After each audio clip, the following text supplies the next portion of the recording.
Section 5. The Historians. It was a proud saying of a Portuguese Seiscentista that the Portuguese discoveries silenced all other histories.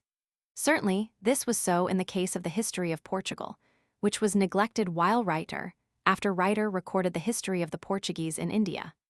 Nor need we quarrel with a vogue which has preserved for us so many striking pictures in which East and West clash without meeting.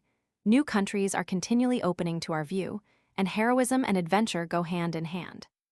Sometimes the pages of these historians seem all aglow with precious stones, emeralds from Peru, turquoises from Persia, rubies, cat's eyes, chrysolites, amethysts, beryls, and sapphires from Ceylon, or scented with the opium of Cairo, the saffron of Cananor, the camphor of Borneo, sandalwood from Timor, pepper from Malabar, cloves from the Moluccas. Blood and sea spray mingle with the silks from China and ivory from Sofala. And among the crowd of rapacious governors and unscrupulous adventurers move a few figures of a simple austerity and devotion to duty, Albuquerque, Galvão, Castro, St. Francis Xavier. Little is known of Álvaro Velho except that he was one of the immortals, unless he was the degradado convict, from whose Caderno Caudo derived his account of the discovery, who accompanied Vasco da Gama on his first voyage. To him is attributed the simple, clear narrative contained in the log or Roteiro de Viagem de Vasco da Gama, M. 1497, filled with a primitive wonder, which pointed the way to the historians of India. Indeed, it provided material for the first book of a writer who may perhaps be called the first historian of the discoveries enterprised by the Portingales. Fernam Lopes de Castanheta, c.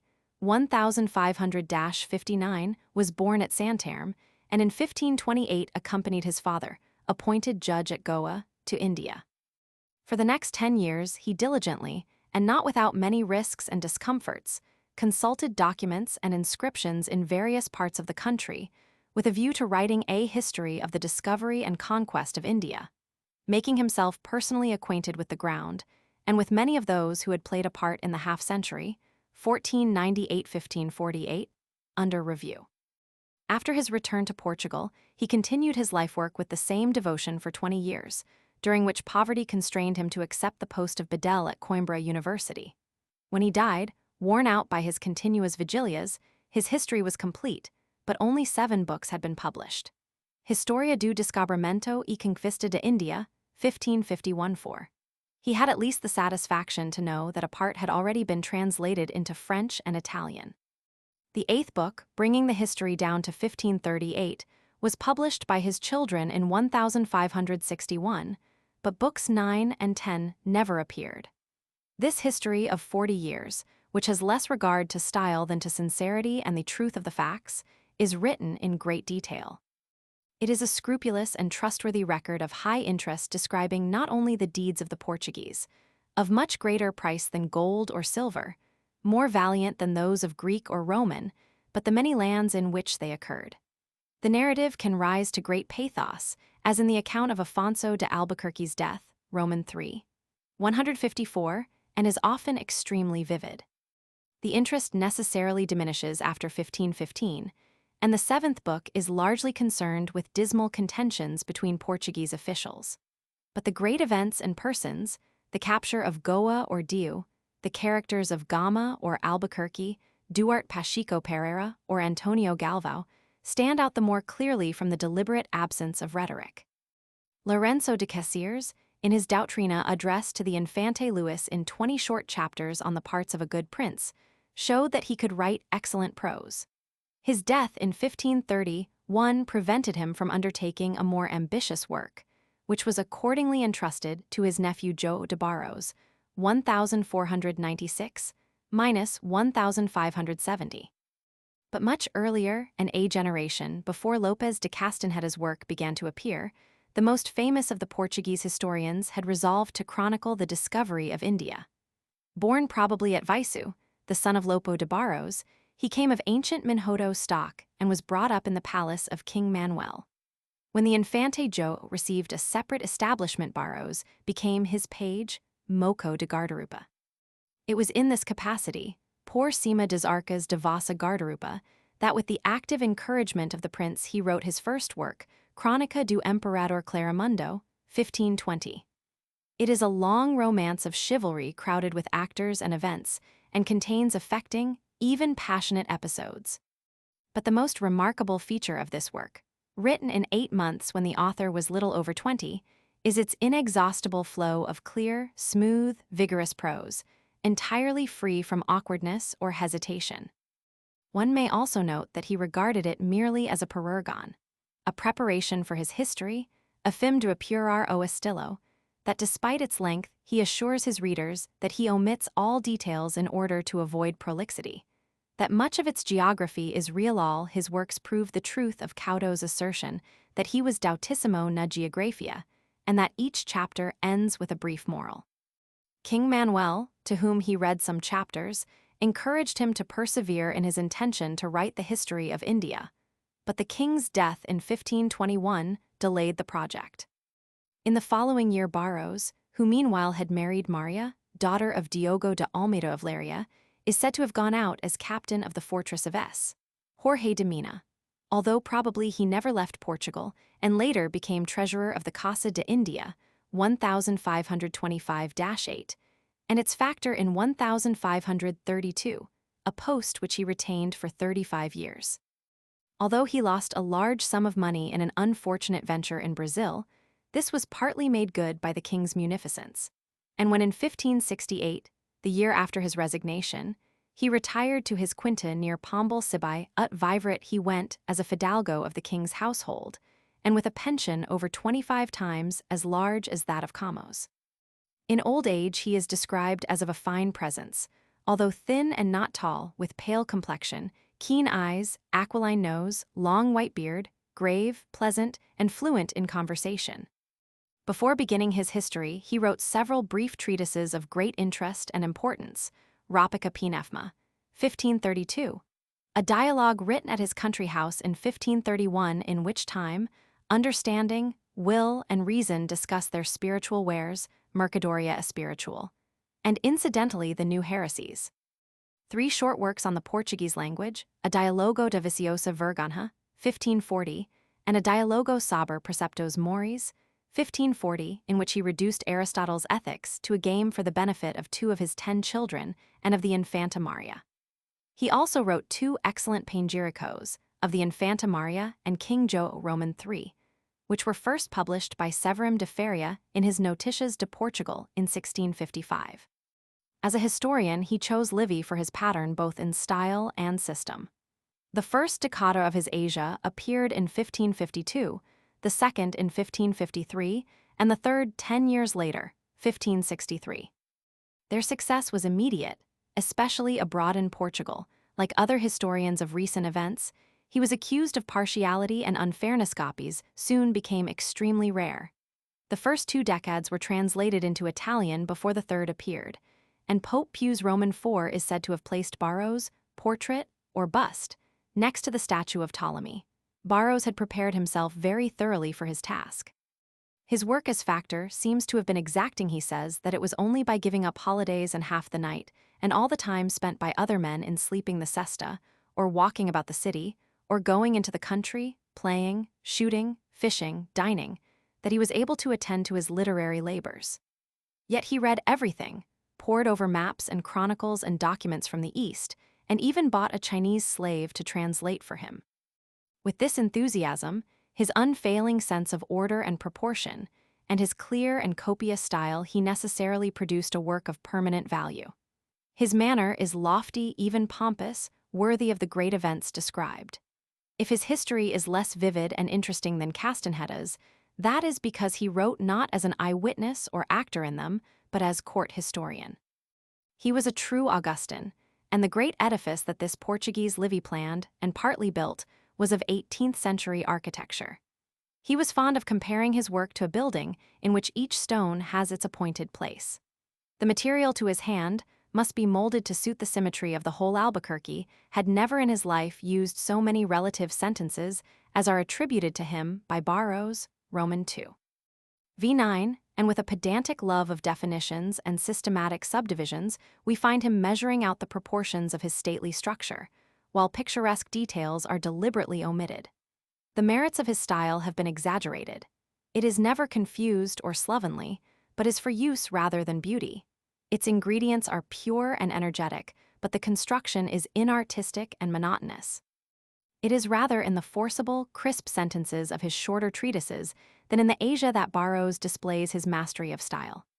His great narrative of epic deeds is interrupted by interesting special chapters or digressions on trade, geography, Eastern cities and customs, locusts, chess, the Mohammedan religion, swordfish, palm trees, and monsoons. It was planned in 4 decadas and 40 books to embrace 120 years to 1539, but the fourth was not written, and the third ends with the death of D. Henrique de Menezes, 1526.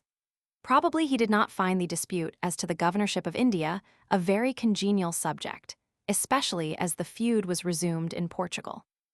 Material and notes were however ready, and these were worked up into a lengthy fourth decada by João Baptista Lavanja, 1625, in 1615, which covers the same ground as, but is quite distinct from, the fourth decad of Caudo.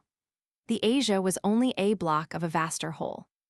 Europa, Africa, and Santa Cruz were to treat respectively of Portugal from the Roman conquest and Portuguese history in North Africa and Brazil, while geography and commerce were to be the subjects of separate works, the first of which, in Latin, was partly written.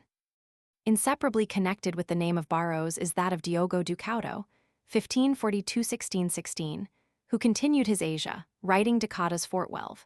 He was born at Lisbon, and at the age of 10 entered the service, guardarupa of the Infante Luis, who sent him to study at the College of the Jesuits, and then with his son, D. Antonio, under Fray Bartholomew dos Martyrs, afterwards Archbishop of Braga, at S. Domingos, Benfica. When 13, he was present at the death of his talented patron Prince Louis, and remained in the palace as page to the king till the king's death 2 years later. Caudo then went to seek his fortune in India, and there as soldier, trader, official. In 1571, he was in charge of the stores at Goa, and historian he spent the best part of the following half-century, his last visit to Portugal being in 1569–71. At the bidding of Philip Roman II I of Portugal, who appointed him Chronosta More of India, he undertook the completion of Burroughs' Asia. Probably he needed little inducement. His was the pen of a ready writer, and the composition of his history was, he tells us, a pleasure to him in spite of frequent discouragement. He had received a classical education. As a boy in the palace, he had listened to stories of India and had been no doubt deeply impressed by the vivid account of the Sepulveda shipwreck. In India, he won general respect. At Goa, he married the sister of Fray Adeodato de Trindade, 1565–1605, who in Lisbon saw some of his decadas through the press.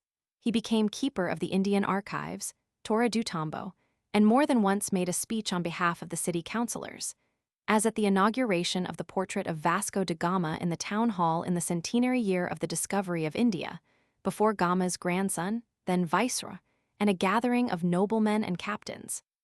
Caudo knew everyone. We find him conversing with viceroy, archbishop, natives, Moorish prisoners, rich merchants from Cambay, or the ambassador of the Grand Mogul. This personal acquaintance with the scenes, events, and persons gives a lively dramatic air to his work. The sententious generalities of the majestic Burroughs are replaced by bitter protests and practical suggestions. He is a critic of abuses rather than of persons. He writes from the point of view of the common soldier, as one who had seen both sides of the tapestry of which Burroughs smoothly ignored the snarls and thread ends. He displays a hatred of semjusticas, treachery, and the insatiable greed of men, with a fine zest in descriptions of battles, but he has not Burroughs' skill in proportion and the grand style. He can, however, write excellent prose, and he gives more of graphic detail and individual sayings and anecdotes than his predecessor. Nor is he by any means an ignorant chronicler. A poet and the friend of poets, he read Dante and Petrarca and Ariosto, was old-fashioned enough to admire Juan de Mina, consulted the works of ancient and modern historians, travelers, and geographers, and was deeply interested in the customs and religions of the East. The inequality of his decadas is in part explained by their history, which constitutes a curious chapter in the fata of manuscripts.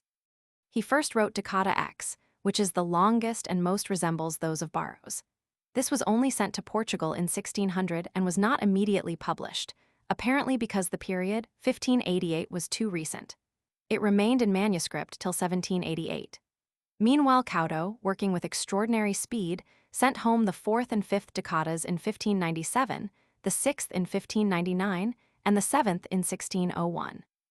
Noting the fact that the last two books, 9 and 10, of Castanheda's history had been suppressed by royal order as being excessively fond of truth, pork falava nels verdades, he remarks that, should this happen to a volume of his, another would be forthcoming to take its place. Friends and enemies, indeed the very elements, took up the challenge, but fortunately Caudo's spirit and independence continued to the year of his death. The fourth decada was at once printed, but the text of the fifth was tampered with and its publication delayed. The sixth was destroyed by fire when ready for publication and recast by Fray Deodato.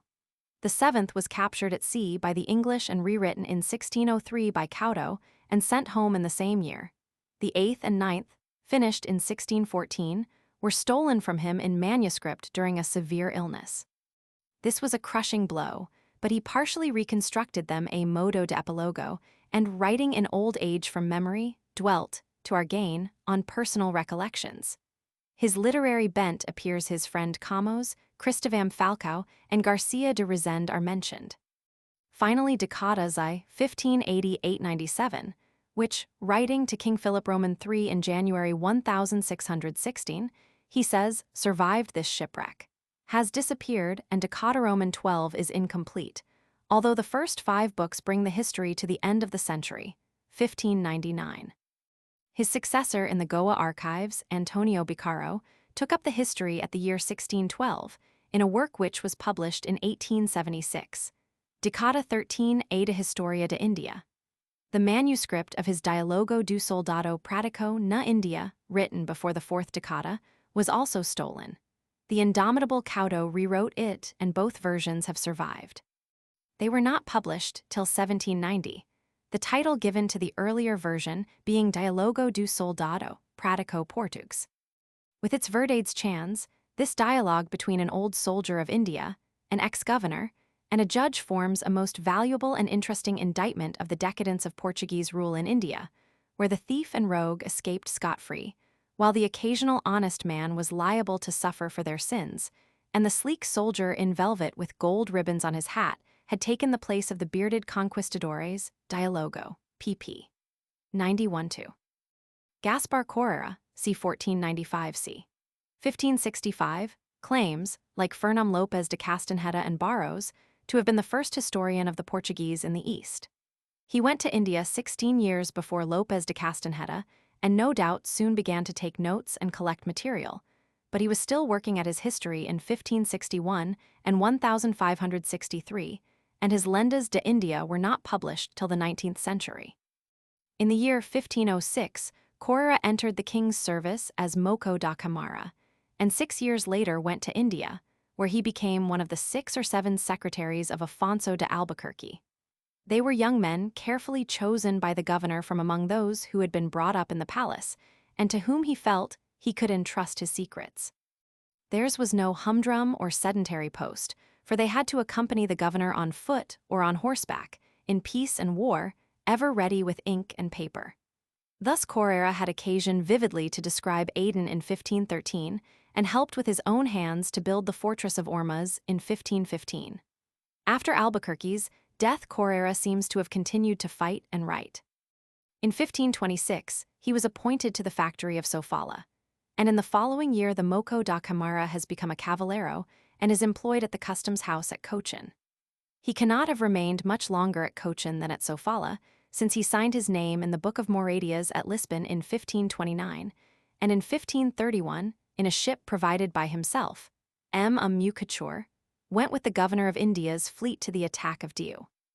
Later he was commissioned by the viceroy, Dijo de Castro, to furnish life-size drawings of all the governors of India, so that he must then have been living at Goa. The ever-growing abuses in India and the scanty reward given to his 50 years of service and honorable wounds embittered his last years. And if his spoken comments were as incisive as the indictment of the governors and captains contained in the Lendas, he must have made enemies in high positions. It seems, at least, that his murder one night at Malacca went unpunished, as if to prove the truth of his frequent complaint that no one ever was punished in India. At the time of his death, he may still have been at work, as in 1561 and 1563, on the revision of his Lendas or Chronica dos Feitos de India, originally completed in 1551. The first 3 books relate the events from 1497 to 1538. The last carries the history down to 1550. The account of the discovery is based on the narrative of one, and the recollections of others of Vasco da Gama's companions, and the subsequent events are drawn largely from Correira's own experience. He spared no trouble to obtain first-hand information from aged officials, Moors, natives, captives, a Christian galley slave, or a woman from Malabar, distrusting mere hearsay. He lays frequent stress on his personal evidence. Without necessarily establishing the trustworthiness of his work on every point, this method had the advantage of rendering it singularly vivid, and it contains many a brilliantly colored picture of the East. In many respects, he is the most remarkable of the historians of India. It was not for nothing that he had written down some of Albuquerque's letters to King Manuel. If Albuquerque's words are still striking when read after 4 centuries, we may imagine their effect on the boy still in his teens to whom he dictated them. Tinha grand oratoria, says Correira, and many years afterwards some of the phrases remained in his memory. He no doubt learnt from Albuquerque his direct, vigorous style, his love of concrete details, his regard for truth. His account of the sack of Malacca, the rifled chests of gold coins and brocades of Mecca and cloth of gold, the narrow dusty streets in shadow in the midday must, one thinks, be that of an eyewitness. Yet Correira was not in India at the time. The explanation is that it was largely the account of Albuquerque. Correira writes in even greater detail than Lopez de Castanheda. There is no trace of literary leanings in his work. He is sparing of descriptions as interrupting the story. Whole pages have scarcely an adjective, and this gives his narrative clearness and rapidity, yet he is careless of style. It has been called redundant and verbose, but that is true mainly of the prefaces, which show that Correira in a library might have developed into a rhetorical zurara of boas oratorias. It is, however, no longer the fashion to sneer at this simple and half-barbarous chronicler, this soldier-adventurer in whose artless words appears his lack of culture. His lendas are infinitely preferable to the sleek periods of Barrows and often as reliable, being legendary in little beyond their title, as understood by the ignorant, for the word lenda meant not legend but record or log. They have a harsh flavor of religious fervor and of lust for gold and an intense atmosphere of the East Sanguir e Incenso, Cravo e Escriveria, St. James fighting for the Christians, St. Thomas transformed into a peacock, all in a region of horror and enchantment. Correira was aware that it was dangerous to write history in India, Roman 3. 9 periculisi plenum opus ali, but although he had no intention of immediately publishing it, he evidently expected some recognition of his work. The appearance of Lopez de Castanheda's Historia and Barrows. Decada's must have been a blow almost as cruel as the daggers of his assassins a few years later. The events of India from 1506-15, chronicled by Castanheda and Barrows, necessarily centered round the great figure of Afonso de Albuquerque, and they were recorded afresh by his illegitimate son Braz de Albuquerque, 1580, whom the dying governor recommended to the king in his last letter. King Manuel, in belated gratitude, bestowed his favor on this son and bade him assume the name of Afonso in memory of his father. His Comentarios de Afonso de Albuquerque, 1557, were revised by the author in a second edition, 1576, 4 years before his death. They are written in unassuming but straightforward style and furnish a very clear and moderate account based on letters written by Albuquerque to King Manuel. The author seems to have realized that Albuquerque's words and deeds speak sufficiently for themselves, but the reflection produced is somewhat pale. The gallant and chivalrous apostle of the Moluccas, Antonio Galvam, c. 1490–1557, as rich in valor and knowledge as poor in fortune, printed nothing in his lifetime, but his manuscripts were handed over after his death to Daimio de Goes as Chronis Mor. We have only a brief treatise by him published posthumously. Copious in matter rather than in length, for it has but 80 small folios in spite of its lengthy title, this Tratado, 1563. Or, If we adopt the briefer title from the colophon, this Livro dos Descobrimentos das Antillas and India is remarkable for the curious observation shown and its vivid, concise style of a man of action. Written in the form of annals, it begins with the flood, and on F12 we are still in the age of Merlin. But the most valuable part consists in the writer's direct experience. He tells of buffaloes, cows, and hens, of flesh black as this ink, of mocking parrots, fires made of earth as in Flanders. Goes, who had certainly handled the manuscript, may have added this comparison. He evidently interpolated the account of his own travels. FF 58v 59v. The life of Galvem gives a further interest to this rare book, for, a man of noble and disinterested character, himself a prince by election, he has always been regarded as a stock instance of the ingratitude of princes. Born in the East, the son of Albuquerque's old friend, the historian Duart Galvem, he won fame by his courage and martial qualities, both as soldier and skillful mariner. After subduing the Molucca Islands, he, as their governor-captain, spent his energies and income in missionary zeal and in developing agriculture. On the expiry of his term as governor, 1530-640, he refused the position of Raja of Ternate, which the grateful natives besought him to accept. He arrived penniless in Portugal, and penniless died 17 years later in the Lisbon hospital. Besides the general histories, many briefer records of separate regions or events were written, and these are often of great value as the accounts of men who had seen and taken part in what they describe.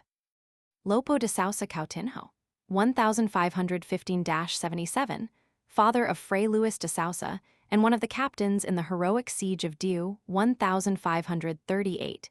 He is said to have died by accidentally running himself through with his sword when dismounting from his horse. Wrote a striking account of the siege, especially of its last incidents, in his Livro Primeiro do Cerco de Diu, 1556.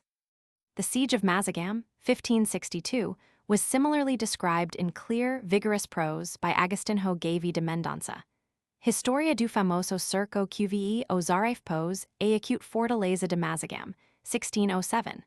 Jorge de Lemos of Goa wrote a careful Historia dos Cercos de Malacca, 1585, and Antonio Castilho, the distinguished son of the celebrated architect João, published a Commentario do Cerco de Goa e Chal no Ano MDLXX, 1572.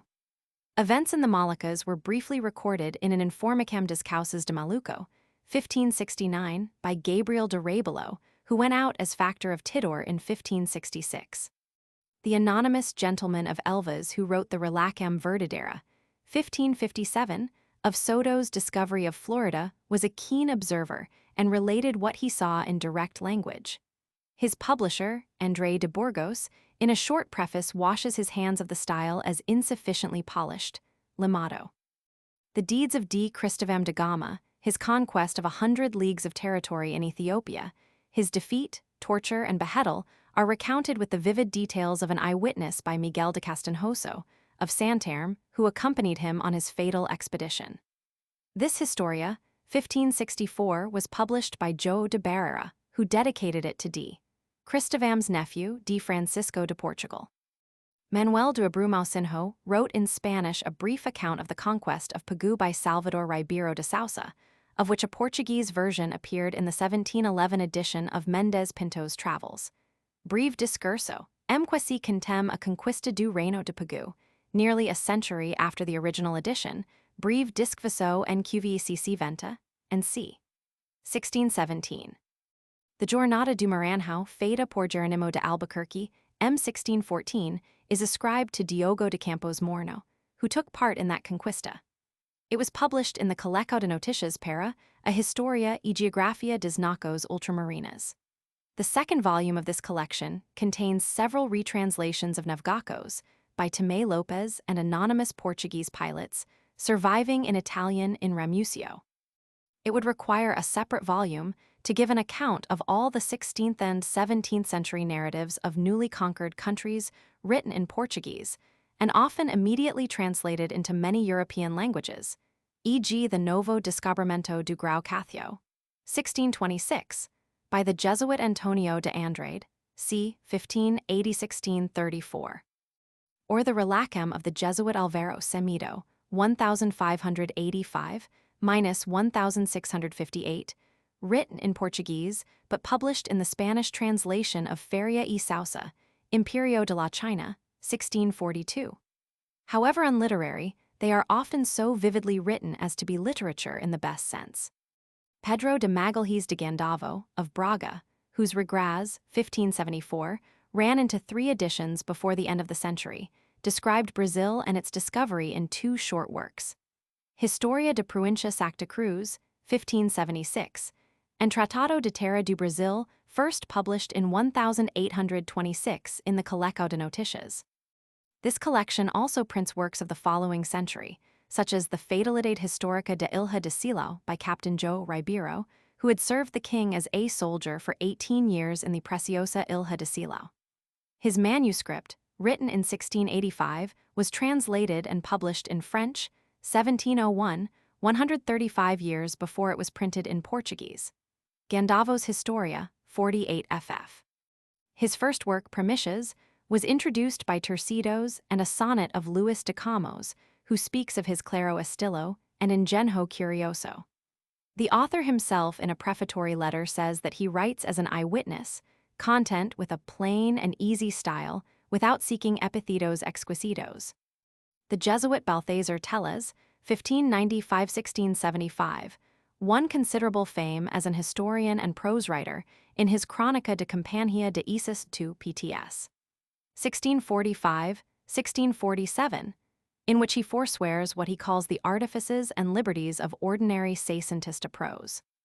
He also edited the work of the Jesuit missionary Manuel de Almeida, 1580–1646, recasting it in an abbreviated form, Historia Geral de Ethiopia a Alta av Prest Iom, 1660, for which Telles' friend Mello provided a prefatory letter.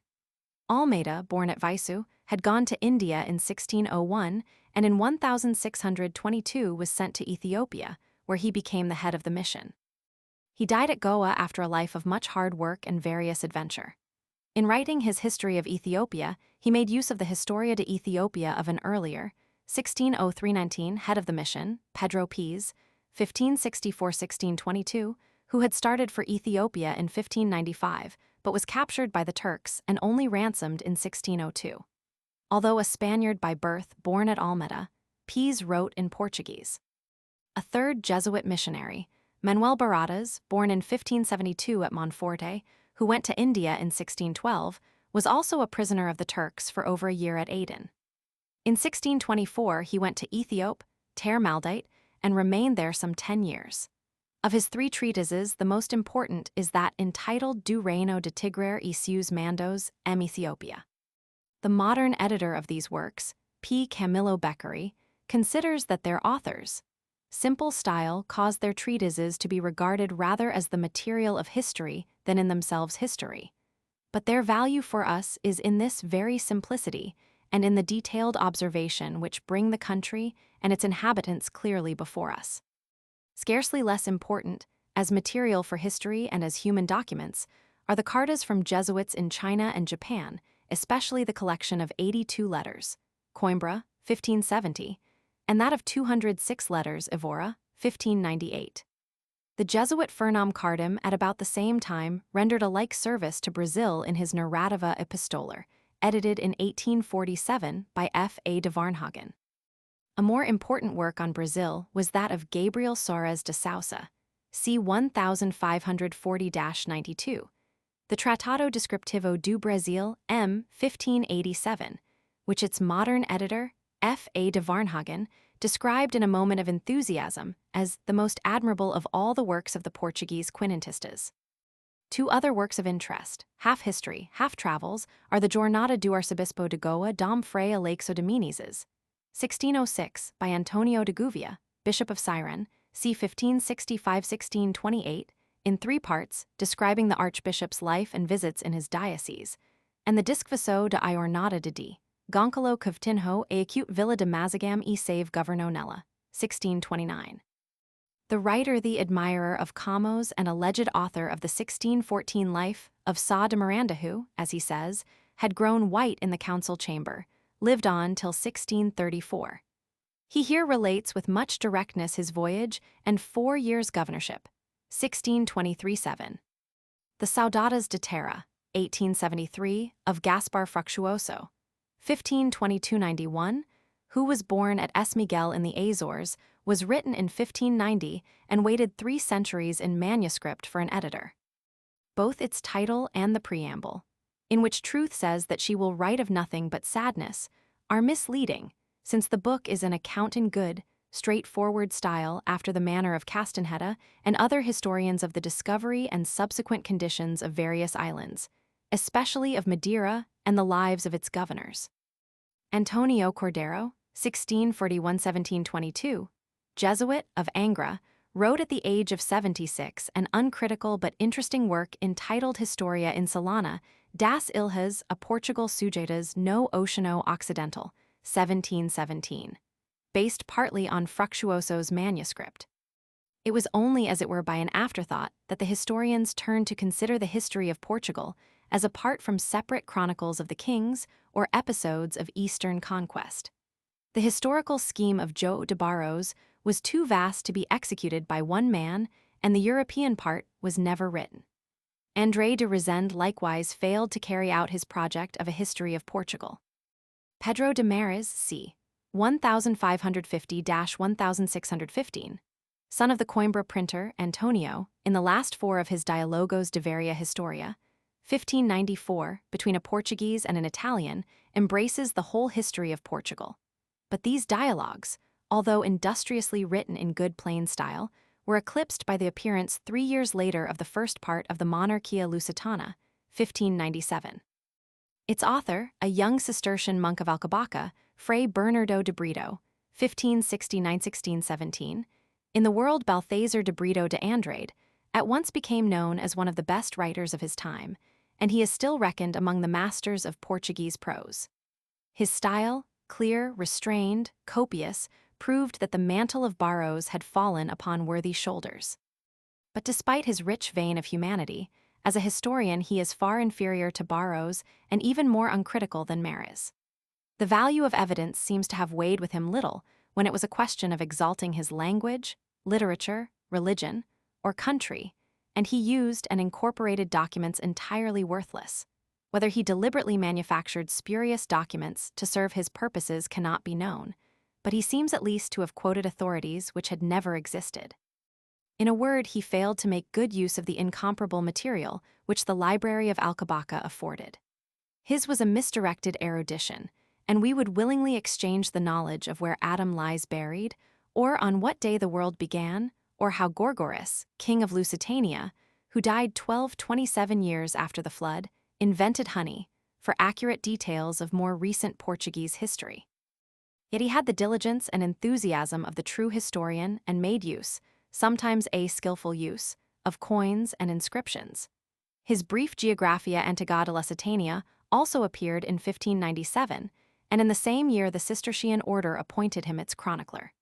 Thus he interrupted his main work. The second part of the Monarchia Lusitana was only published in 1609 in order to write the Primera part de Chronica de Cister, 1602. This, in many ways his best work, runs to nearly 1,000 pages, and treats of the saints of the order, and especially of the life of the charming Saint Bernard, with contemporary events in Portugal.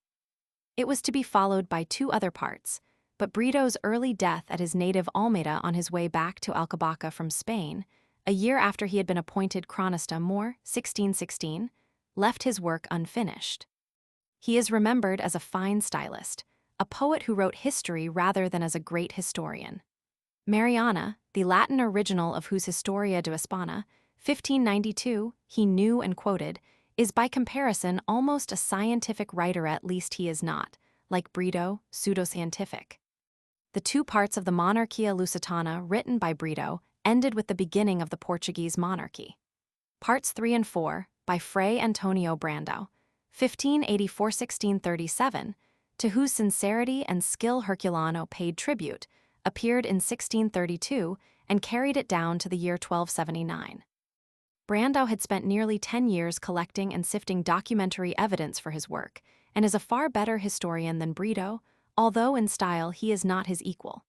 His nephew Fray Francisco Brandão, 1601–80, Ver Modestus, Diligens et Eruditus, succeeded Fray Antonio as chronista more and wrote parts 5 and 6, 1650, describing the reign of King Diniz. The style was less well maintained in part 7, 1633, by Fray Rafael de Jesus, 1614–93. Part 8, 1727, the last to be published, was added by Fray Manuel dos Santos, 1672–1740, over a century after the publication of the first part, but only brought the history to the Battle of Aljubarrota, 1385. Santos, Part 7 as well as Parts 9 and 10, remained in manuscript. His prose is worthy of a work which is a monument of the language, not of the history of Portugal.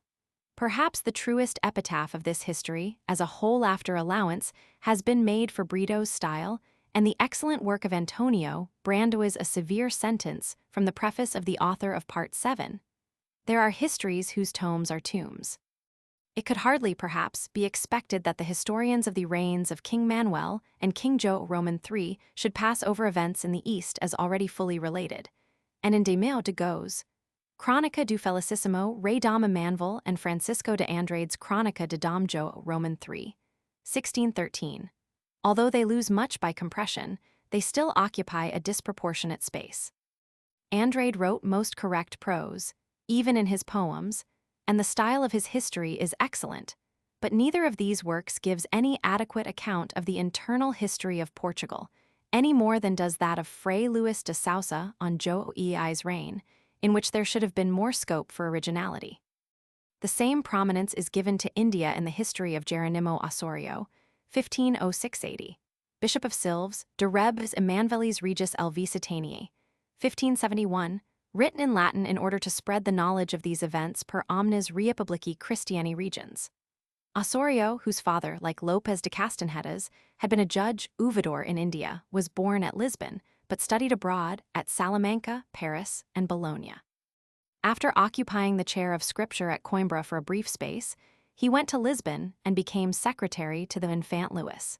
In 1560, he was made Archdeacon of Evora and 4 years later Bishop of Silves. The see was removed to Faro 3 years before his death, and his title is sometimes given as Bishop of Algarve.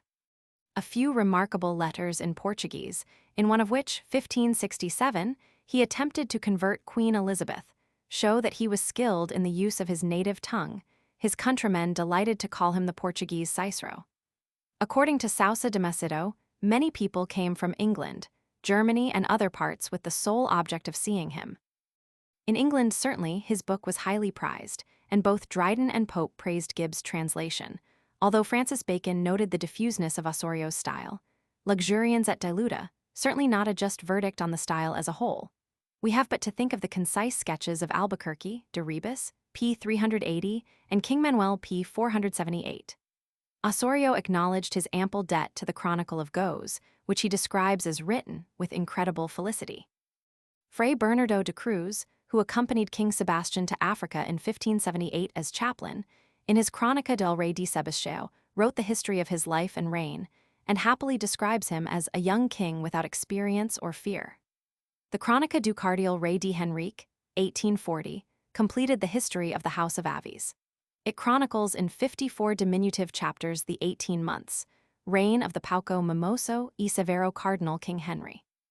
It was written in 1586, and, although anonymous, is ascribed with some probability to the Jesuit Padre Alvaro Lobo, 1551–1608. The Jornada de Africa, 1607, by Jerónimo de Mendoza of Oporto, is divided into 3 parts, describing the expedition and the Battle of Alcácer Quibir, the ransoms and escapes of the captives, and the death of Christian martyrs in Africa. Its object was to refute certain statements in Conestagio's recent work Del Unione del Regno di Portogallo alla Corona di Castiglia, but Mendoza had fought at Alcácer Quibir and had been taken prisoner. He thus writes as an eyewitness, and his excellent style and power of description give more than a controversial value and interest to his book, and make it matter for regret that this short history was apparently his only work. Miguel de Mura, 1538–1600, secretary to 5 kings and one of the 3 governors of Portugal in 1593, set an example too rarely followed by those who have played an important part in Portuguese history by composing a brief autobiography, Vida de Miguel de Moura. It was written on the eve of St. Peter's Day, 1594, except a few pages which were added in the year before the author's death. Incidentally, it has the distinction of containing one of the longest sentences ever written, 114 lines 1840 ed. pp. 126-9. The painstaking and talented Duarte Nunes de Lima, c. 1530–1608, born at Evora, son of the professor of medicine João Nunes, besides genealogical and legal works, Les Extravagantes, 1560–1569, wrote two valuable treatises on the Portuguese language and an interesting Descripção do Reino de Portugal, 1610, which he finished in 1599. He also found time to spare from his duties as a magistrate to recast the chronicles of the kings of Portugal. The Crónicas dos Reis de Portugal, 1600, contain those from Count Henry to King Fernando, and the Crónicas del Rei Dom Iom de Gloriosa Memoria, those of kings João I, Duarte, and Afonso, v. shorn of the individuality of the early chroniclers. They yet retain much of interest, and Nunes de Lima would be accorded a higher place as historian were it not for our knowledge of the inestimable value of the originals which he edited and improved. 2 generations earlier, Cristóvão Rodrigues Azanero, or Asanero, born in 1474, he tells us that he was 61 in May 1535, had treated the early chronicles in the same way, but only succeeded in retaining all that was jejune without preserving their picturesqueness in his Crónicas dos Senhores Reis de Portugal. More interesting personally than as historian, the humanist Damião de Goes, 1502–74, was one of the most accomplished men of his time, and, thanks partly to his trial before the Inquisition, partly to the not unpleasant egotism with which he chronicled autobiographical details, not only in his genealogy, but in many of his other works, we know more of his life than we know of most contemporary writers. Traveler and diplomatist, scholar, singer, musician, he was a man of many friends during his lifetime, and the tragic circumstances of his last years have won him fresh sympathizers after his death. Born at Alenquer and brought up at the court of King Manuel, he became page to the king in 1518, and 5 years later was appointed secretary at the Portuguese factory at Antwerp. In 1529, he was sent on a diplomatic mission to Poland, and in this and the following years, on similar missions or for his own pleasure, saw and conversed with all the kings, princes, nobles, and peoples of Christendom. He made the acquaintance of Montaigne's aubergistes Alemans, Gloria, Kohlers et Ivrognes, turned aside to visit Luther and Melanchthon at Wittenberg, and was for several months the guest of Erasmus at Freiburg. In Italy, he lived with Cardinal Sadolto at Padua, 1534–8, and met Cardinal Bembo and other celebrated men of the day. At Louvain, too, mihi in time carum et iucundum, as throughout Europe, he had many devoted friends.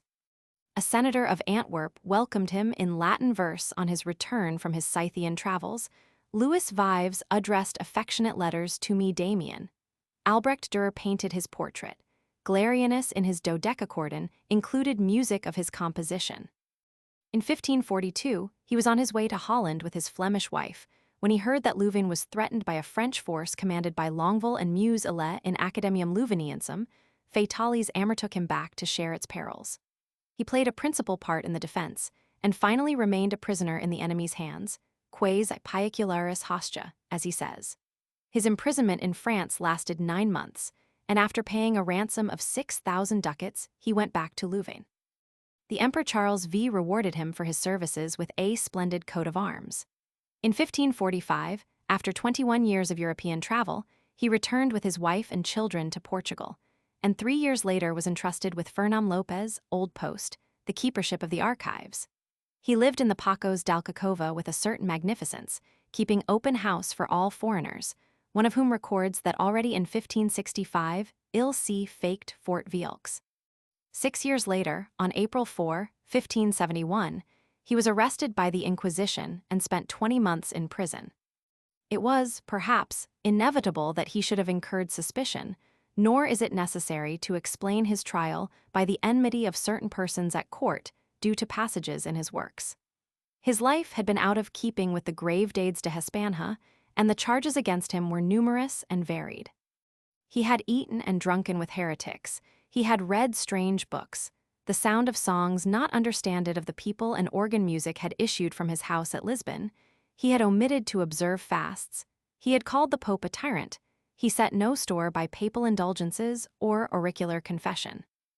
Even the testimony of his grandniece is recorded, to the effect that her mother had said of Goes, her husband's uncle, that he had no more belief in God than in a stone wall. She seems to have had Berkeleyan tendencies. As usual, it is less the proceedings of the Inquisition than the bad faith of the witnesses that arouse disgust.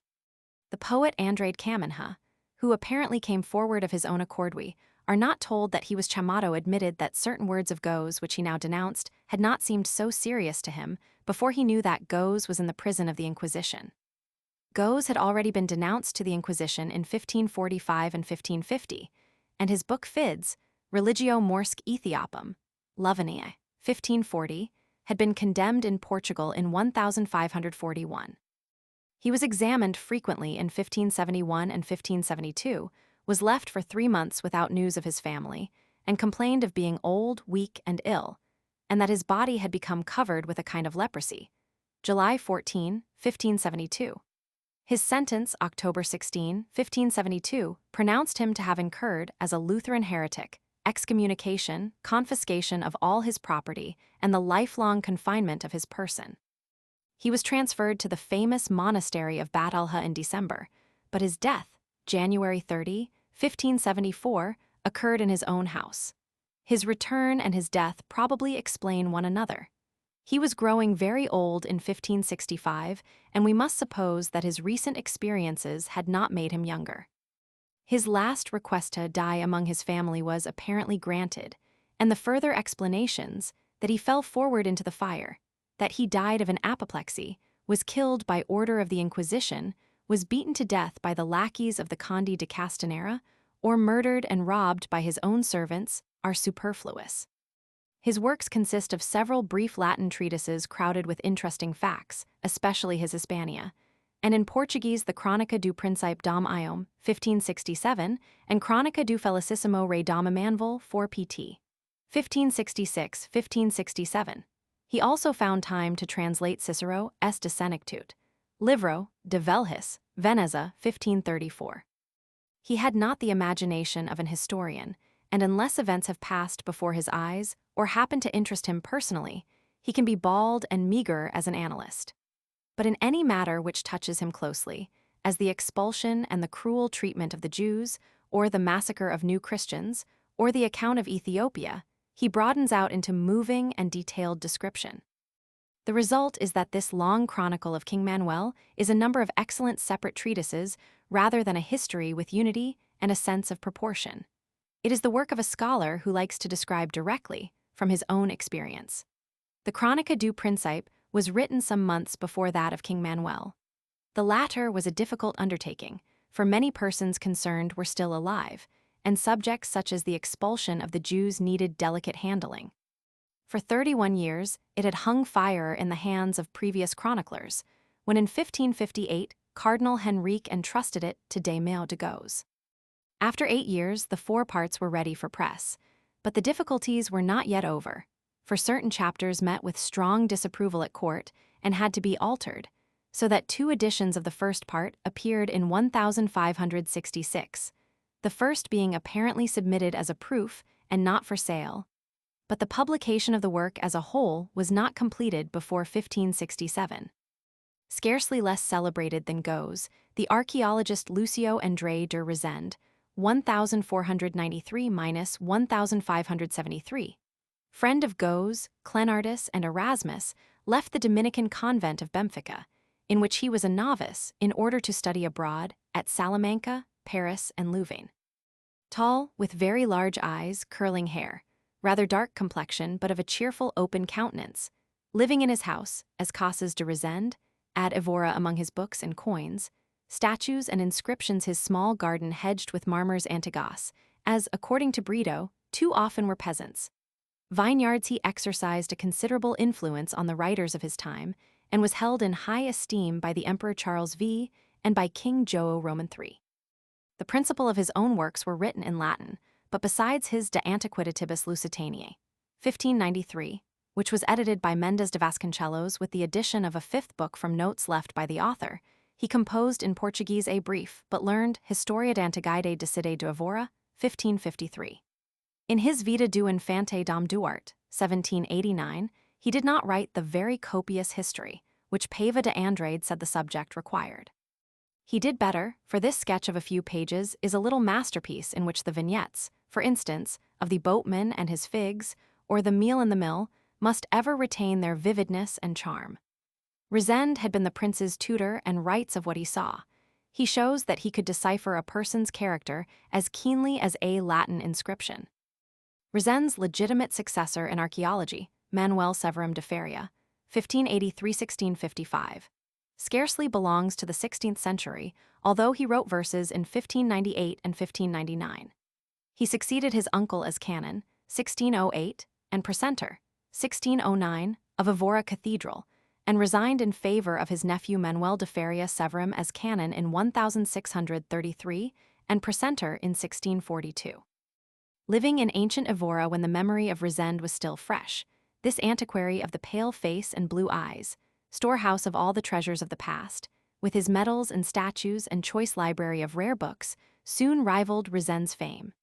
His most important works are Discursos varios politicos, 1624, containing 4 essays and the lives of Barros, Camões, and Couto, and Noticias de Portugal, 1655. A less attractive personality is that of Manuel de Faria e Sousa, 1590–1649, born near Pomero, Minho, a most accomplished, industrious but untrustworthy author who wrote mainly in Spanish. His Epitome de las Historias Portuguesas was published in 1628 at Madrid, where he spent the greater part of his life and where he died. He seems to have retained a real affection for his native country, but he was not a man of independent character and bestowed his flatteries as his interest required. After the Restoration of 1640, he stayed on at the Spanish court, and there appears to be some doubt whether it was João Roman IV, his nominal master, or Philip Roman IV of Spain that he served best. His long historical works, Europa Portuguesa, Asia Portuguesa, Africa Portuguesa, appeared posthumously between 1666 and 1681. He is most pleasant when he is not trying to make history, but is simply describing, as in his account of the various provinces of Portugal. In his own not over-modest verdict in Part 4 of the same volume, De las Primasias deste Reino, he was el primero que supo historiar con más acierto. Faria e Sousa was enthusiastic but unscrupulous, and he has been severely handled by the critics. With posterity, he has fallen between 2 stools, since the Spanish are only moderately interested in his subject, Portugal, and the Portuguese consider him to belong to Spanish literature. Footnotes: Antonio Vieira, Historia do Futuro, 1718, p. 24. Esta historia era o silencio de todas as historias. O primeiro português que na nossa língua as resuscitai. João de Barros, in his preface, makes a similar claim, foi o primeiro. Cf. Roman 6, 37, 38, Roman 7, 77, 78, or Roman 6, 100, where the ships bristling with the enemy's arrows are likened to porcupines. 1496, the generally accepted year of his birth, is the calculation of Severum de Faria, followed by Barbosa Machado, Nicolás Antonio, and see as he retired at the end of 1567, it is difficult not to suspect, from his love of method and the decimal system, that he was born in 1497, the year of Vasco da Gama's expedition. 400,000 reis. He also obtained the privilege of trading with India free from all taxes so as to clear a profit of 1,600,000 reis. Inocencio de Silva adds, yearly, to this sum, mentioned by Severum de Faria. In any case, Barros' complaints of his poverty seem misplaced. Faria e Sousa, Varias Rimas, pt. 2, 1689, p. 165, says that neither Lopes de Castanheda nor Barros was widely read, one of the reasons being the length of their histories. According to Piero de Magalhães de Gandavo, Dialogo M. Defensum da Língua Portuguesa, Barros is in Venice preferred to Ptolemy. His account of the fleet leaving Lisbon, IV1, is that of an eyewitness. Mais trabalhamos no substantial de historia, que no ampliar as miudezas que fatum e now delatum I Roman 7. 8. Cf. IV 10, 1778 ed. p. 465, Roman 3, Roman 9, 9 p. 426, Roman 3, x5 p. 489.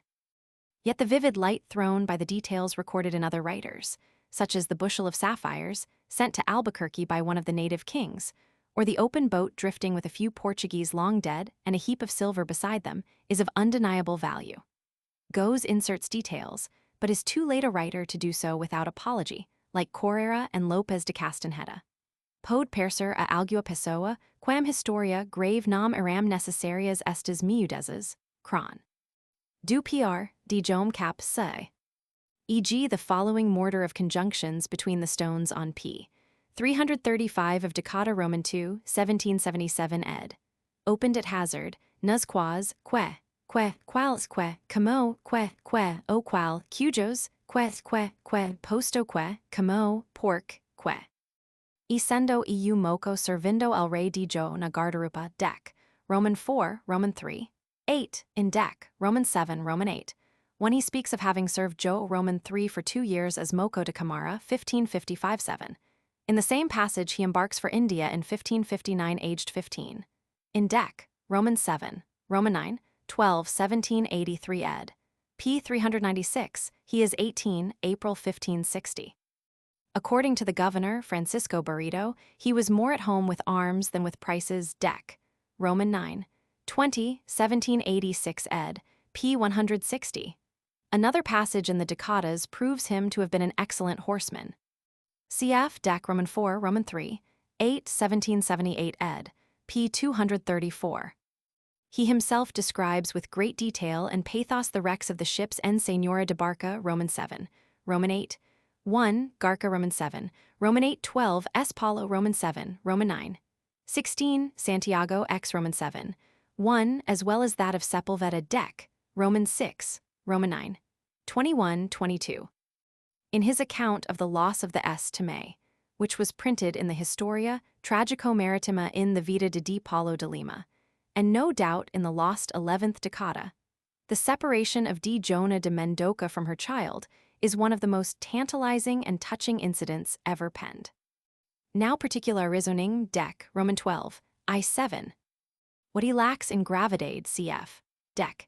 XX 14, he is quite ready to admit that he writes Toscament Roman 7, Roman 3, 3, Singulament sem ornamento de palavras Roman 6, Roman 2, 3, Simplisment sem ornamento nem artificio de palavras VV 6, he makes good by directness as an eyewitness de mais perdo Roman 4, I7 cf. Roman 4, X4 ad init. When he had not himself been present, he preferred the accounts of those who had, as Sousa Coutinho's description of the Siege of Diu, Commentarios, em estilo excellent e grave, e foi o melhor de todos, porque escreveu como testemunha de vista, v Roman 3.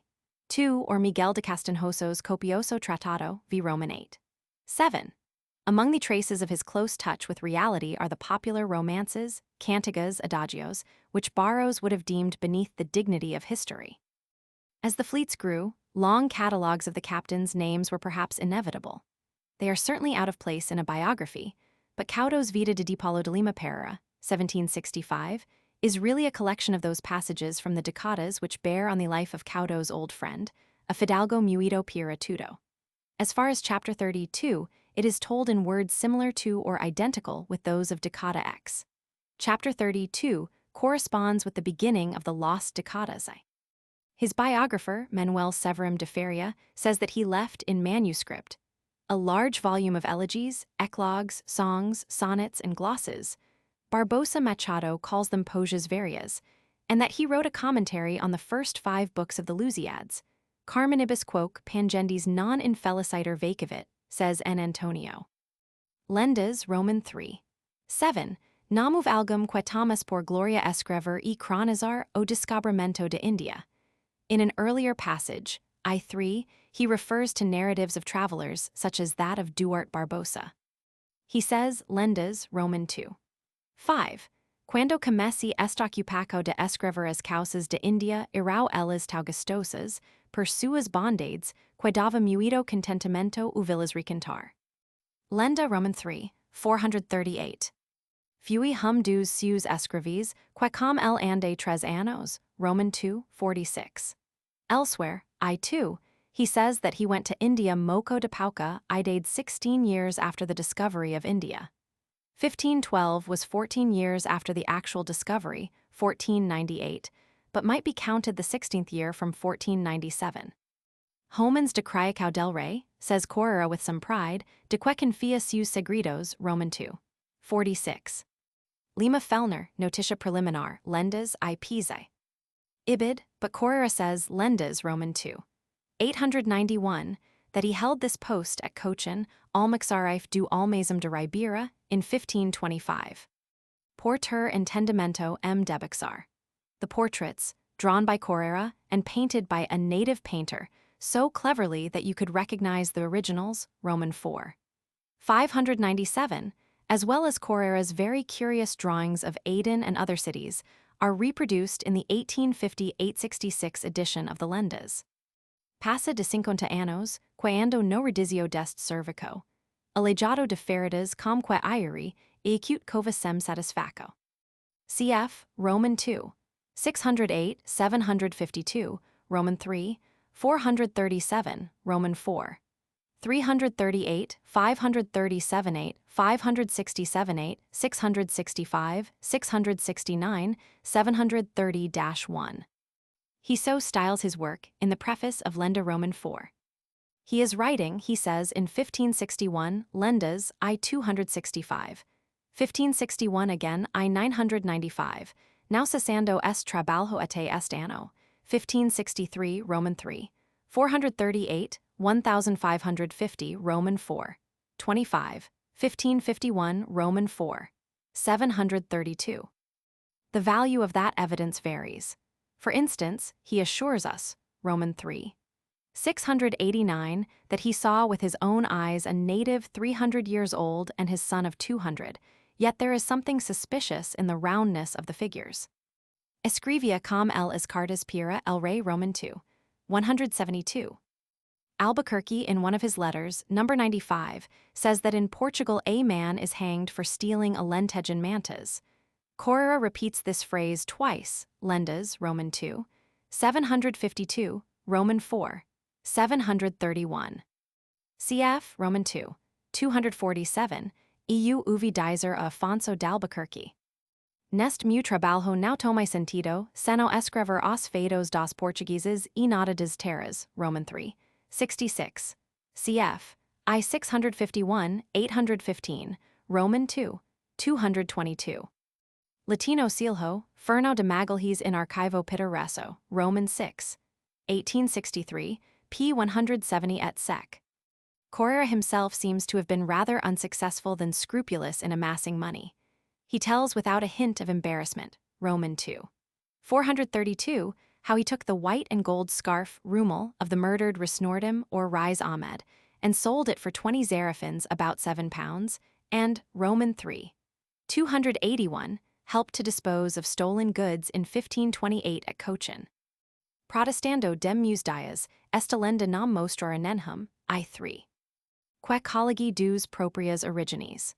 The work is a history of events in India, not a biography of Albuquerque, the first 40 years of whose life are represented only by half a dozen sentences, 1774 ed., Roman 4, 255. Aquel tau pauco venturoso, como scient and valoroso Antonio Galvao, Jo Pinto Ribeiro, Preferencia des lettres et acutes armas, 1645.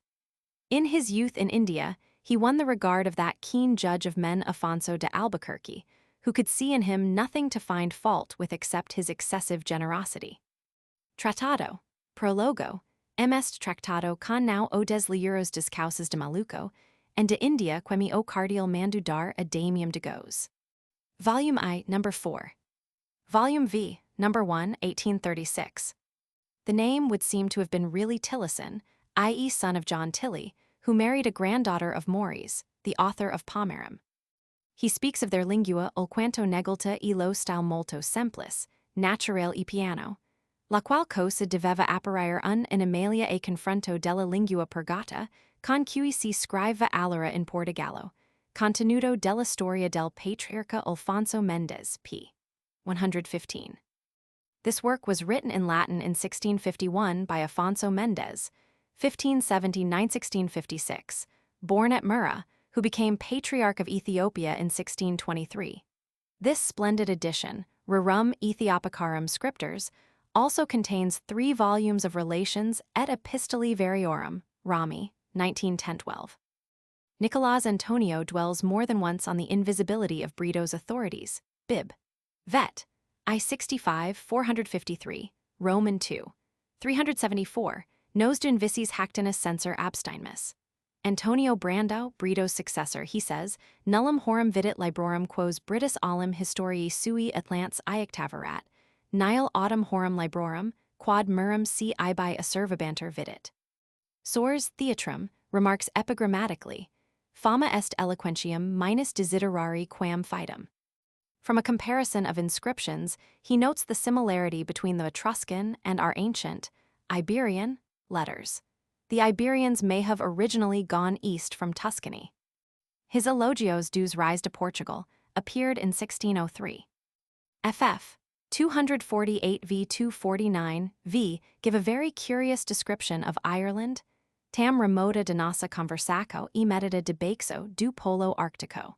Brito had not inherited Barrow's knowledge of geography and confuses Ireland with Iceland, but is far richer in fables, as these pages delightfully prove. To Spanish readers, they were presented later by Feria y Sousa in his Asia.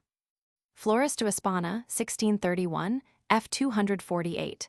Arias Montano refers to him as a close friend Doc. Eneid, T. Roman 41, p. 386. See Chronica, p. 46. 10 Chronicles from Afonso I to Joe Roman 3. He says, 1824 ed. p. 12. Estem est present volum recapituladas, sumadas, abreviadas todas as lembranças dos reis de Portugal des carnicas velhas e novas, cent mudar substantia de verdade. De si que de jadade de 70 anos, hos faz letter 1 EBD est, FEUR letter 1 D52, kv letter 1 EBD, examination before the Inquisition, April 19, 1571. The name appears as Goes, Goos, Goys, Guos, Guos, Guos, Goyos. Goes is a small village some 20 miles northeast of Coimbra. The name also occurs in the Bases Pyrenees. CP Eduis Vito, alguns nomes do Departamento dos Baixos Pyreneos, quatim correspondencia em Portugal boltim de AC. Des Ciências de Lisboa, Roman 8, 1915, pp. 281. It may be one more trace of the former occupation of the whole peninsula by the Iberians equals high, on the height as in Goiás and C. See Marquês de Montebello, Vida de Manuel Machado dos Vito, 1660, p. 3, app. J. de Vasconcelos, Os Musicos Portugueses, I 268. ff. 269 v. 71. The original manuscript disappeared, but a copy, that of the Marques de Castelo Rodrigo, is in the Biblioteca Nacional at Lisbon. Antonio Galvem, Tratado, f59v. He visited the courts of Charles V, Francois I, Henry Roman 8, and Pope Paul Roman 3. Nicolas Antonio says of him, Bib. Nova, morum quip suavitate ac elegantia ergec doctos liberalitate insinuabit si incuiusque animum qui musarum commercio frueter, facile at alt. He arrived on Palm Sunday, 1531, and learning that Luther was preaching at once left the inn to hear him, but could only understand the Latin quotations. Next day he had dinner janter with Luther and Melanchthon, and afterwards returned to Luther's house, where the latter's wife regaled them with a dessert of nuts and apples. Thence he went to Melanchthon's house and found his wife spinning, shabbily dressed. Venisti nimium, usc et usc expectate tuis. Lib. Roman 3 pp. 264, 265. Aliad ealig modi exemplu authordi, Damiano agos Lusitano. He had gone with others to negotiate terms, and when barely half an hour was allowed to refer the terms to the Senate, remained in the enemy's camp in order to create a delay by conversing with Longueville. Meanwhile, relief had been received, and the Senate refused the terms. In his trial, he says that 3 of them became monks, medio tres filhos frades. Cf. Prologo, quemuidos como causa desesperada, si nam atreverem poer amau. One of these many was Go's rival, the eloquent Bishop Antonio Pinheiro. The 4th part was approved on January 2, 1566. For the grounds of this disapproval, see Critica Contemporanea e Acute Chronica de D. Manuel, 1914, ed. Edgar Prestage, from a manuscript in the British Museum. Dr. Joaquim de Vasconcelos and Mr. G.J.C. Henriques have dealt very ably with many interesting points of Go's life and works. His friend Diogo Mendes de Vasconcelos, 1523-99, Canon of Evora, says that he died in 1575 80, so the Theatrum, obiit octogenarius AC. 1575. Probably the 5 is an error or misprint for 3 and the 80 correct. Louis de Sousa Hist. S. Dom, Pt. I. Bk. I. Cap. 2 praises his Juizo e Curiosidade de Bom Antiquario, and there are many similar passages in other writers. Resende furnished Barros, as Severim de Feria later furnished Brito, with materials and advice. In a similar though more elaborate work, 88 ff. Fray Nicolau Diaz, 1596, told the life and death of Princess Jona, May 1490, Vida de Serenissima Princedona Jona, Filha del Rey Dom Afonso o Quinto de Portugal, 1585. Casamento Perfido, 2a ed. 1726, p. 61. Monarchia Lusitana, pt. v. bk. Roman 17, cap. 5. Bernardo de Brito also praises him, and Fray Antonio Brandão acknowledges his debt to him. Feria e Sousa says that he received from him Cantidad de Papals. Europa Portuguesa, Volume Roman 3, pt. 3. Portugal, he says, is a perpetual spring, and he speaks of the women who earn their living by selling roses and other flowers in Lisbon, of the almonds of Algarve, the excellent honey and C Volume I covers the period from the flood to the foundation of Portugal. Volume Roman 2 goes down to 1557, Volume Roman 3 to Philip Roman 2 of Spain. Section 6. Quinhentista Prose. Had Latinization and the Renaissance come to Portugal in a quiet age, it is not pleasant to think what havoc they might have wrought on Portuguese prose in the unreal atmosphere of the study. Fortunately, they found Portugal in turmoil. Stirring incidents and adventures were continually occurring, which needed no heightening of rhetoric or Latin pomp of polysyllables. A scientific spirit of accuracy was abroad, and the missionaries and adventurers, travelers, mariners, merchants, officials, and soldiers who recorded their experiences wrote as men of action, with life and directness. Few stories are more intense and affecting than those told by the Portuguese survivors of shipwreck in the 16th and 17th centuries. 12 of these appeared in the original collection edited by Bernardo Gomes de Brito, born in 1688, Historia Tragico-Maritima, 2 vols. 1735, 6. The earliest and most celebrated is the Relacum de Mui Notable Perda do Galo Grande Esjo June 24, 1552, an anonymous narrative based on the account of a survivor, Alvaro Fernandez, probably the ship's mate, which tells of the death of D. Leonor de Sepulveda and her husband with a simple pathos and dramatic power, unattained by the many poets who later treated the same theme. But the accounts of the wreck of the Esbento, 1554, the Consicao, 1555, the Espalo, 1561, of D. Jorge de Albuquerque, 1565, and others are scarcely less moving. The ships of 1,000 tons as the Aguia, the largest vessel that had hitherto sailed to India, 1558, and under often with rotten rudder or the whole ship rotten, sepulturas dos homens with few boats, careless and ignorant pilots, badly careened, overloaded, overcrowded, ill-supplied with worm-eaten biscuit, poisonous wine and insufficient water seemed to invite destruction. Between 1582 and 1602, alone 38 ships were lost. The sea was not the only enemy. Corsairs off the coast of Portugal, French, Dutch, and English, Lutheran heretics who threw overboard beads and missiles, or a Turkish fleet, in sight of Ericeira, exacted their toll when all other dangers had been successfully overcome. The story is told immediately after the event, sometimes almost in the form of a diary or log, or years later by survivors or based on the account of survivors, and it varies according as the narrator is the captain of the ship, a landsman with a dislike of sailors, a plain soldier, a Jesuit priest, a Franciscan monk, a distinguished Lisbon chemist, Henrique Diaz in I6, or a famous historian, Roman II. 3 by Diogo Ducaudo, Roman II. 4 by João Baptista Lavanja. All or most of their accounts are masterpieces of vivid phraseology. We follow as in a novel their adventures as the sea breaks into flower quebrando frall, as they are stranded on a desert island, boarded in sight of home, entrapped by savages, devoured by wild beasts, tottering aramados paus, exhausted by thirst and hunger, or prostrated by heat, in comparison with which the camas of Alentejo are but as Norwegian cold. Toils and perils borne with heroic courage, told with the simplicity of heroes, without adorno de palavras nem linguagem florida. Many books of travel were the natural consequence of the discovery of India.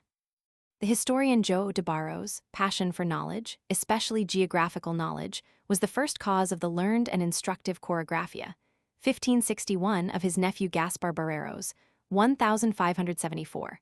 A description of the places through which he passed on his way to Rome in 1545 to thank the Pope on behalf of the Infante Henrique Cardinalum Amplissimum for his cardinal's hat. But this work, edited by his brother, Lopo Barreiros, was an exception. Most of the travel books were concerned with the Far East. The Livro que de Relação do Queviu e Uviu, No Orient, 1516, by Duarte Barbosa of Lisbon, brother-in-law of Fernão de Magalhães, exists in a Portuguese manuscript in the public library of Oporto, but was first published in Portuguese in 1821 as a translation from the Italian Libro di Odordo Barbosa Portuguese, itself a translation from a copy at Seville. The author had spent the greater part of his youth in India, and his work contains vivid and accurate notes on eastern lands and cities, especially Malabar. One of the causes that most moved Portugal to curiosity and acted as an incentive to discovery were the vague rumors of the existence of a mighty Christian prince, the half-mythical Prester John, Negus of Abyssinia. The priest Francisco Alvarez, c. 1470 c. 1540, set out with Duarte Galvão, first Portuguese ambassador to Abyssinia, in 1515, but Galvão's death delayed the mission, and it was not till 1520 that Alvarez and the new ambassador, D. Rodrigo de Lima, reached the court of Prester John. They remained for 6 years in the country, and during this time Alvarez recorded in straightforward notes every detail of the country and its inhabitants with minuteness and accuracy. He considered himself old in 1520. He was certainly active. He shoots hares and pheasants, washes unsuccessfully for gold, looks after his slaves, his 9 mules, his 14 cows, and organizes a procession against locusts. On their return in Alvarez, friend Antonio Galvão's ship, to Lisbon, bringing the length of Prester John's foot, he was eagerly questioned by king, prelates, and courtiers. The whole court trooped out along the road from Coimbra to meet them, and, when he published his fascinating diary of travel, Verdadera Informacam das Terras do Preste Jome, 1540, it was soon translated into almost every language of Europe. Fray Gaspar de Cruz of Evora, missionary in China, returned to Portugal in 1569, and in the same year began his Tractado Quasicada Muito por est letter 1 ebd so as causas de China, 1570. He calls it a singela narracam, but it contains valuable information about China, nor did the author neglect his style. The Dominican Fray João dos Santos, c. 1550 c. 1625, was born at Evora about the middle of the 16th century and went out to East Africa and India as a missionary in 1586. He returned to Lisbon in August 1600 and 9 years later published his Ethiopia Oriental, 1609, an attractive, curious account, written in a clear and easy style, of the natives, their land and customs. It is to be feared that some of the settlers sadly abused his credulity, as in the case of the Mercador's tale of the native sorcerer or the man 380 years old, but this does not by any means impair the interest of his book. More individual and vivid is the Itinerario, 1560, of Antonio Tenreiro, who in brief, staccato sentences describes minutely what he saw: the roses of red, white, and yellow roses in Maynir Damascus, the the red roses of Shiraz, the fair white Girgis, complexion like Englishmen, during his travels from Ormuz to the Caspian Sea and in Palestine and Egypt, and his overland journey from Ormuz to Portugal, 1529, in which, alone with an Arab guide, he spent 22 days in crossing the desert. A similar land journey, a generation later, is described with an equal wealth of curious detail in the Itinerario, 1565, of Mester Martim Afonso, surgeon to the Viceroy, Conde de Redondo, while the Franciscan Fray Pantalam de Avero in his Itinerario de Terra Santa, and c. 1593, described his journey to the Holy Land. Not less adventurous were the travels of another Franciscan, Fray Gaspar de S. Bernardino, who related them with greater parade of erudition in a clear, elegant style in his Itinerario de India por Terra, 1611, the promised second part of which was unhappily not finished, or at least not published. Half a century later, the Jesuit Manuel Godinho, c. 1630-1712, in the Relacum do Novo Caminho, que fez por terra e mar, 1665, gave a remarkable account, in a style not untouched by the culturanismo of the time, of his return journey in 1663 from Bacame. But various and arresting as are the books of Portuguese travelers, they are all eclipsed by the wonderful Peregrinicam, 1614, of Fernão Mendes Pinto, c. 1510-83. This prince of travelers and adventurers was born at Montemor o Velho. His parents were of humble station, and at the time of King Manuel's death, 1521, he was brought by an uncle to Lisbon in order to earn his living. Although he remained in Portugal for 16 years, in the service first of a lady of Lisbon and later of Dijo de Lancaster, lord of Montemor o Velho, at Setúbal, he was but just in his teens when, crossing in a boat from Alfama, he was captured off Sesimbra by a French corsair as a foretaste of pleasures to come. In March 1537, he set out for India, and his odyssey began in earnest. He had no sooner reached Diu than he re-embarked on an expedition to the Straits of Mecca.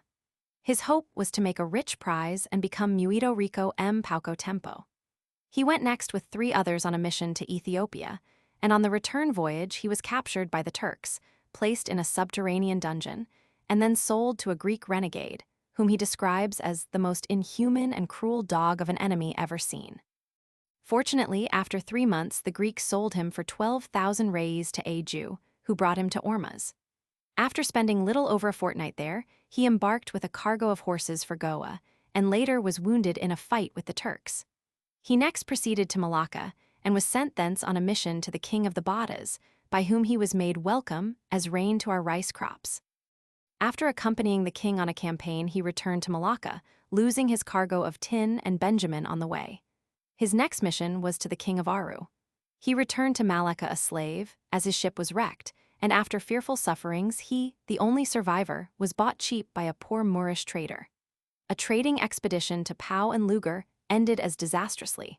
After a fight with Moors, he succeeded in swimming wounded to land, but returned penniless to Patin. In despair, he joined the freebooting Antonio de Feria, and they preyed on Chinese junks till their ship was weighed down with silver and silk, damask and porcelain. Feria and his men are represented fighting, torturing, murdering, plundering, playing at dice on deck for pieces of silk, praying a litany, and promising rich and good spoil to Our Lady of the Hill at Malacca. After being shipwrecked, they joined a Chinese pirate and again built up their fortunes. They weathered a storm by throwing overboard 12 cases of silver, sacked a Chinese city, were received in honor at Liampo, Ningpo.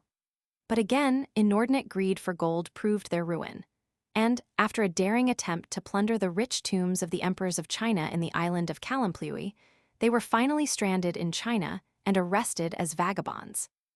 After 6 weeks in the crowded prison at Nanking, the Portuguese were taken to Peking and thence deported to Quanxi, Kansu, where they were freed by the timely attack of the King of Tartary. He sent them to Cochin China, but on the way they entered the service of a Chinese pirate. When they reached Japan, only 3 Portuguese survived, the first Europeans, Mendes Pinto claims, to set foot there. When he brought news of this land to Liampo, a trading expedition was hastily equipped and set out in defiance of times and seasons. Few of those who embarked in the 9 junks ever saw land again. Mendes Pinto eventually reached Malacca, 1544. Pedro de Feria later sent him on a mission to the king of Martavo. Martava was, however, sacked soon after his arrival, and he was carried a prisoner to Pegu. He escaped by night, and after many adventures returned to Goa. He immediately set out again, to challenge fortune in China and Japan.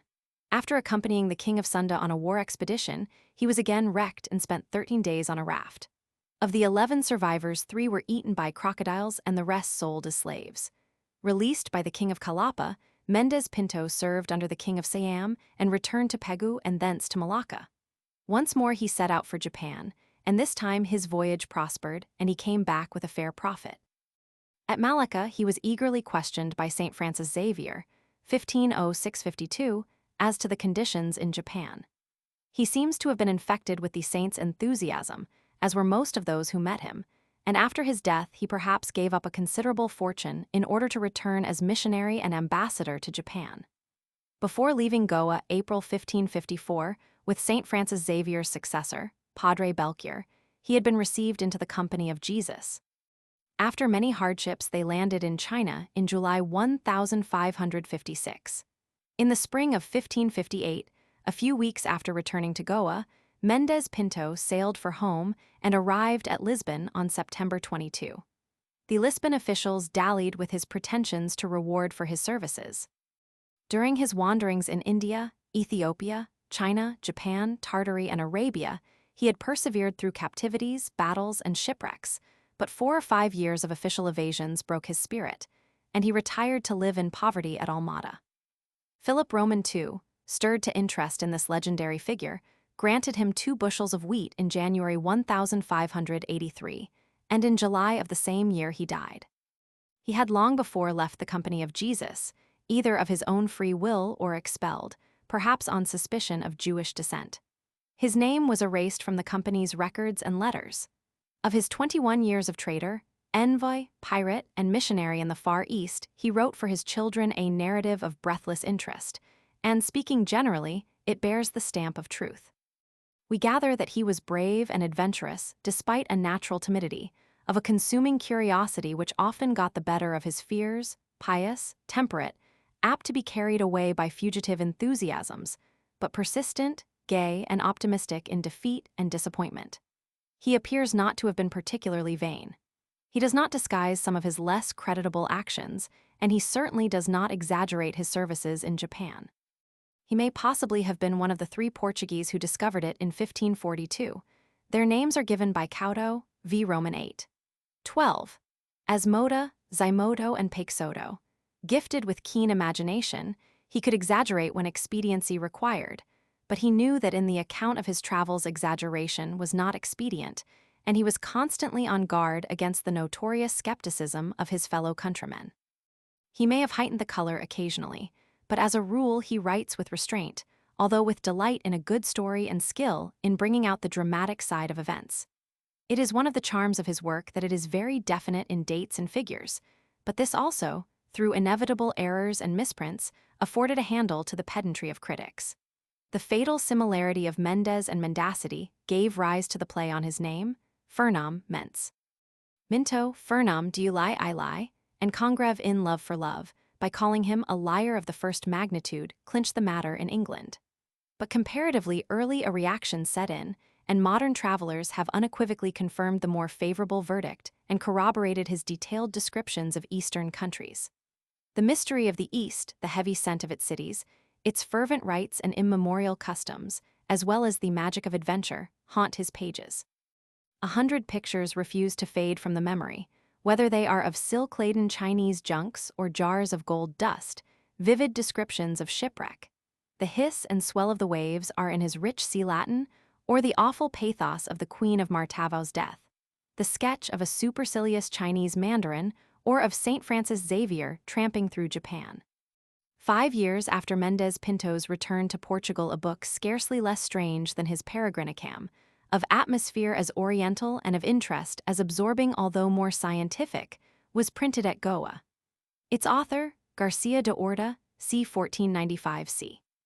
1570, born at Elvas, the son, perhaps, of Jorge de Orta, owner of a shop Temdero in that town, studied medicine for 10 years, 15-1525, at Salamanca and Alcalá, and in 1526 began to practice as a doctor at Castelo de Viti. From 1532 to 1534, he was professor at the University of Lisbon, and in March 1534 sailed with his friend and patron, the insatiable Governor Martim Afonso de Sousa, to India as king's physician. The East cast its spell over his curious and inquiring mind. He remained under 12 or more governors and died at a good old age, probably at Goa. There, on the veranda of his beautiful garden, in this land of bellissimi giardini, served affectionately by many slaves, and with the books of his well-stocked library ready to his hand, he would regale his guests with strange fruitsal the manner as acute Gyula of India and with still stranger knowledge.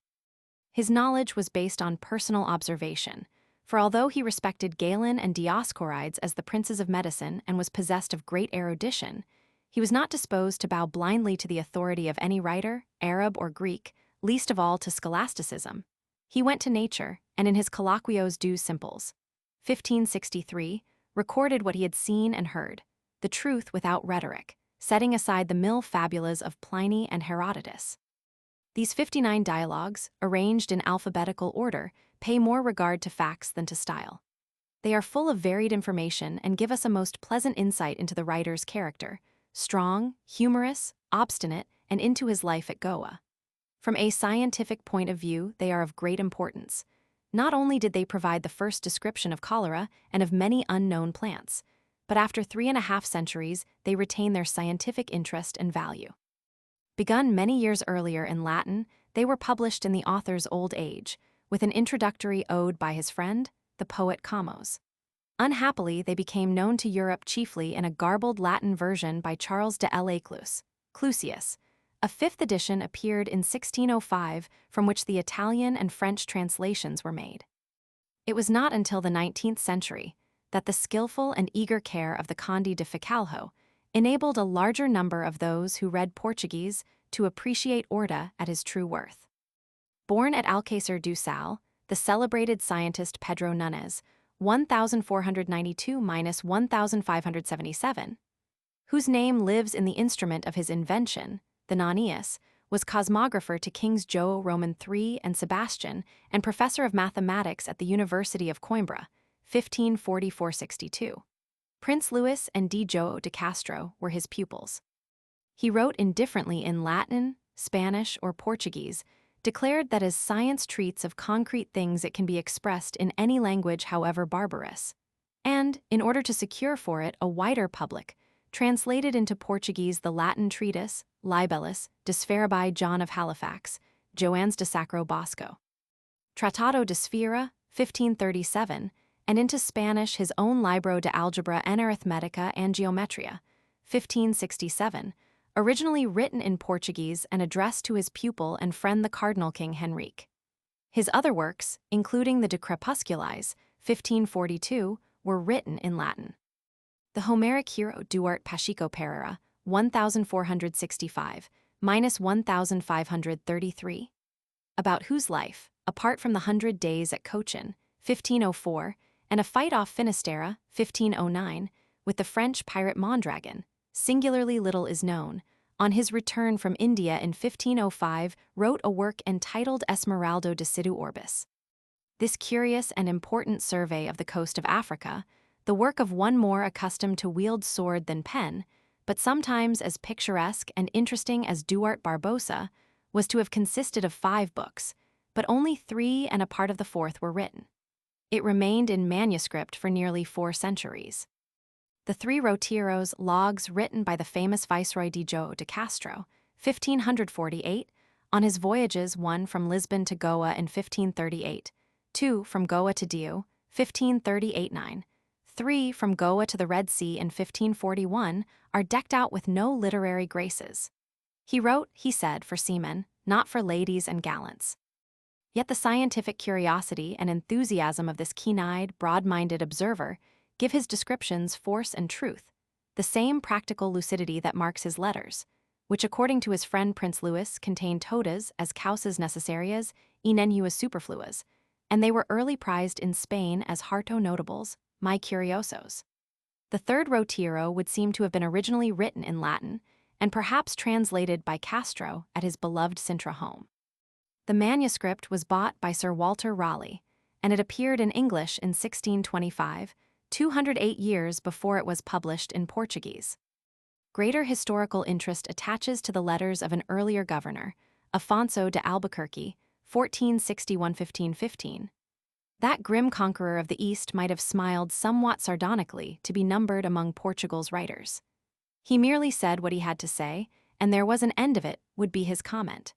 But it is precisely this directness, the powerful grasp of reality, and the horror of useless rhetoric which gives excellence to the prose of his cartas. These incomparable reports, written to King Manuel in moments snatched from his many occupations as governor of India, 1509–15, sometimes rise to a biblical grandeur and eloquence, as in the splendid passage beginning Goa e acute vasa, honor, o rei dili pagavas perias. Perhaps, after all, he was not wholly unconscious of his art, and certainly the source of it is clear. As Osorio notices, he was a devoted student of the Bible. In more familiar mood, he can give a vivid sketch in a few emphatic words, as when he describes the judge, a little man dressed in a cloak of coarse cloth with a crooked stick under his arm, or the impostors who will practice 1,000 wiles and deceits for 1 ruby. To turn to lesser men, Fernam Rodriguez Lobo Sorapita, born c. 1560, a distinguished Lisbon advocate and the first editor of the Rithmas, 1595 of Camões, was a poet celebrated for his wit in his day. That of his letters is perhaps a little forced, and the obscurity of the allusions now interferes with our enjoyment. The interest of the extracts from a manuscript in the British Museum written by Francisco Rodriguez Silveira, 1558 c. 1635, in 1608, published under the title Memorias de Soldado de India, 1877, consists both in the record of his 13-year service in India, 1585–98, and in the account during the succeeding 10 years of Portugal and especially Beira. The condition of the roads, the land, the peasants, and the sway of the local cacique's thief, Turk, Pasha, tyrant, he calls them, and his indignation gives a pleasant vigor to his prose. The Art de Caca da Altenaria, 1616, of Diogo Fernandes Ferreira, born c. 1550, page of the Pretender de Antonio, is a work of great interest.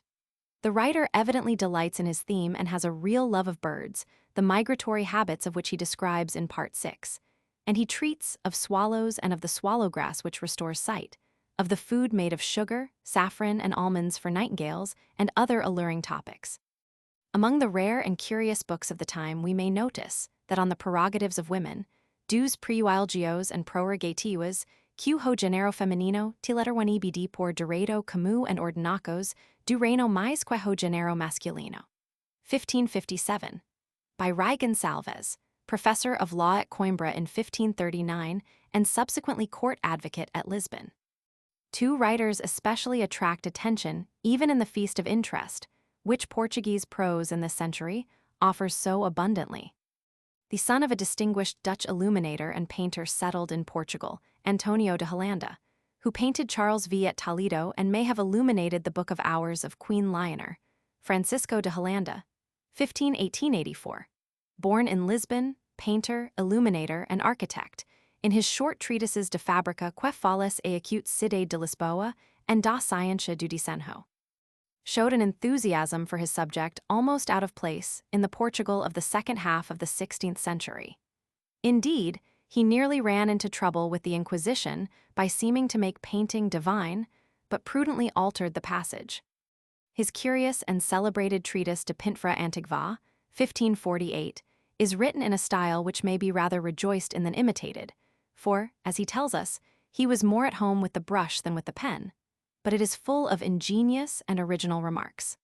The first part deals in 44 brief chapters with painting generally, and opens with a fine passage describing the work of God as the greatest of all painters. The second part contains the Quattro Dialogos, in the first 3 of which he records the conversations of Vittoria Colonna, Michelangelo, Lattanzio Tolomei, and himself in the church of St. Sylvester, or in a garden overlooking Rome. Conversations which, despite their Portuguese dress, bear the stamp of truth and will retain their fascination so long as interest in art endures. Francisco worked first in the household of the Infante Fernando and then in that of the Archbishop of Evora.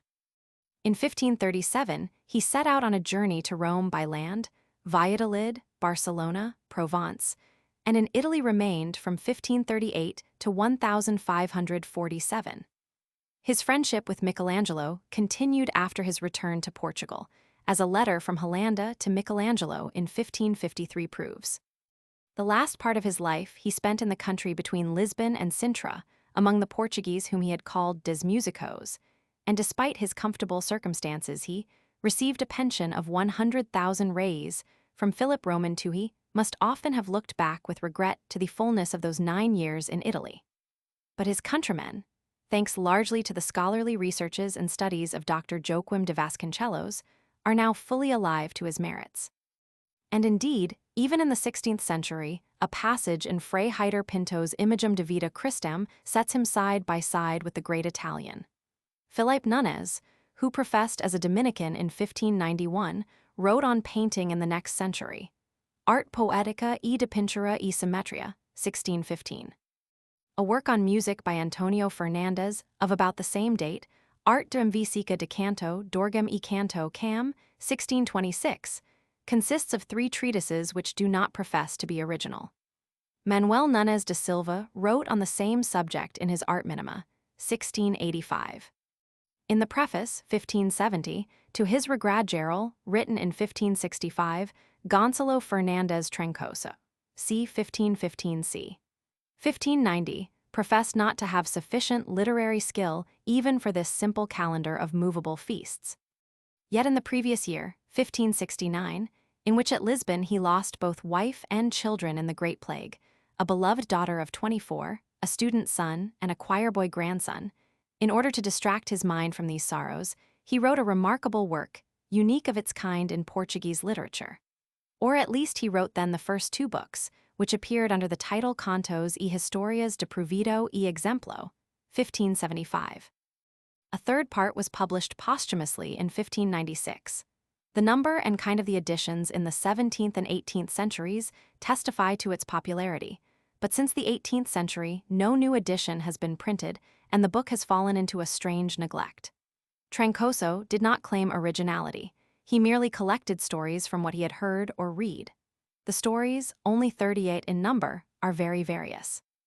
The subjects of many of them resemble those of Franco Sacchetti's Novelle or Giovanni Francesco Straparola's Le Roman 13 Pius Evelynati, and some are directly imitated from Boccaccio's Il Decameron or Giovanni Battista Giraldi's Glai Academidi or from Matteo Bandello, 1565.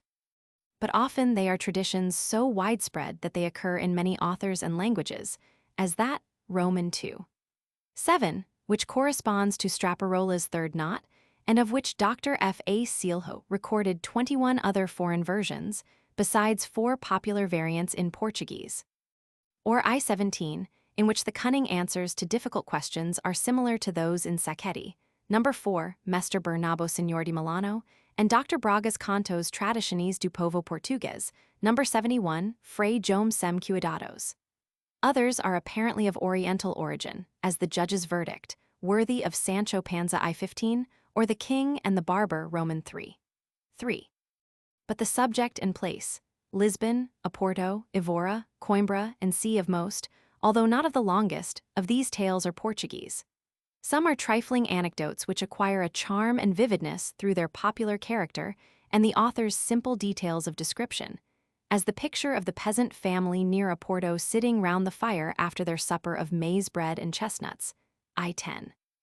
The author is not content that we should draw our own moral, but this scarcely spoils the reader's pleasure in these malicious and ingenious tales.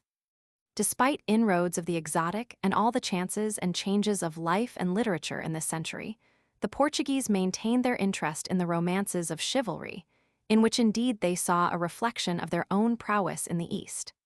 Dull as Clarimundo may now seem, it made a great impression in its day, and was eagerly read from Lisbon to the Moluccas.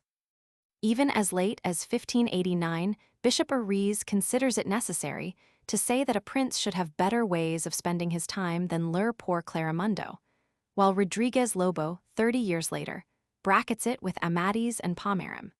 Many a young page in Escudero must have aspired not only to pore over the Chronicas, but to write one of his own. The facility of a Barros is, however, given to few, and both Jorge Ferrera's Memorial and Mori's Palmerim de Inglaterra were written later in life. Francisco de Moriz, c. 1572, a well-known courtier in the reign of King Jo Roman III, whose treasurer he was, and a commendador of the Order of Christ, in 1540 accompanied the Portuguese ambassador, D. Francisco de Noronha, to Paris as secretary, and at the French court he fell passionately in love with one of the ladies-in-waiting of Queen Leonor, sister of the Emperor Charles V and widow of King Manuel of Portugal, named Claude Blosset de Torcy. His love was not returned. There was a great discrepancy of age between them, his knowledge of French was very slight, and his passion robbed him of wit and reason. If the Duc de Chatelain was favored, or if the English ambassador gave Mademoiselle de Torcy his arm, Moriz would flare up in jealousy. And when in the presence of the Queen, the elderly lover went down on his knees, La Belle Torcy, to whom Clement Marat had addressed one of his étrennes, and who eventually married the Baron de Fontaines, prayed him not to continue to make her as well as himself ridiculous. Moriz, after leaving France in 1543 or early in 1544, recovered from his passion and married in Portugal. Of his subsequent life little is known. He appears to have returned to France, and in 1572 he was murdered at the entrance of the Rocio, the central square of Evora. His Crónica de Palmerim de Inglaterra, written in France or Portugal or both, was probably published in 1544, but the earliest existing Portuguese edition is that of Evora, 1567, which contains the dedication to the Infanta Maria, written over 20 years earlier, 1544. Chiefly remarkable for the excellence of its style, Palmerim will always retain its place in Portuguese literature as a masterpiece of prose, musically soft, yet clear and vigorous. Cervantes considered it worthy to be preserved in a golden casket like the works of Homer, but few of its readers will now differ from the more modern and moderate opinion of Menéndez y Pello, that it requires a real effort to read the whole of it. The effort required to read the miserable Spanish translation of 1547-8 is infinitely greater. The fact that this translation is of earlier date than any surviving Portuguese edition gave rise to the theory that Moriz had translated his work from the Spanish. No competent critic now believes this. Any doubts that may have lingered were dispelled wittily and forever in Mr. Purser's able essay, 1904.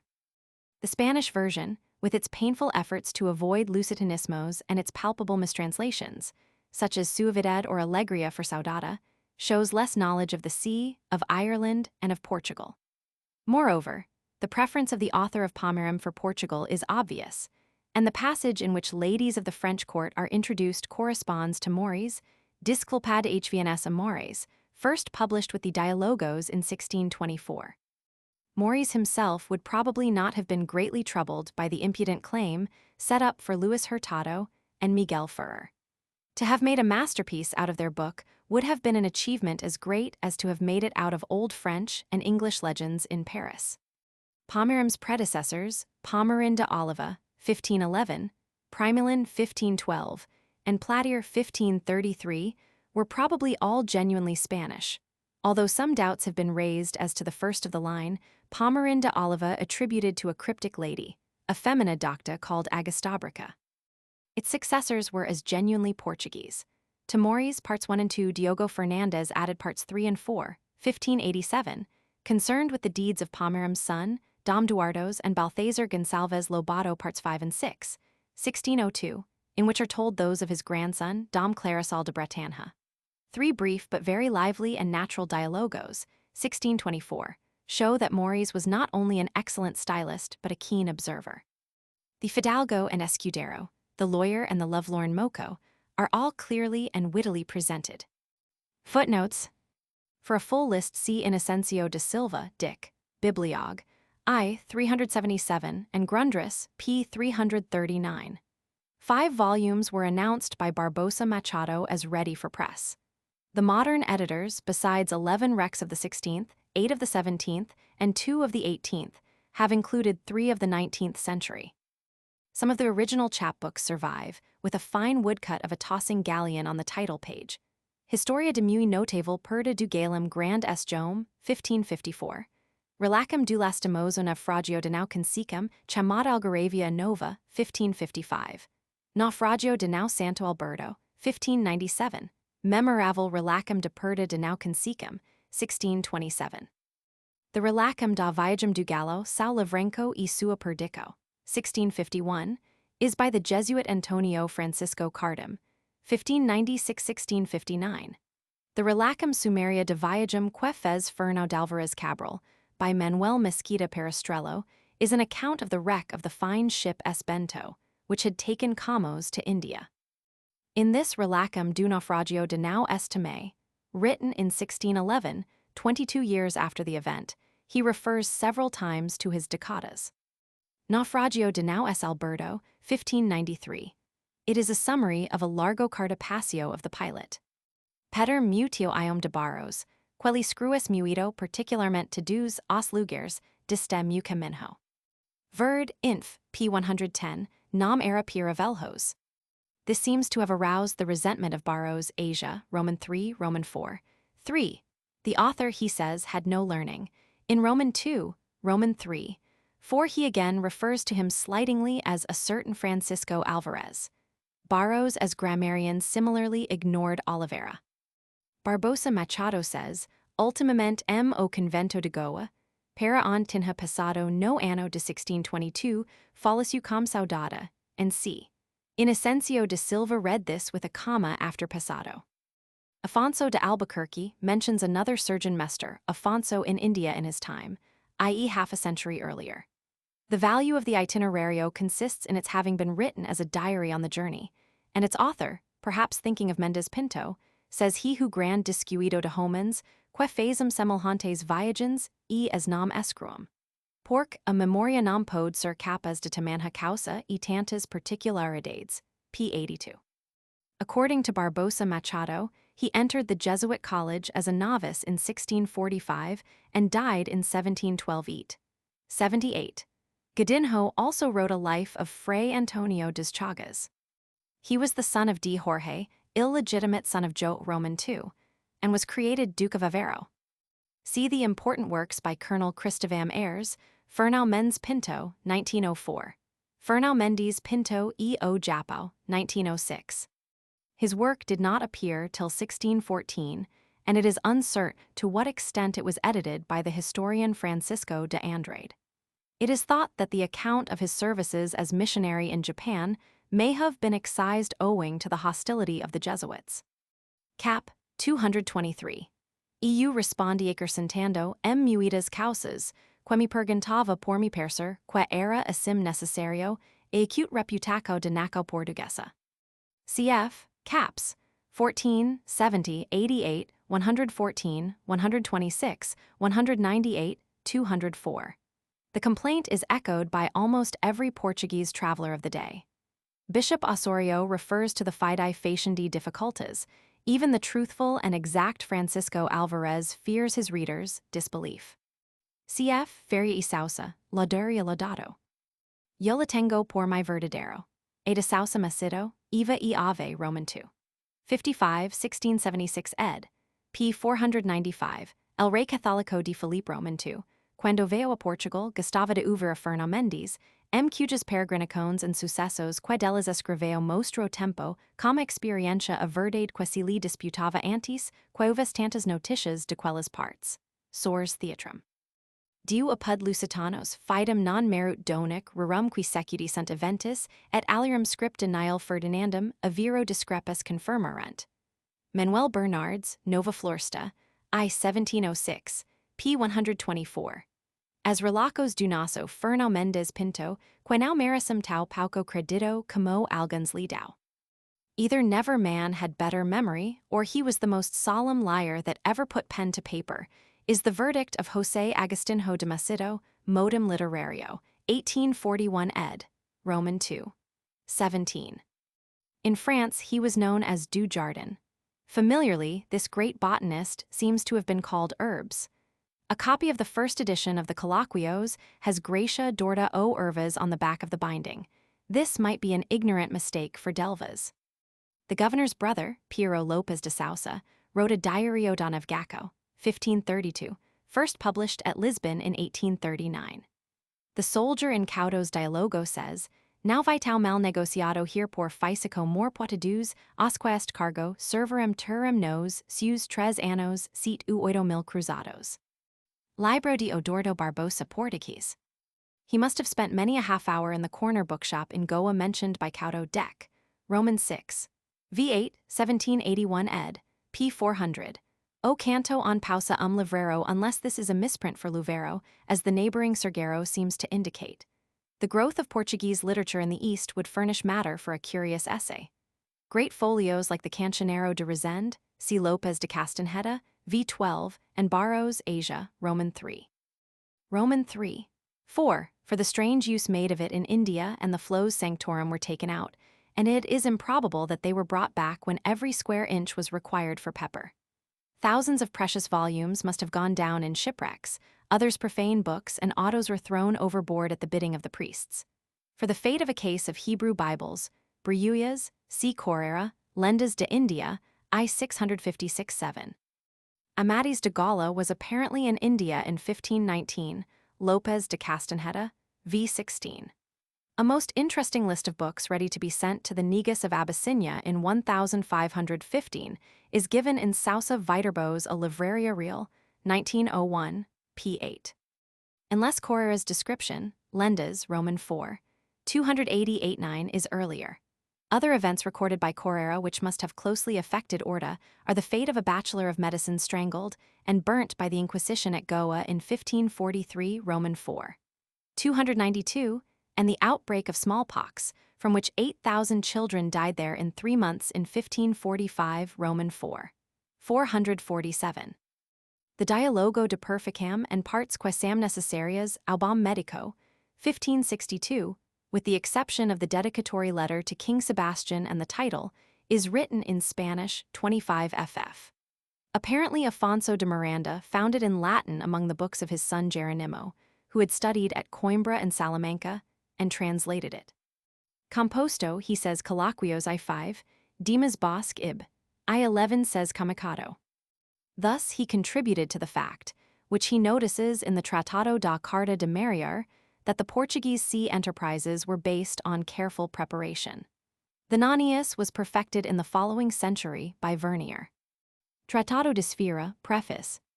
This volume contains also 2 brief treatises by Nunes in Portuguese.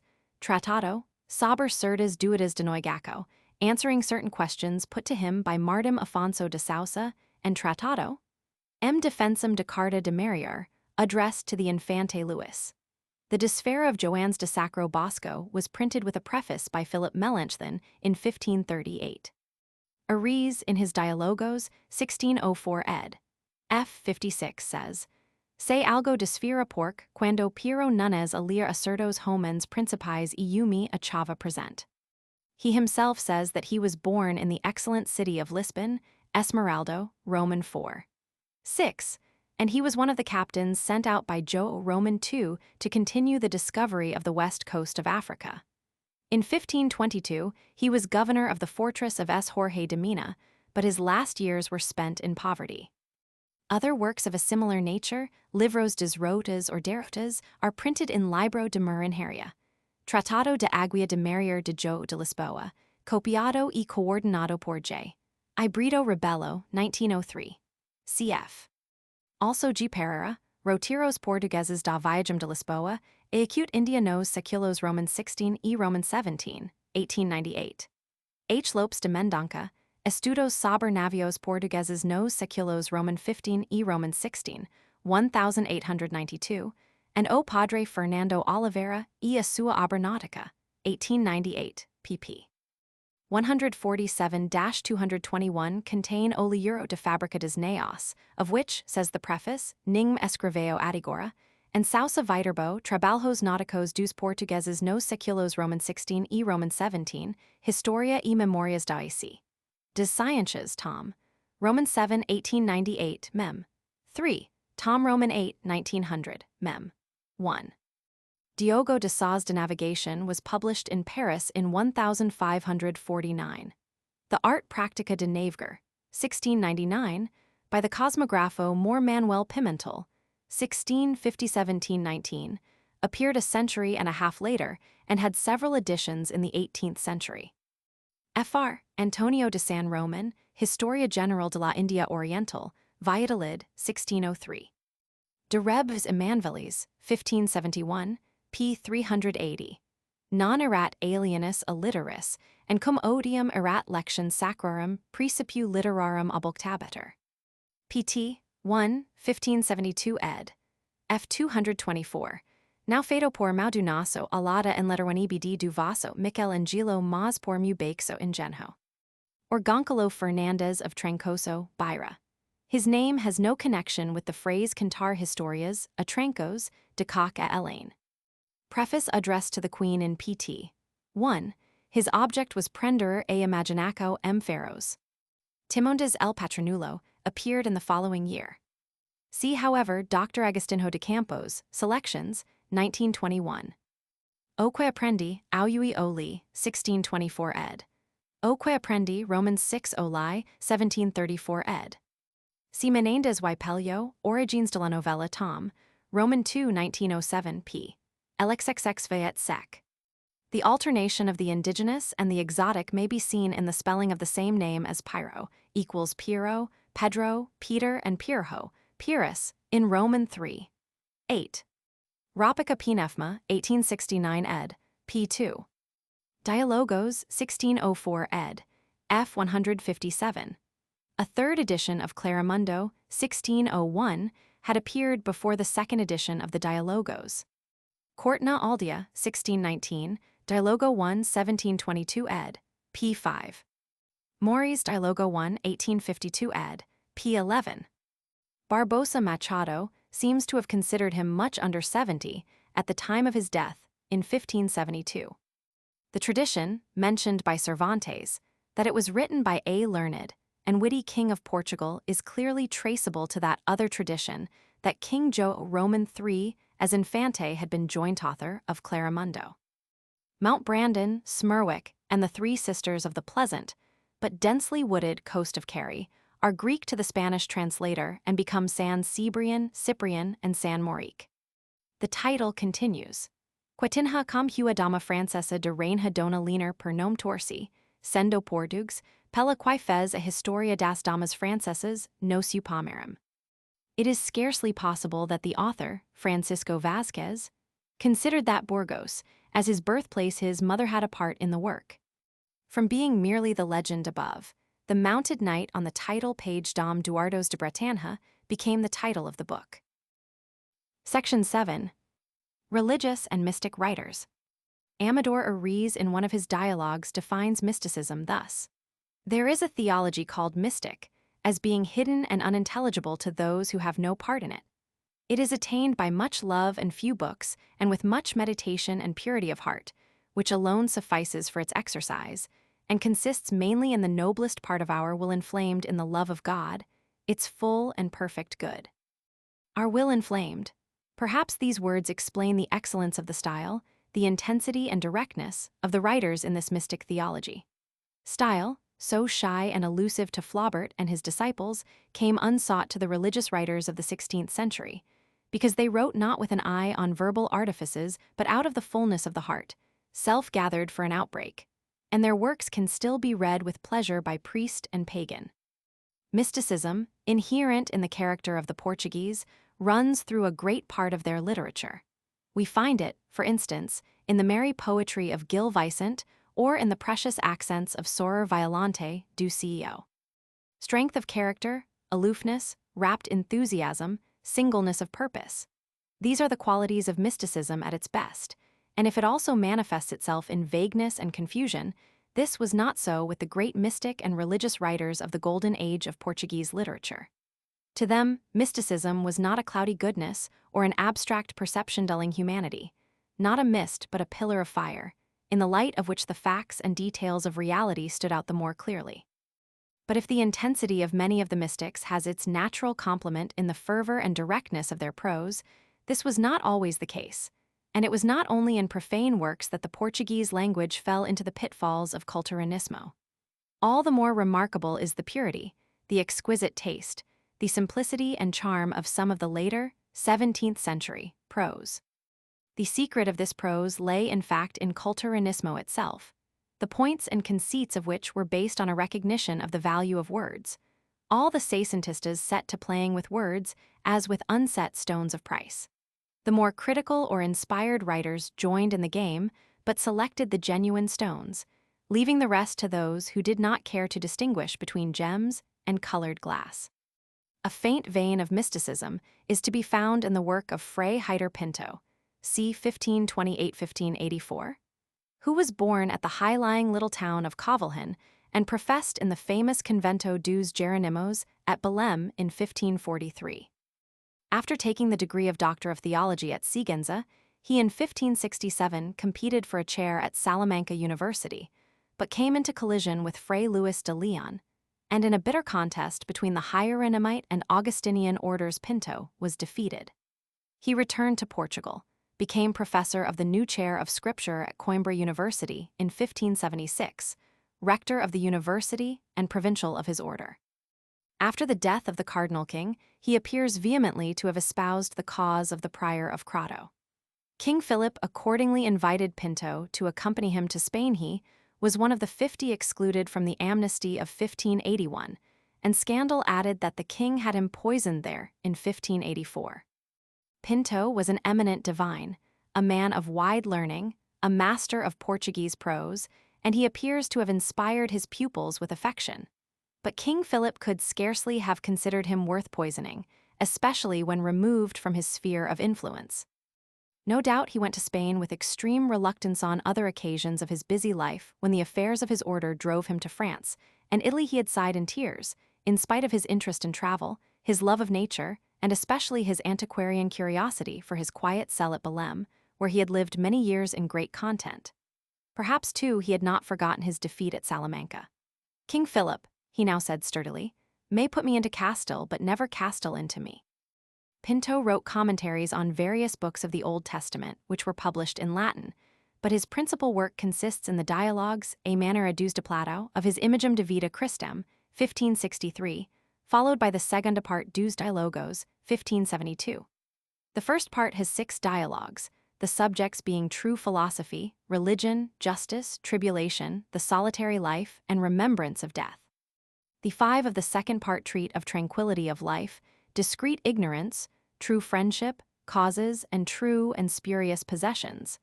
It is impossible to read a page of these dialogues and not be struck by the extraordinary fascination of their style. It is concise and direct without ever losing its harmony. Perhaps its best testimonial is that its magic survives the innumerable quotations, although one may regret that the work was not written, like the Trabalhos de Jesus, in a dungeon instead of in a well-stocked library. Apart from the proof it affords of the exceptional capacity of the Portuguese language for combining softness and vigor, the work contains much ingenious thought, charming descriptions, and elaborate similes. Some 20 editions in various languages before the end of the century show how keenly it was appreciated. It was certainly not without influence on the Diálogos, 1589, of the energetic and austere Bishop of Portugal, Amador Ariz, c. 1530–1600, who spent his boyhood at Bijá and professed as a Carmelite at Lisbon a year after Fray Tomé de Jesus and 2 years after Fray Heitor Pinto had professed in the same city. Like the former, he studied theology at Coimbra. Cardinal Henrique, when Archbishop of Evora, chose Ariz to be his suffragan and in 1578 appointed him to the see of Tripoli. 3 years later, he was made Bishop of Portugal by Philip Roman II. He resigned in 1596 and spent the last 4 years of his life in retirement in the college of his order at Coimbra. A few weeks before his death, he wrote the prefatory letter for the revised edition of his great work. It consists of 10 long dialogues between the sick and dying Antiocho and doctor, priest, lawyer, or friends. The longest, over a quarter of the whole, is a mystic life of the Virgin, and of the others some are purely religious, as De Patientia e Fortaleza Christem, some historical or political De Gloria e Triunfo dos Lusitanos, Das Condicos e Parts do Bom Príncipe. That on the Jews, De Gent Judaica, is marred by a spirit of bitter intolerance. On the other hand, there is an outspoken protest against slavery. The whole of this interesting miscellany, which incidentally discusses a very large number of subjects, is tinged with mystic philosophy, and at the same time shows a keen sense of reality. In style as in degree of mysticism, it stands midway between Pinto's Imagum and the Trabalhos de Jesus.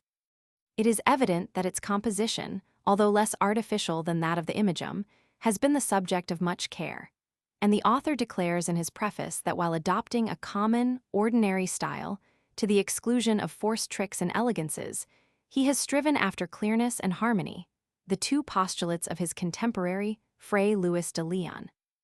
The result is a treasury of excellent prose, in which the harmonious flow of the sentences in nowise interferes with precision and restraint, that grave brevity which Ariz notes as one of the principal qualities of Portuguese. It can rise to great eloquence, as in the Lament of Olympio, without ever becoming rhetorical or turgid. The prose of Pinto and Ariz was a very conscious art, that of the still greater Fray Tomé de Jesus, 1529–82, was the man, and the man merged in mysticism, without thought of style. He was the son of Fernam Alvarez de Andrade, treasurer to King João Roman III, and of Isabel de Paiva. One of his brothers was the celebrated preacher Diogo de Paiva de Andrade, 1528–75, another the historian Francisco de Andrade. A third, Fray Cosme de Presentaco, distinguished himself in philosophy and theology, but died at the age of 36 at Bologna, while the work of a nephew, son of Francisco de Andrade, Diogo de Paiva de Andrade, 1576–1660, Casamento Perfido, 1636, is counted a classic of Portuguese prose. His sister de Violante married the second Conde de Linhares.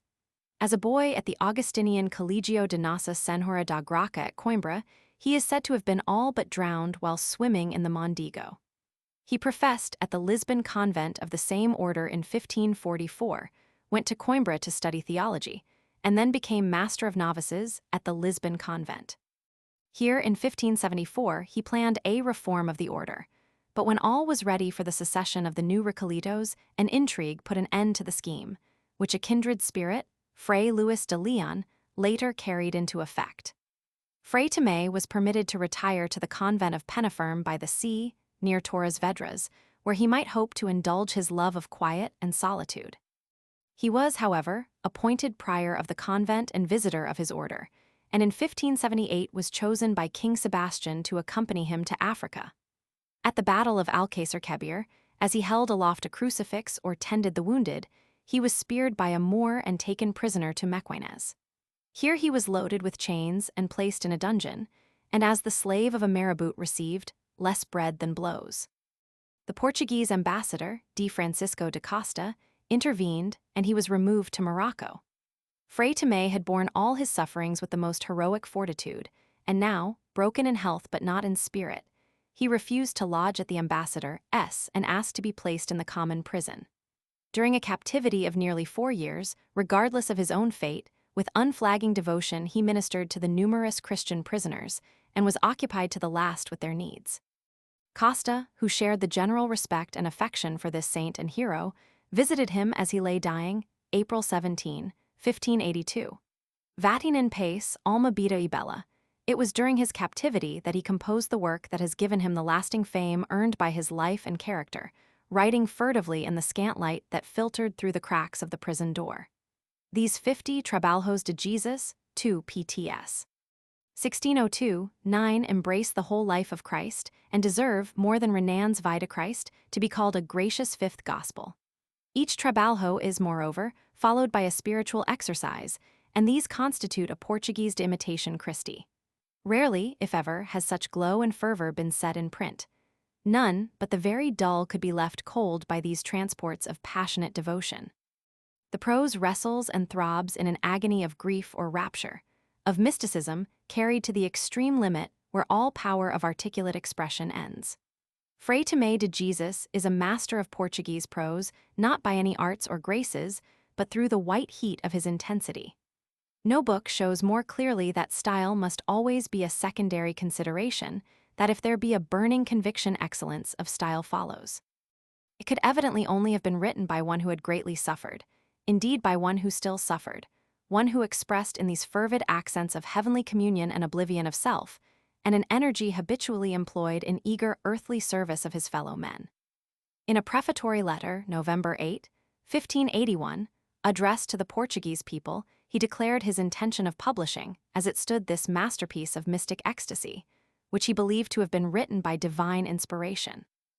Another celebrated treatise of a mystic character is the Voz do Amado, 1579, by the learned canon de Hilarium Brandau, 1585. The religious works of this century are very numerous. We may mention the anonymous Regras y Cautelas de Prouado Espiritual, 1542, which is written in biblical prose and deals with the 15 perfections or excellences of charity and kindred subjects. The Dialogues Disengano de Perdidos em Dialogo entre dos Peregrinos, Hu Cristão e Hu Turco, Goa, 1573, by the first Archbishop of Goa, D. Gaspar de Leo, 1576, and the Dialogo Espiritual. Colloquio de religioso, com peregrino, 1578, by Fray Alvaro de Torres, F.L. 1550, who was drowned in the Tagus when on the way to his convent at Belém.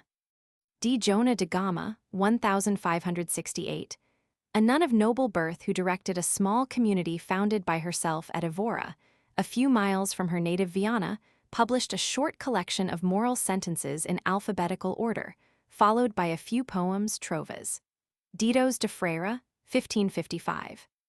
She insists, perhaps a little too emphatically for conviction, on her lack of intelligence and ability, and says that these sayings were written down for herself alone, and that she purposely avoids subtleties, ditos sotiges. But her aphorisms contain some shrewd personal observation. Fact and legend have combined to weave an atmosphere of romance about the life of Manuel de Sousa Coutinho, better known as Fray Luis de Sousa, 1555–1632. A descendant of the second Conde de Marialva, he early entered or was about to enter the order of Knights Hospitallers at Malta, but was captured by the Moors in much the same way and at about the same time, 1575, as was Cervantes. He was taken to Algiers and may have known Cervantes there, or the statement that he became Cervantes' friend may have been an inference from the latter's mention of him in Los Trabajos de Purcell's y Sigismunda. They may have met in Lisbon in 1590, or at Madrid. Sousa Coutinho returned to Portugal in 1578, and some years later married D. Magdalena de Vilhena, widow of D. João de Portugal, one of all the peerage that fell with King Sebastian at Alcácer Quibir. Sousa Coutinho, at the invitation of his brother in Panama, is said to have gone thither in the hope of making a fortune, but the date is not clear. His unbending patriotism was immortalized when, as governor of Almada in 1599, he burnt down his house rather than receive as guests the Spanish governors of Portugal. The prospect of riches at Panama may have seemed especially alluring after this rash act. He appears to have lived quietly in Portugal for some years before 1613, when both he and his wife entered a convent. Their act has been variously explained as due to melancholy disposition or to the early death of their daughter, D. Ana de Noronha. Probably after her death, the example of their friend the Conde de Vimioso, and the conviction that the only abiding pleasure is the renunciation of all the rest were prevalent factors in their decision. The legend, however, related by Fray Antonio de Encarnaco and dramatized 2 centuries later by Garrett, records that D. João de Portugal, D. Magdalena de Vilhena's first husband, had been not killed but taken prisoner in Africa, and after many years' captivity he reappears as an aged pilgrim and bitterly reveals his identity. In the convent of Benfica, where he had professed in September 1614, Fray Luis de Sousa was consulted on various matters by the Duke of Braganza and others who valued his fine character and clear judgment, but he did not live to see the restoration. He was entrusted by his order with the revision of works left by another Dominican, Fray Luis de Cascas, c. 1540–1610. These he rewrote, giving them a lasting value by virtue of his style. The first part of the Historia de S. Domingos, a new kind of chronicle, as he calls it in his preface addressed to the king, appeared in 1623, but the second, 1662, and third, 1678, parts were not published in his lifetime.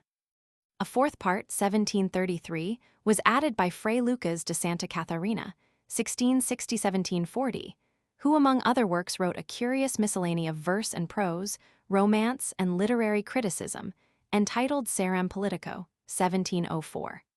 In the biography of the saintly and strong-willed Archbishop of Braga, Vida de Dfr.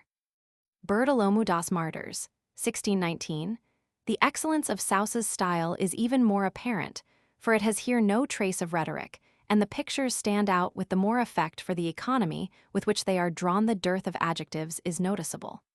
The Archbishop's visits to his diocese give occasion for charming, homely glimpses of Minho.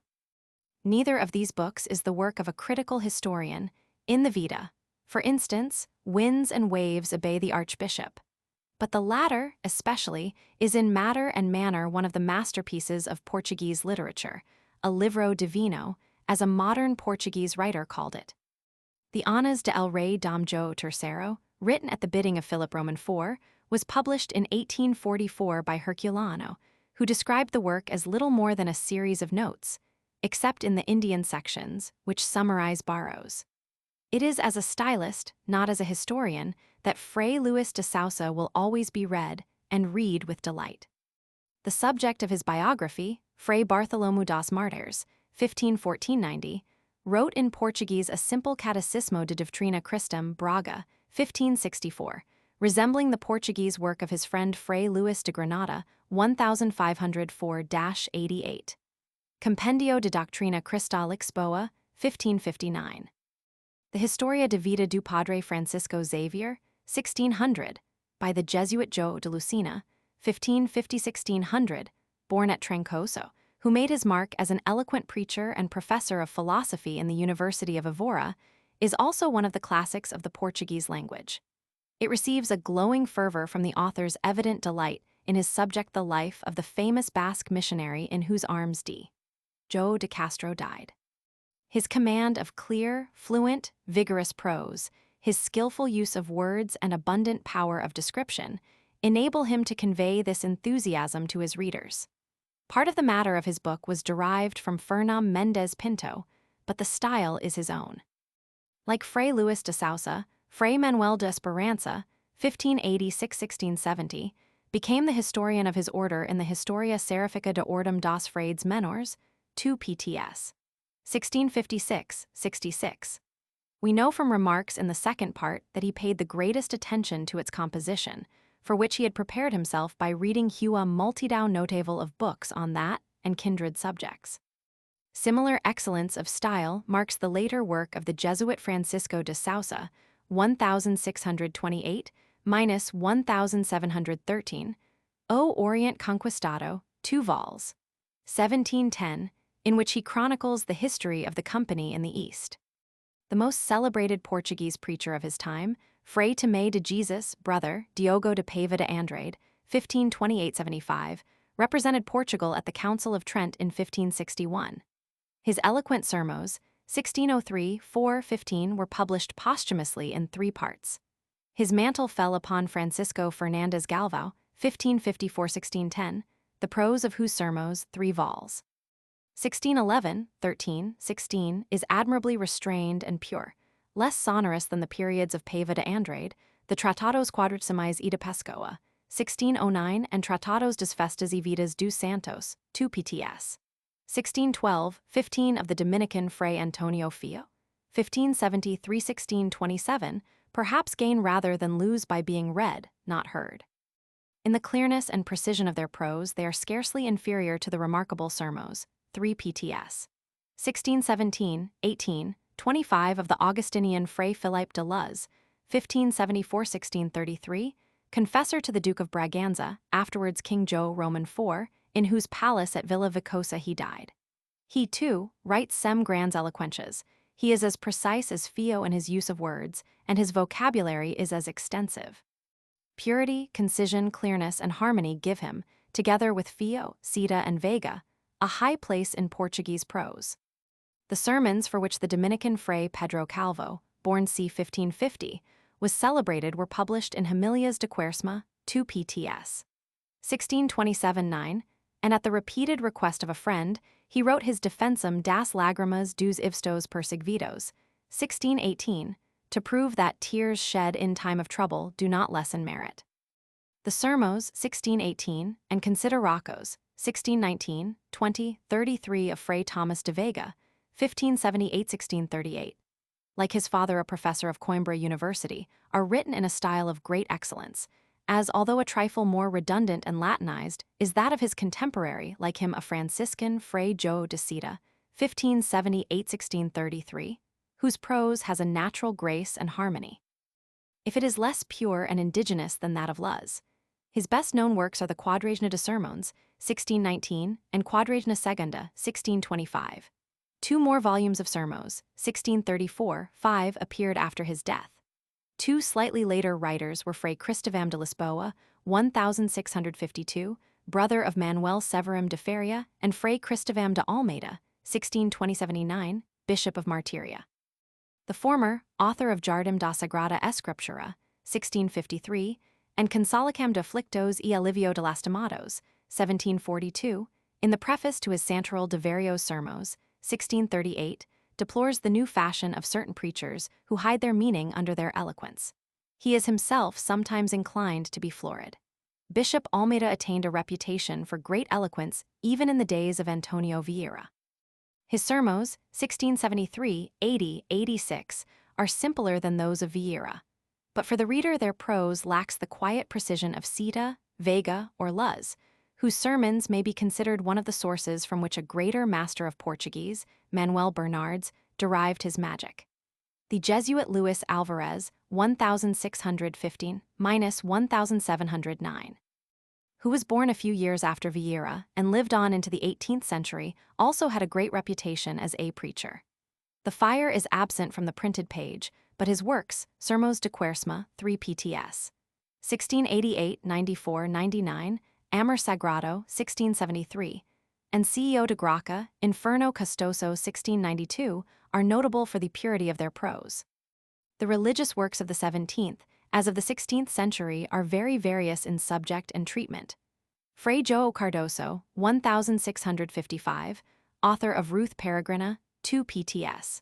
1628–54, also wrote a lengthy commentary on the 113th Psalm in 21 discourses, Jornada d'Alma Libertada, 1626. 10 years earlier, a Jew, João Baptista d'Este, had published in excellent Portuguese a translation of the Psalms, Consolacam Christum elvz para, o povo hebreo, 1616. His title was suggested by that of a far more remarkable book by another Jew, Samuel Usk, F.L. 1540, Consolacam acutes tribulations de Israel, written probably between 1540 and 1550, and first printed at Ferrara by Abraham ben Usk in 1553. The author was the son of Spanish Jews who had taken refuge in Portugal, where he was born, probably at the end of the 15th century. His famous work is an account of the sufferings of the Jewish race. In 3 dialogues, Jacob, Icabo, Nahum, Numio, and Zechariah, Zikiro, converse as shepherds. Israel, in person, relates his sorrows down to the fall of Jerusalem, an event which is described in detail, and so on to the persecutions in European countries, novas gentes. And at the end of each dialogue, the prophets administer their comfort. The book closes with a chorus of rapturous psalms in biblical prose, rejoicing at the coming end of Israel's tribulations and calling for vengeance on their enemies, and thus finishes on a note of joyful faith and courageous hope, without an inkling of charity. The first dialogue, which condenses Old Testament history, has a rhythmical, luxuriant style, rich in Oriental imagery, but later, where Roman history is the authority, or in the tragic account of the persecution of Jews in Portugal under João Roman II and the 2 succeeding kings, the style is shorn of rhetoric. Nor is there a trace of false ornament in a long passage of wonderful eloquence, Israel's final complaint and invocation to sky and earth, waters and mortal creatures. The agony and awful glow of indignation at these recent events had a restraining influence on the style, which loses nothing by this simplicity. Quieter descriptions are those of the shepherd's life and of the chase in the first, and of spring and evening in the third part. The Jesuit Diogo Monteiro, 1561–1634, when towards the end of his life he published his Art de Orar, 1631, promised, should his great occupations allow, to print very soon the second volume dealing with the divine attributes. This did not appear in that generation, Meditacos dos Atributos Divinos, Roma, 1671. The Art de Orar contains 29 treatises, 604 ff. Its subjects are various, of the virtue of magnificence, of the esteem in which singing is held by God and sea, and they are presented with fervor and clear concision, and especially with a complete absence of oratorical effect. Quintilian takes part in one of the 6 dialogues which compose the Peregrinicam Christem, 1620, by Tristão Barbosa de Carvalho, 1632. He is on a pilgrimage from Lisbon to the tomb of Saint Isabel at Coimbra, but he expresses himself in excellent Portuguese, modeled perhaps on that of a Ries. The prose of the Retrato de Piervidentes, Espelho de Ignorantes, 1664, by the Jesuit Francisco Ayres, 1597–1664, often rises to eloquence, notably in the fervent prayers. His Theatro dos Triunfos Divinos contra os Desprimores HV Manos, 1658, is of a more practical character. The Franciscan Fray Manuel dos Anjos, 1595–1653, laid no claim to originality in his Politica Predicável e Doutrina Moral do Bom Governo do Mundo, 1693, written in a clear and correct but slightly redundant style. Fray Luís dos Anjos, c. 1570–1625, in his Iredom de Portugal, 1626, gathered edifying anecdotes of saintly women from various writers, and set them down in good Portuguese prose. The Franciscan Fray Pedro de Santo Antonio, c. 1570–1641, in his Iredom Spiritual, Tirado dos Sanctos e Varões Spirituais, 1632, contented himself with translation of his authorities, adding, he modestly says, some things of my own of not much importance. He carefully avoided interlarding his Portuguese with Latin, his object being fazer prato a todos. Even more humble is the work of the Cistercian Fray Fradique Espinola, c. 1630–1708, who compiled in his Escola de Curial, 12 pts. 1696–1721, an encyclopedia of themes so various as the fate of King Sebastian, the duties of women, and the habits of storks. Although it lacks the literary pretensions of the Divertimento Erudito by the Augustinian Fray João Pacheco, 1677–1747, it contains some curious matter. A similar miscellany of anecdotes and precepts was written by João Baptista de Castro in the 18th century. Hora de Recreo nas Férias de Maiores Estudos, 2 pts. 1742, 3. The life of the ardent Fray Antonio das Chagas, 1630–182, abounded in contrasts. Born at Vidigueira, of an old Alentejan family, Antonio da Fonseca Soares began his career as a soldier in 1650. A duel, arising out of one of his many love affairs, in which he killed his man, drove him to Brazil, and it was only after several years of distinguished service that he returned to Portugal, perhaps in 1657. In 1661, he attained the rank of captain, but in the following year abandoned his military career, and in 1663 professed in the Franciscan convent at Évora, exchanging the composition of Gongoric verse for a voluminous correspondence in prose, and his unregenerate days of dissipation for a glowing and saintly asceticism. Trocando as galas bural e os caprichos silicios are the words with which he veils the real sincerity of his conversion. Preferring the humbler but strenuous duties of missionary in Portugal and Spain to the bishopric of Lamigo, he founded the missionary convent of Veratojo and died there 20 years after his novitiate. During those years, he built up and exercised a powerful spiritual influence throughout Portugal, and it continued after his death.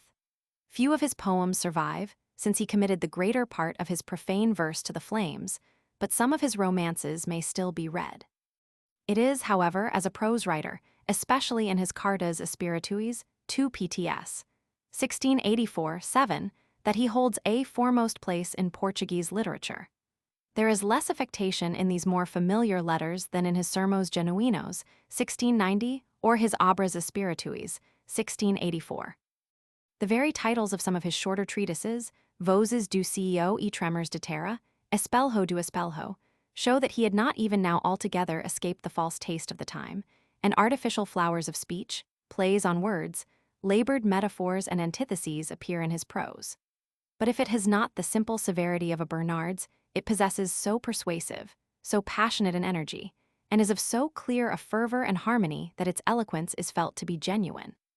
The Jesuit Fray João de Fonseca, 1632–1701, in the preface to one of his works, Silva Moral e Historica, 1696, which may have given Bernards the idea of his Nova Floresta, rejects affected periods and new phrases, and there is no false rhetoric in his Espelho de Penitence, 1687, Satisfacem de Agravos, 1700, which takes the form of dialogues between a hermit and a soldier, and other devotional works. Another Jesuit, Alexander de Gusmão, 1629–1724, although born at Lisbon, spent most 85 years of his long life in Brazil. He wrote, among other works, Rosa de Nazareth nas Montanhas de Hebron, 1715, compiled from various histories of the Company of Jesus, and Historia do Predestinado Peregrino e seu Irmão Preciso, 1682. The latter is an allegory in 6 books, which lacks the human interest of Bunyan's Pilgrim's Progress, which it preceded. It describes the journey of 2 brothers, Predestinado and Preciso, out of Egypt to Jerusalem, heaven, and Babylon, hell. The style is simpler and more direct than might be inferred from the inflated title, and often has an effective, if studied, eloquence. Vieira dying is reported to have said that the Portuguese language was safe in the keeping of Padre Manuel Bernardes. The aged Jesuit who maintained his interest in literature to the end may have received Bernardes' Luz e Calor, 1696, in the last year of his life, and the Exercicios Espirituis, 2 vols. 1686 had appeared 10 years earlier. Other works, Sermos e Praticas, 1711, Nova Floresta, 5 vols. 1706–28, Os Ultimos Fins do Homem, 1727, Varios Tratados, 2 vols. 1737, were soon forthcoming to justify the prophecy. Manuel Bernardes, 1644–1710, the son of João Antunes and Maria Bernardes, was born at Lisbon, studied law and philosophy at Coimbra University, and at the age of 30 entered the Lisbon Oratory, where he spent 36 years. That was all his life. Yet through his books this modest, humorous, austere priest has exercised a profound influence not only, as Barbosa Machado declares, in guiding souls to heaven, but in molding and protecting the Portuguese language. His style is marked in an equal degree by grace and concision, intensity and restraint, smoothness and vigor. With him, the florid cloak, in which many recent writers had wrapped Portuguese, falls away, leaving the pith and kernel of the language. The conceits of the culturanos disappear, and the most striking effects are attained without apparent artifice. In his hands, the pinchbeck and tinsel are transmuted into delicate pieces of ivory. The charm of his style is difficult to analyze, but it may be remarked that his vocabulary is inexhaustible, his precision unfailing, that he is not afraid to employ the commonest words, and that the construction of his sentences is of a transparent simplicity, as bare of rhetoric as is the poetry of João de Deus. His reputation as a lord of language has survived every test. His works are not merely the deliciae of a few distant scholars, but an acknowledged glory of the nation, praised by that literary iconoclast Macedo, and quoted as an authority in the Republican Parliament of 1915. The most popular of his works are Luz e Calor, and especially the Nova Floresta, in which moral and familiar anecdote go quaintly hand in hand. But if one must choose between excellence and excellence, his masterpiece is the Exercicios Espirituis, in which thought and expression often rise to sublime heights. One may perhaps compare him with Fray Juan de los Angels, 1609. His simple doctrines spring from the heart and, winged by shrewd knowledge of men, touch the heart of his readers. One of his more immediate followers was Padre Manuel Consciência, c. 1669–1739, author of a large number of works on moral and religious subjects, the best known of which is a Mocidade Enganada e Desenganada, 6 vols. 1729–38. Footnotes. Dial X4. The dates given by Barbosa Machado are Rector 1565, Provincial 1571. He introduces himself as a theologian in his dialogues, and one may infer several facts concerning his life, e.g. that he had been in Rome Imagum pt. 2, 1593 ed. F 351 v, Montserrat F 88, Marseille F 88, Savoy F 295, Madrid F 190, that he kept a diary F 190, that he was curioso de antigualhas, f. 352. Macedo, quoted by Inocencio de Silva, Roman 3. 176, alleged this to be a faithful translation from Petrarca. Why Petrarca, 130474, should praise Belém Convent and Coimbra University, refer to the recent death, 1557, of King Jo, Roman 3, or speak of our Francisco de Holanda, we are not told. Pinto, in a later dialogue, De Tranquilidade da Vida, refers to Petrarca's Vita Solitaria, pt. 2, 1593 ed., f. 47 v. Since 1590 is implied as the date of this dialogue on f. 290 of the 1593 edition, it must be emphasized that the segunda part appeared originally in 1572. pt. 2, 1593 ed., f. 366 v. Eu revolvo os livros, com grandes trabalhos and vigilias.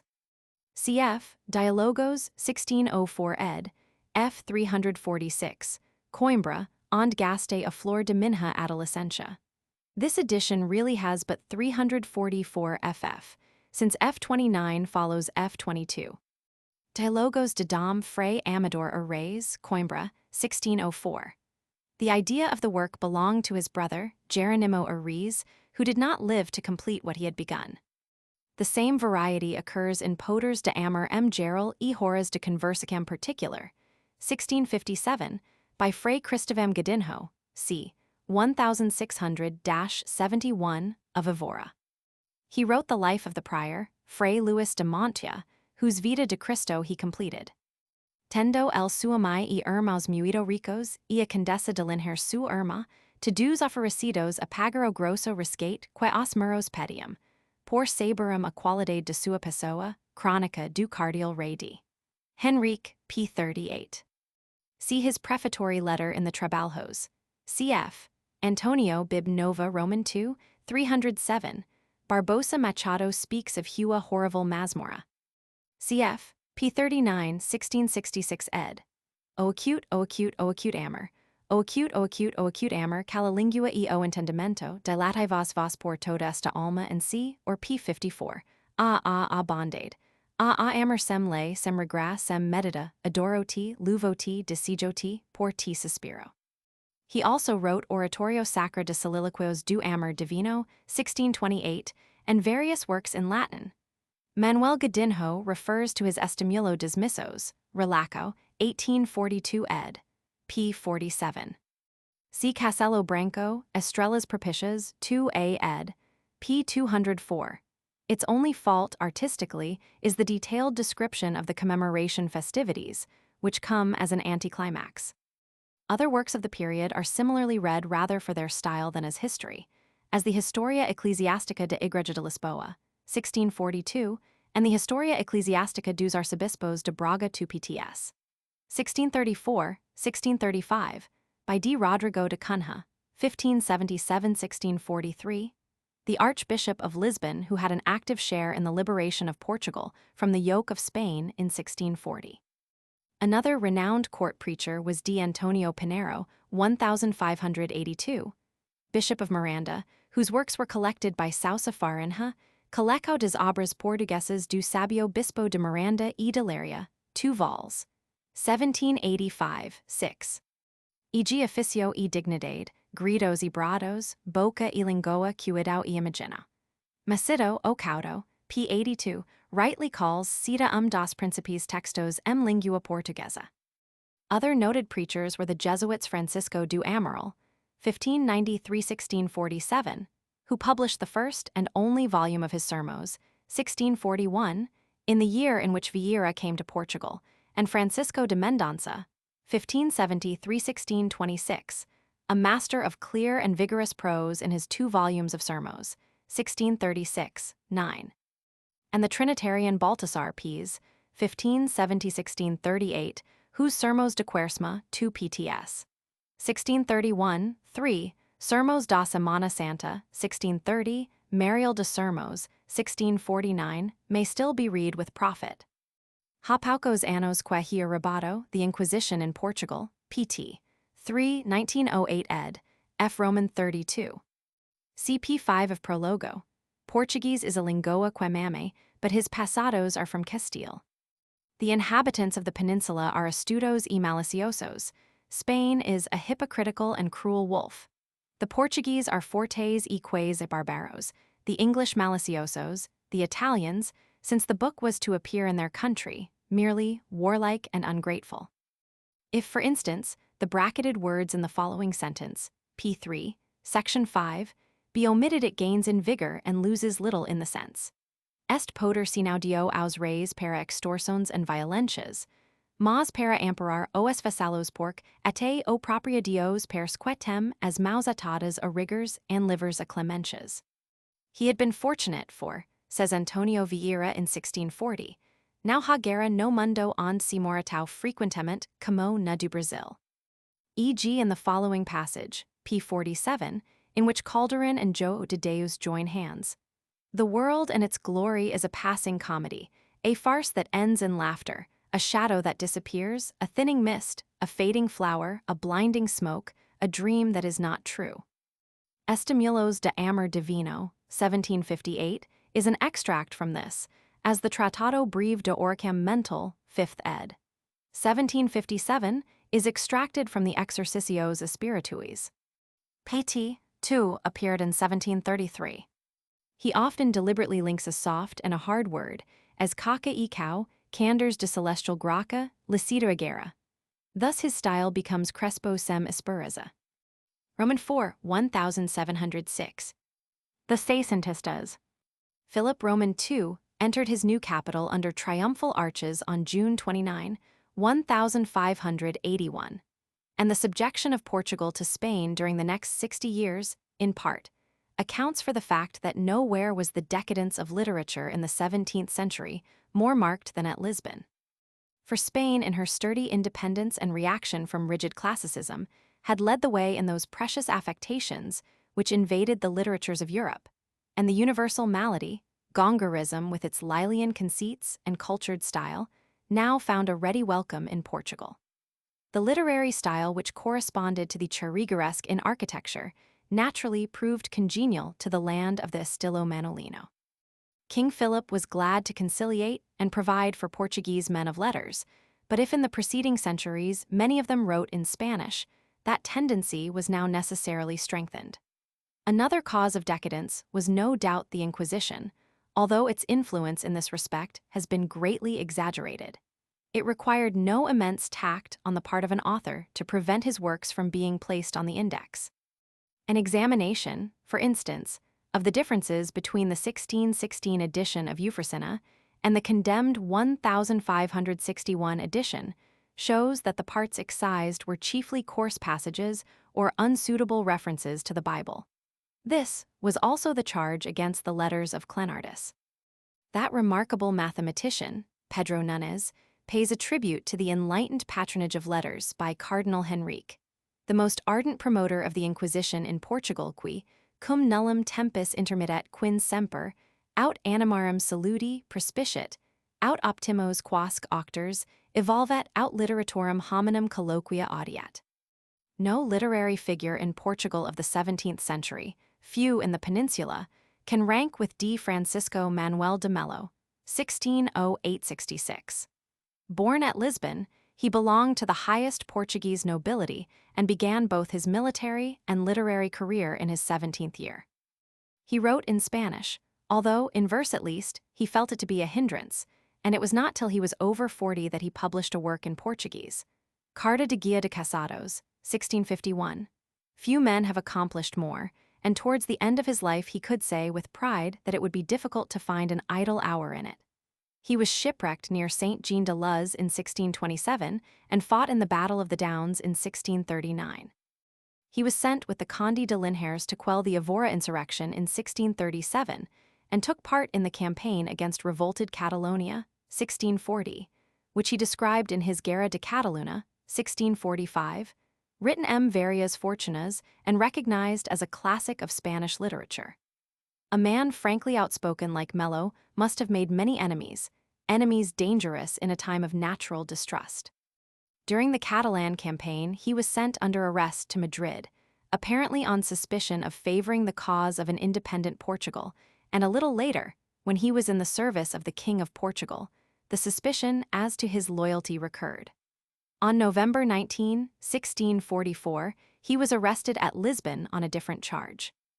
It appears that a servant dismissed by Melo revenged himself by implicating his former master in a murder that he had committed of a man as obscure as himself.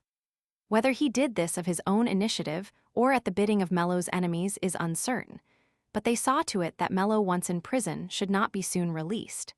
They might, probably did, assure the king that this was the best place for one devoted to the cause of Castile. There are other theories to account for Melo's long imprisonment, the most romantic of which that he and the king were rivals in the affections of the Condessa de Villanova, and, meeting disguised and by accident at the entrance of her house, drew their swords, the king recognizing Melo by his voices, now generally abandoned.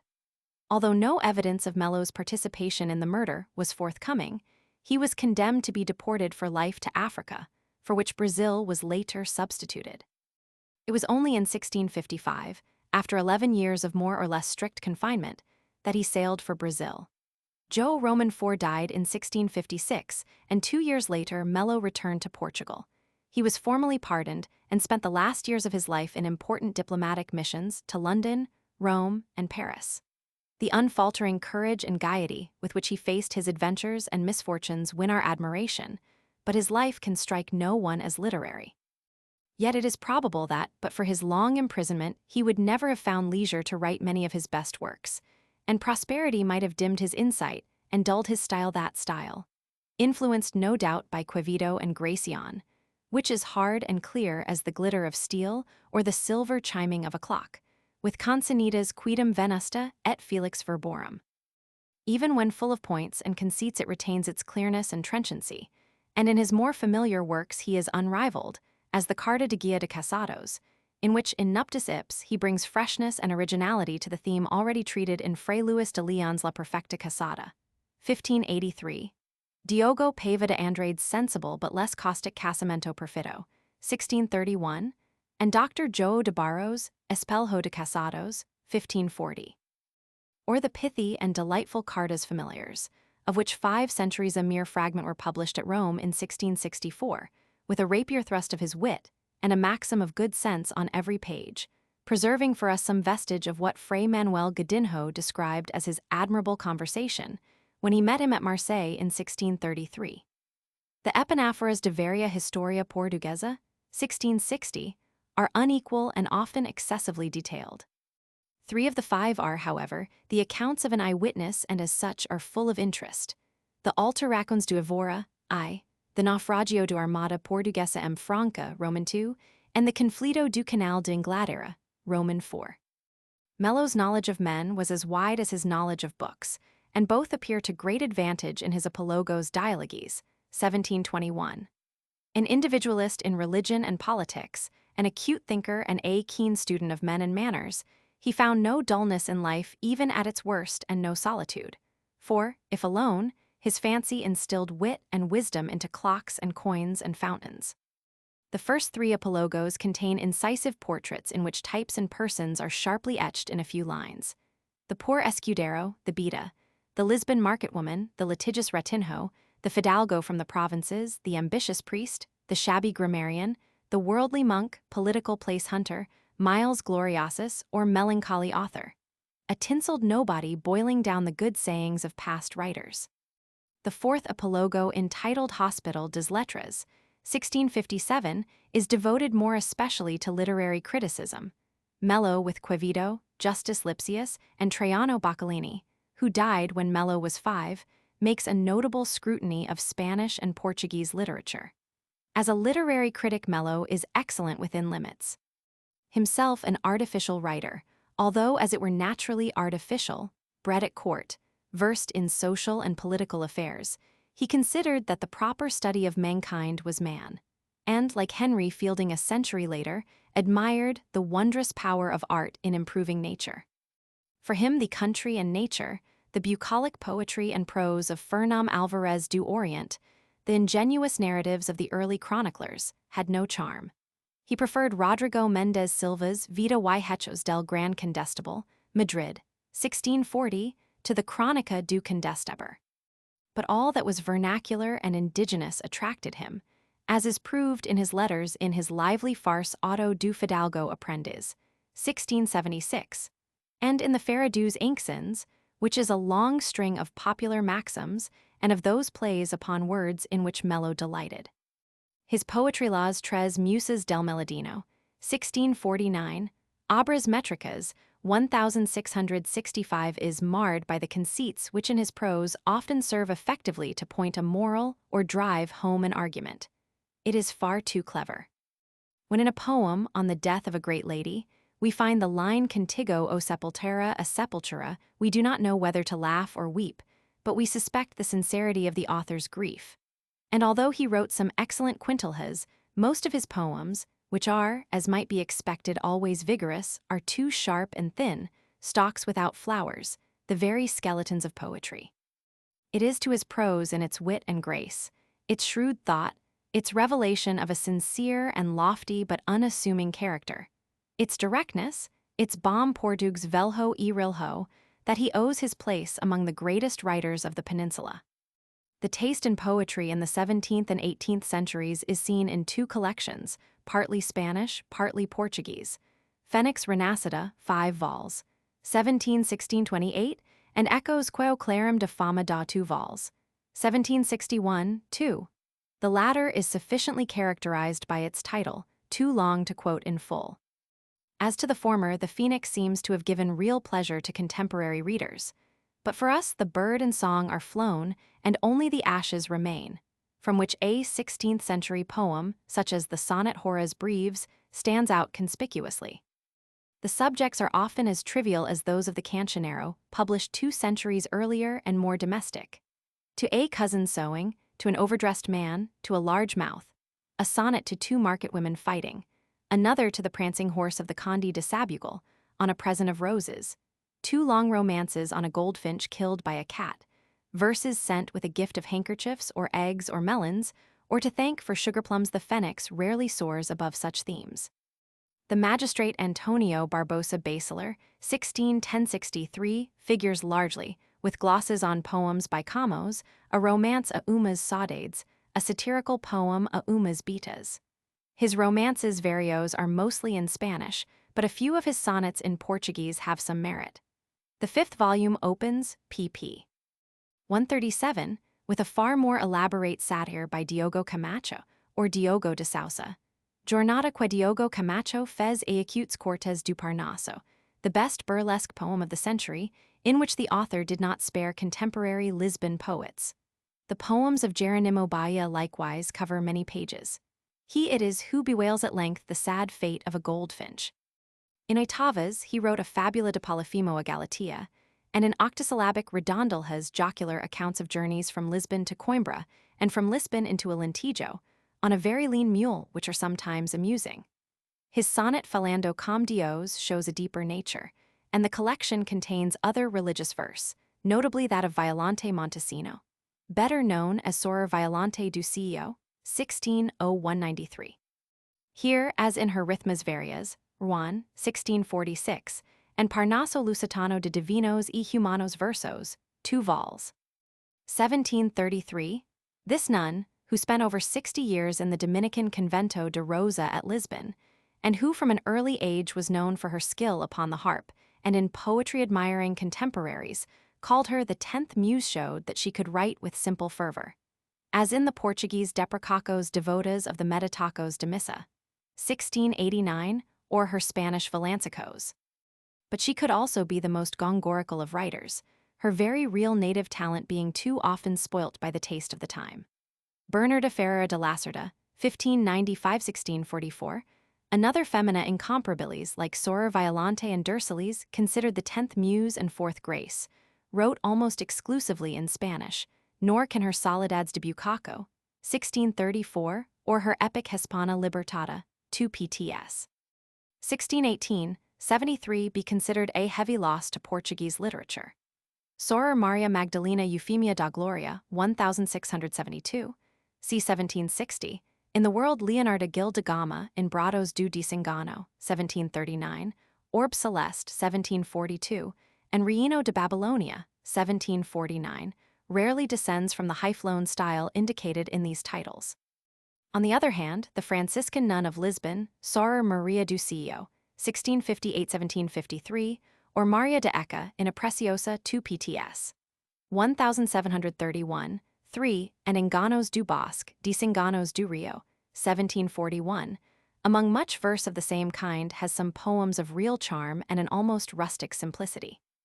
By reason of a certain intensity and a vigorous style, D. Francisco Child Rolim de Mura, 1572–1640, lord of the towns of Azambuja and Montargil, although more versed in arms than in letters, wrote in Os Novissimos do Homem, 1623, a poem quite as readable as the longer epics of his contemporaries, despite its duller subject, man's first disobedience and all our woe. The 4 cantos in oitavas are headed Death, Judgment, Hell, Paradise. Of the life of Manuel de Vega Tagaro we know little or nothing, but his volume of eclogues and odes, Lavradio and Friso, 1627, stands conspicuous in the 17th century for its simplicity and true lyrical vein. There is nothing original in these 4 eclogues, but the verse is of a harmonious softness. In the odes he succeeds in combining fervent thought with a classical restraint of expression. He aimed high. Horace, Lope de Vega, and Luis de Leon seem to have been his models. Some measure of the latter's deliberate tranquility he occasionally attained. The works of the discreet and accomplished, keen-eyed and graceful D. Francisco de Portugal, 1585–1632, appeared posthumously. Divinos y Humanos Versos, 1652, and without separate title page, Prizos y Solturas de Hua Alma, consisting of mystic poems mostly in Spanish in a setting of Portuguese prose, and in Spanish, Art de Galanteria, 1670, of which a second edition was published in 1682. Lope de Vega praised the elegant verses of the Gigantomachia, 1628, written by Manuel de Galhigos, 1597–1665. That he could write good Portuguese poetry the author showed in the 732 verses of his Templo de Memoria, 1635. In the preface of which he declares that it had become a rash act to publish poems written in Portuguese, but quotes the example of Pereira de Castro and of Góngora as having used the language of everyday life and plebeian words without indignity. The later epics testified to the perseverance of their authors rather than to their poetical talent. They are perhaps less guilty than the critics, who should have discouraged the kind and recognized that the Lusíads were only an accident in Portuguese literature, the accident of the genius of Camões. As a rule, the epic spirit of the Portuguese expressed itself better in prose. Gabriel Pereira de Castro, 1571–1632, forestalled Sousa de Macedo in his choice of a subject. His Vilici, Av Lisboa Edificada, Poema Heroico, 1636, was published posthumously by his brother Louis, and perhaps the most remarkable thing about it is that it should have run through 6 editions. The structure of the poem, in 10 cantos of oitavas, is closely modeled on that of the Lusíads, and the gods of Olympus duly take a part in the story. He sings, he says boldly, to his country, to the world, and to eternity, but his sails flap sadly for lack of inspiration and enthusiasm, and his daring enjambments do not compensate for the dullness of theme and treatment. If, for instance, we compare his storm with that of the Lusíads, Roman 6. 1791, it must be confessed that the former has much the air of a commotion in a duck pond. Ulysses on his way to Lisbon visits, Canto 4, The Infernal Regions, is astonished to meet kings there, and Canto 6 relates the siege and fall of Troy. The life of Braz Garcia de Mascarenhas, 1596–1656, was more interesting than his verses. He was born at Avo, near the Serra de Estrela, and his adventures began early, for he was arrested on account of a love affair, 1616, and made a daring escape from Coimbra prison after wounding his jailer. His careful biographer, Dr. Antonio de Vasconcelos, has shown that there is no record of his having studied at Coimbra University. Subsequently, he traveled and fought in Brazil, 1623–32, Italy, France, Flanders, and Spain, and in 1641, as captain, raised and commanded a body of horse known as the Company of Lions.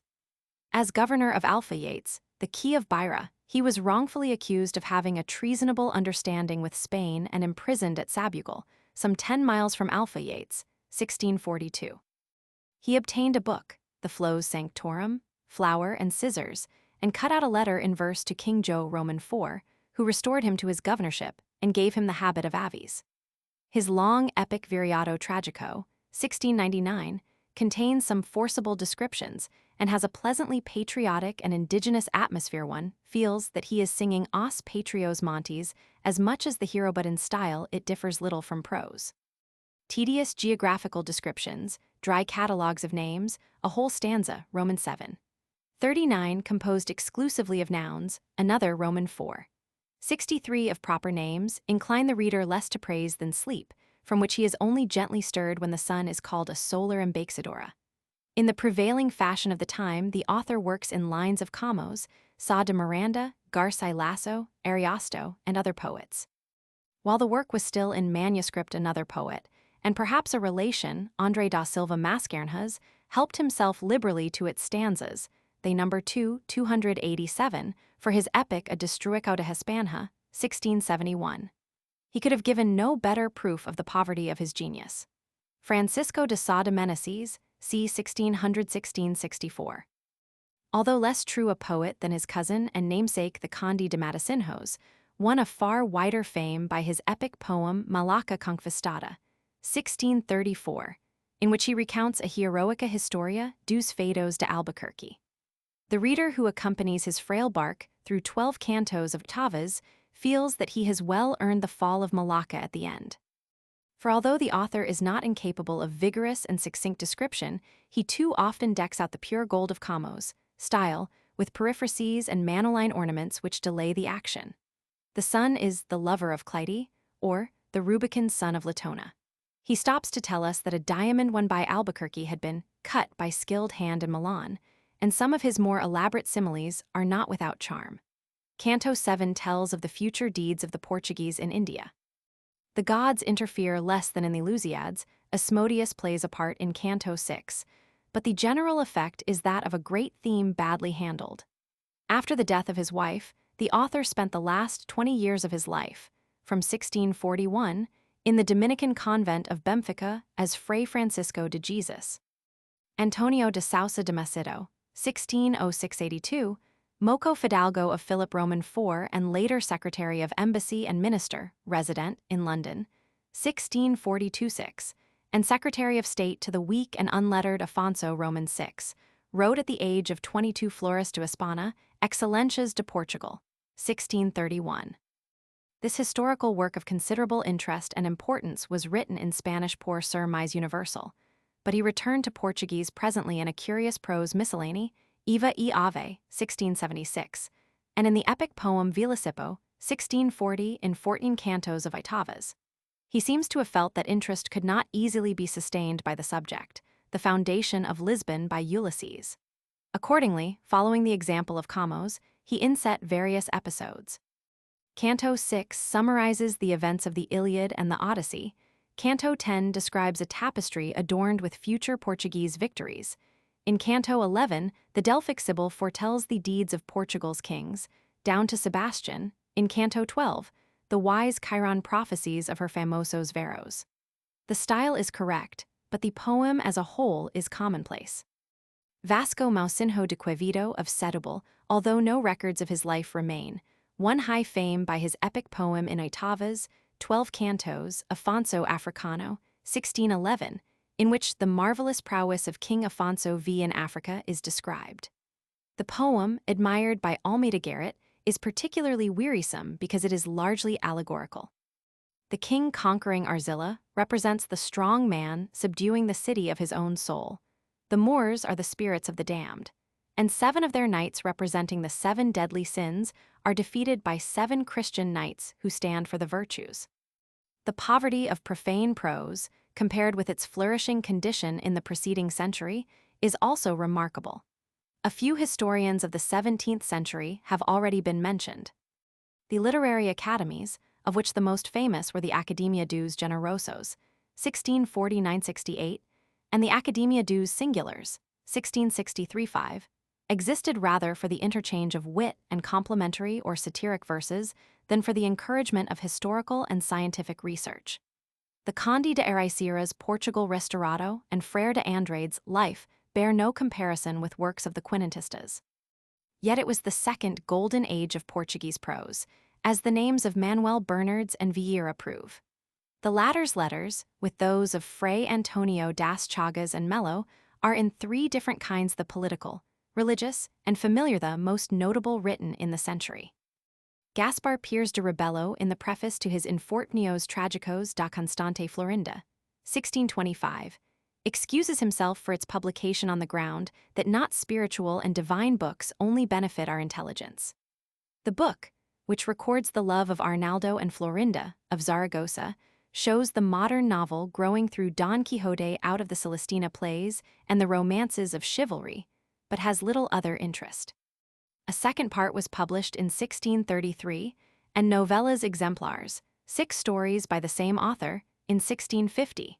Numerous other works appeared with more or less alluring or sensational titles, but contents disappointingly dull. Matthias de Ribeiro, c. 1620-95, in his Alivio de Tristes y Consolaco de Queixosos, 1672, 4, shows greater skill than Pires de Rebelo in the invention of the story, but it is marred by the diffuse and pedantic style. April becomes an academy in which Flora was opening the doors for the study of flowers.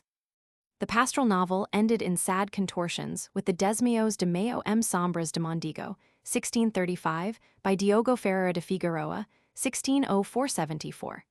Its title and the 3 involved sentences which cover the first 3 pages, ff. 10, 11, convey an adequate idea of its character and contents. Of several prose works written by Martim Afonso de Miranda, of Lisbon, in the first third of the century, the most important is Tempo de Agora, 2 pts. 1622-4. It contains 7 dialogues dealing with truth and falsehood, the evils of idleness, temperance, friendship, justice, the evils of dice and cards, and precepts for princes. Much of their matter is interesting and the comments incisive, especially as to the prevailing luxury in food and dress. They tell of the infinite number of curiously bound books at Lisbon, of the soldiers unpaid, eating at the doors of convents, of the delight in foreign fashions, and the craze for diabolical books from Italy to the exclusion of livros de historias and books in Portuguese.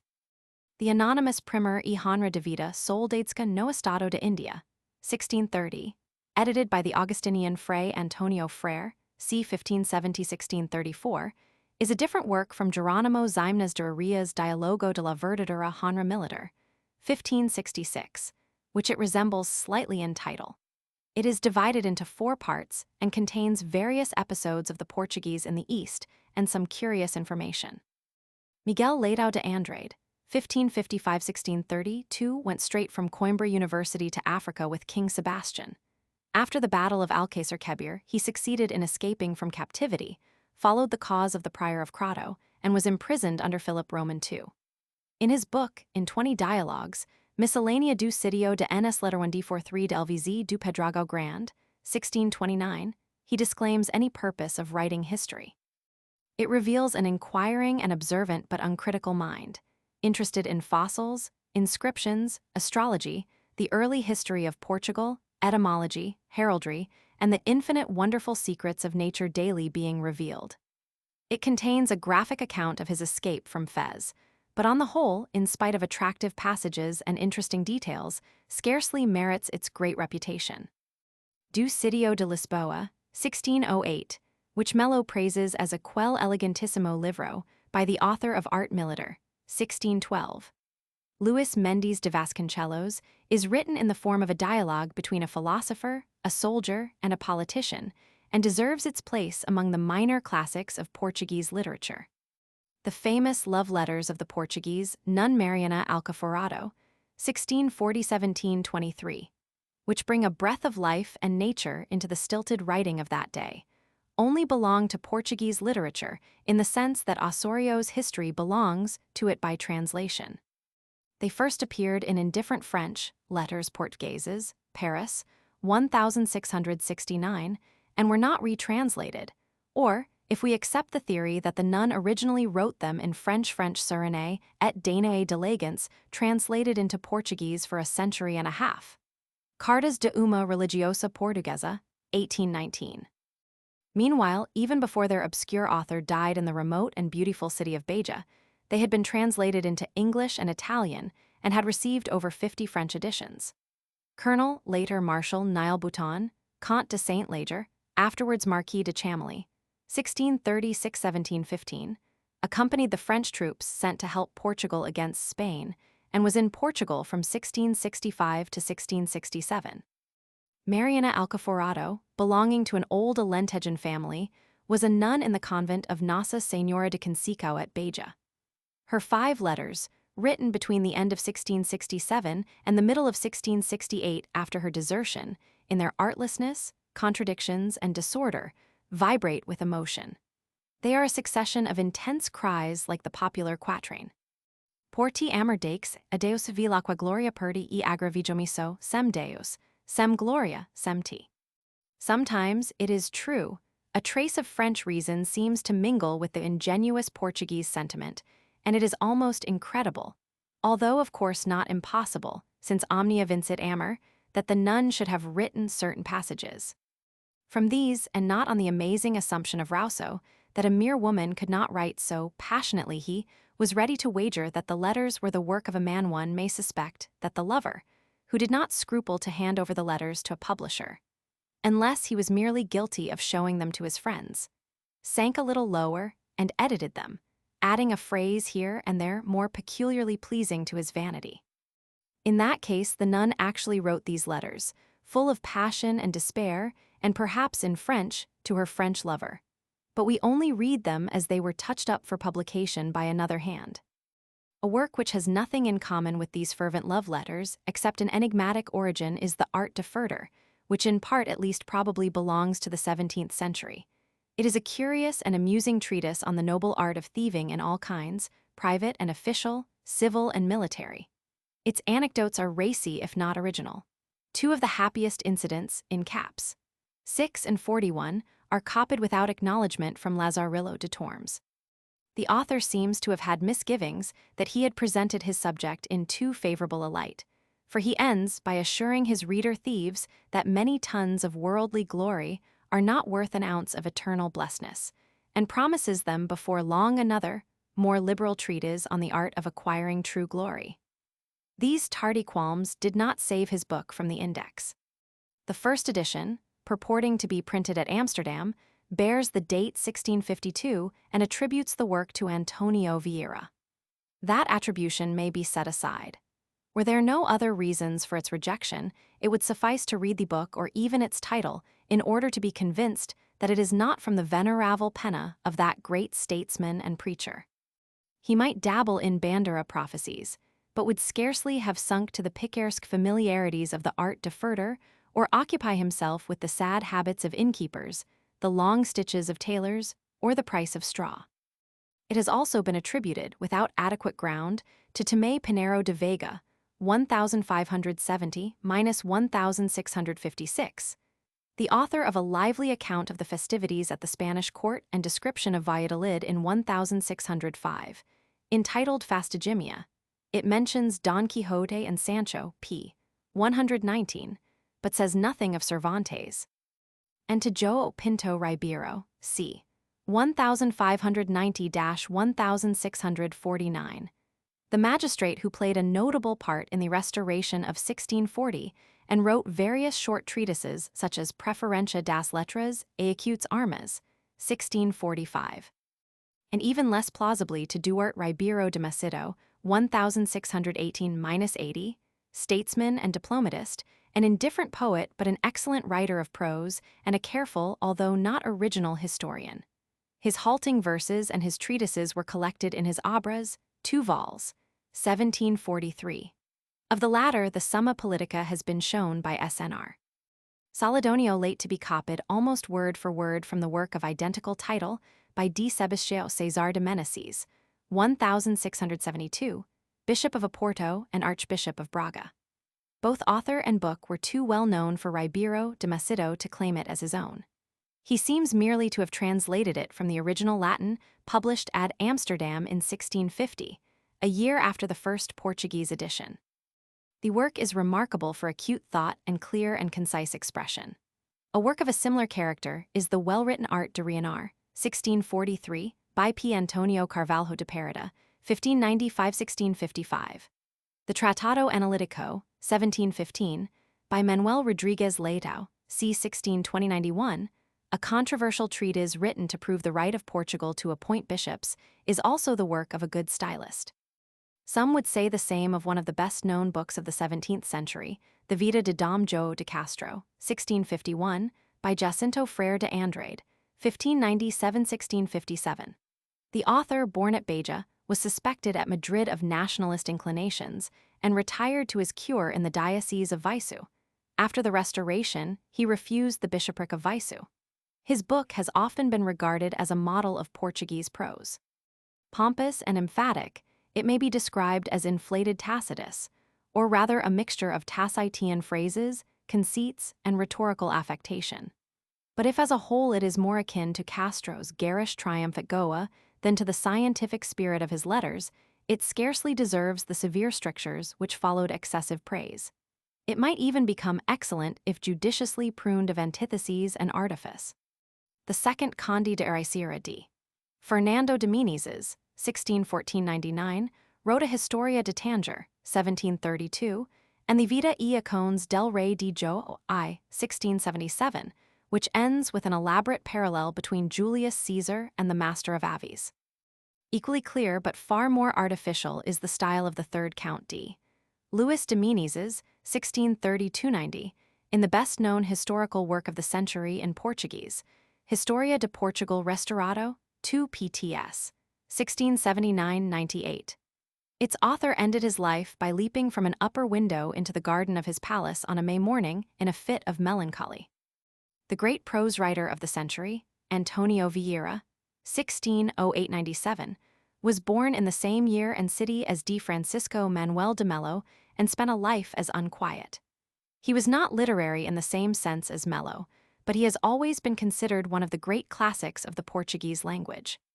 He was the son of Cristóvão Vieira Ravasco, escrivão dos Devassos at Lisbon, but at the age of 7 he accompanied his parents to Brazil, 1615, and began his education in the Jesuit college at Bahia. In 1623, by his own ardent wish, long opposed by his parents, he became a Jesuit novice and professed in the following year.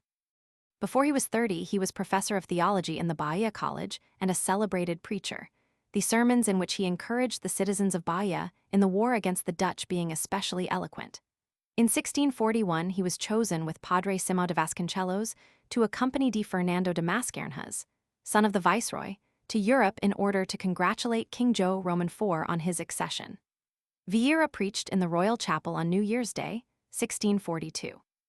Both his sermons and his conversation greatly impressed the king, and from 1641 to the end of the reign, 1656, his influence was great although not unchallenged.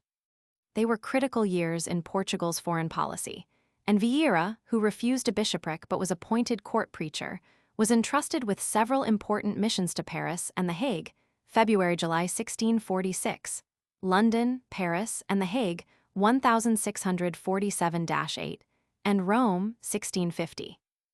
In 1652, he returned to Brazil as a missionary in Maranhão, and during 2 years roused the bitter hostility of the settlers by his protection of the slaves, or rather by his opposition to slavery. In 1655 he again left Lisbon for Maranhão, and during 5 arduous years showed unfailing courage and energy in dealing with natives and settlers. The latter in 1661 attacked the mission house and arrested and expelled the Jesuits. At home, King João, Vieira's friend, was dead. Differences arose between the Queen Regent supported by Vieira and her son, and one of the first acts of the latter on taking power into his own hands was to banish Vieira to Oporto and later to Coimbra. Here in the spring of 1665, he wrote that curious work Historia do Futuro, 1718, which was to interpret Portugal's destiny by the light of old prophecies, but of which only the introduction, Livro Anteprimeiro, was printed. An even stranger book, in which he had paid serious attention politically to the prophecies of Bandera, was denounced in 1663, and in October 1665 Vieira was consigned to the prison of the Inquisition at Coimbra. His sentence was not read till 1667, December 24, and it condemned him to seclusion in a college or convent of his order and to perpetual silence in matters of religion. The deposition of King Afonso Roman VI, 1667, and the accession of his brother Pedro Roman II altered Vieira's prospects, and his eloquent voice was again heard in the pulpit. After preaching before the court in Lent 1669, he proceeded to Rome on business of the company and spent 6 years there. He preached several times in Italian, and Queen Christina of Sweden, who had settled in Rome in 1655, offered him the post of preacher and confessor, which he refused. In August 1675, he returned to Lisbon, where he was coldly received by the Prince Regent, and in 1680 retired to Brazil. In the same year, he was burnt in effigy by the mob at Coimbra. A special brief given to him by the Pope secured his person from the attacks of the Inquisition, but even at Bahia, he was not free from troubles and intrigues. His activity continued to the end of his long life. In 1688, he preached in Bahia Cathedral and was visitor of the province of Brazil from 1688 to 1691. Even in 1695 we find him, although feeble and broken, writing letters and eager to finish his Clavis Prophetica, or Prophetarum, which now lies in manuscript in the Bibliothèque Nationale at Paris and elsewhere. 70 years earlier, he had been entrusted by the Jesuits with the composition of the annual Latin letters of the company.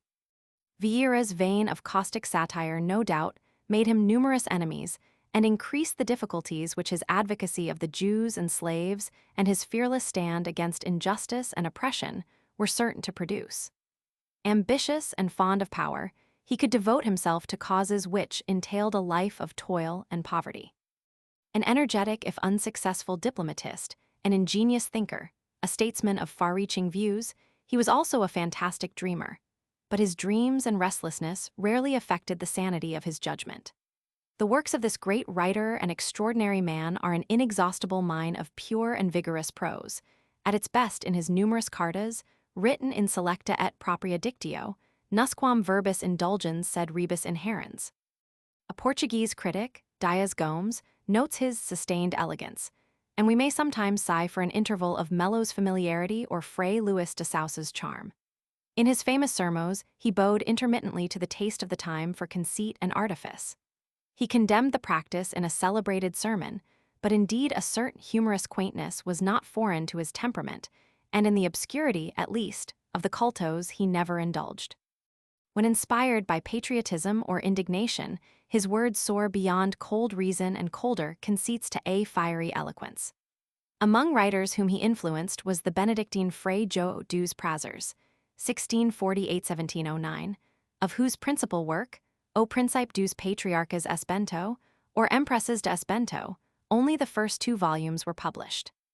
Closer imitators of Vieira were Fray Francisco de Santa Maria, 1653–1713, author of O Ceo Aberto na Terra, 1697, and many sermons, and the Jesuit preacher Antonio de Sá, 1620–78, whose Sermos Varios appeared in 1750. Footnotes: Bernardo de Brito, no lover of Spain, bears witness to O favor e benevolentia, comque trata os homens daudos.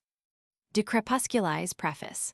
Martim Afonso de Miranda Later, Tempo de Agra, Prologo to Pt. 2, 1624, Rites of Epauca Curiosidade que hojha acerca de licau dos liuros, como também o risco aquesi expoem oesque escruum.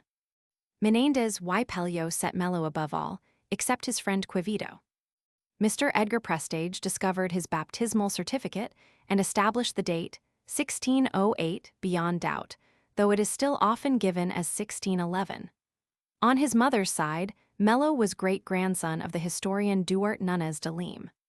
Prefatory letter to las tres envisas del Meladino, 1649.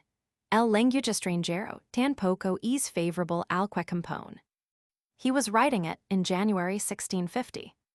Historia de los movimientos y separación de Cataluña y de la guerra, and Si Lisboa, 1645. On his release after 4 months of imprisonment, the Count Duke Olivares said to him, caballero, ha sido un ero, pero ero con casa. The first 5 years were, in his own words, rigorous. In 1650, he was removed from the Torre Velha to the Lisbon Castelo, and thenceforth enjoyed greater liberty. He had been transferred from the Torre de Belém to the Torre Velha on the left bank of the Tagus in 1646. The document was discovered by Dr. Braga and published in his Os Seiscentistas, 1916, p. 339. Approbatio of Cartas, Roma, 1664. A copy of this rare and curious work exists in the Lisbon Biblioteca Nacional Reis, 264 v. It contains 71 ff, divided into 4 parts. The author, in his apophthegms on the character of women, quotes the classics widely and refers to the Authopoeia of Sir Thomas More and to Celestina. Relacum, 1842 ed., p. 233. His digressions are methodical. Por est modo de historiar, que acute aquelque eu decijo ler, pretendo escrever sempre epen. Roman 2, in epen. He says, refero pod sur com demasia to dos os accidents deste negocio. He rewrote this epinaphora twice, the first 2 versions having been lost. Cf. Visita des Fonts App. Dial. 3, 1900 ed. p. 89, cada qual disteo lager esta chaumalinha muito junto de si acute o caminho por onde pod urideus. Cf. Hospital des Lettres App. Dial. 4, 1900 ed. p. 114, por falta de cuidar cada mc aprovider deste mundo o quedeli toca, o lancem to dos a perder to dos juntos do modo que vimos. Relogios Falantes App. Dial. 1. Escriptorio Everento App. Dial 2. Visita des Fonts App. Dial 3. Cf. The backwoodsman described by Caudo as algum fidalgo criado lana quenunca via o rey dialogo do sold. Pratt, p. 31. Cf. Oligraphia, 1619, f. 85 v. Emendar a natureza. Edgar Prestage Esboco, pp. 128-9. Like another equally brilliant soldier historian, Napier, he rarely spells a foreign word aright. Cf. Epinaphoras, p. 204. A s nome malord correspond no estado feminil o nome laid. Falmouth, where he had actually been, becomes Valmud, the Isle of White Height, Whitehall Hythal, the Earl of Northumberland Notaborlin, Brito has Northumbria. A more personal and picaresque satirist was D. Thomas de Noronha, 1651, whose works were collected by Dr. Mendes dos Remedios in his Subsidios, Volume Roman 2. Poesias Inéditas de D. Tomás de Noronha, Coimbra, 1899. The satiric poem Os Ratos de Inquisico by Antonio Cerro de Castro, 1610-85, was first published by Castelo Branco in 1883. Volume Roman 3 contains a poem by Jacinto Frere de Andrade with the same title. Phoenix Ren, Roman 2, 406, Roman 3, 225, v. 376. Hers is the deplorable pun of a superior. Quisi prior, sois agora semper fos superior. The real title of the first, 1623, edition is Dos Novissimos de Dom Francisco Rolim de Mura. Adam is conducted by his son Abel through hell and comforted by a vision of paradise. As he is the first man and only Abel has died, he must forego Dante's pleasure in meeting his personal enemies there, but there is something perhaps even more awful in the thought of the emptiness of these infinitos lagers. Roman 3. 48. Virgil's Facilis Descensus, and c. is translated in 2 lines of great badness. On discer he causa tau factival quanto tornar atras tem do impossible, Roman 3. 36. Nihil tamen eo vivent excusum nisi solitudines, hoc est saudades, says the Theatrum. E.g., x 126. Hua montanha e sera inhabitada si erguia auar, cuja corpulenta spalda. Roman 2, 30-49. Du endoso lato, dond repausava Omar and c. Roman 12, 79, su fragile lenho. In the storm in Canto 2, Aisque o CEO de improviso si escures, he seems to have realized that Camo's description could not be improved upon. Numerous other academies of the same kind came into being in this and the first half of the next century. Most of their members now belong to the Brazilian Academia dos Esquecidos the Forgotten. The slip in the second letter, by which in the French version not the Beija Murtola gate, but Murtola itself is seen from the convent, does not favor this theory, which recently has been sustained by the Conde de Sabugosa. This passage is held to be a convincing proof, were such proof needed, of the genuineness of the letters. It is rather a proof of the reality of the love intrigue than of the nun's authorship. If Chamely, for the edification of his vanity, were fabricating such a letter, what more likely than that he should wish to add his note of local color, and remembered vaguely the word Murtola in connection with the view from the convent terrace? What he could scarcely have invented or expressed is the real depth of feeling. 7 spurious letters, and subsequently others, were added in many of the editions. Filinto Alicio translated the 12. G. Perieres tout, au monde quelles lettres portugaises ont été écrites par un homme. E.g., you told me frankly that you were in love with a lady in your own country, letter 2. Were you not ever the first to leave for the front, the last to return? 5. My passion increases every instant. 4. I do not repent having adored you. I am glad that you betrayed me. 3. Ed. H. Butler Clark, 1897, pp. 1718 and 65-7. The 1652 edition speaks of coronais, p. 277, who, it has been argued, were called Mesters de Campo till 1708 goes, however, in his Cron. De D. Manuel, 1619 ed. F. 213 has os fez to dos quatro coronais de mil homens. Cf. Gil Vicent, I. 234, Corregedor Coronal. It refers, p. 393, to Joe Roman IV as still alive, 1656. Que Dios guard e prosper. It would appear to have been written at 2 periods, in the 17th and 18th centuries, unless the passages implying the earlier date are as deliberately misleading as the 1652 title page. Clássicos Esquecidos, Rio de Janeiro, 1915. Duarte de Macedo in his dedicatory letter says, I have taken this Summa Politica from the Latin and Italian languages. I do not offer it as my own, because I restore it to your highness as yours, so that he had armed himself against such charges of plagiarism. It loses nothing in Sir Peter Witch's translation. Cf. The account of Castro's first arrival at Goa.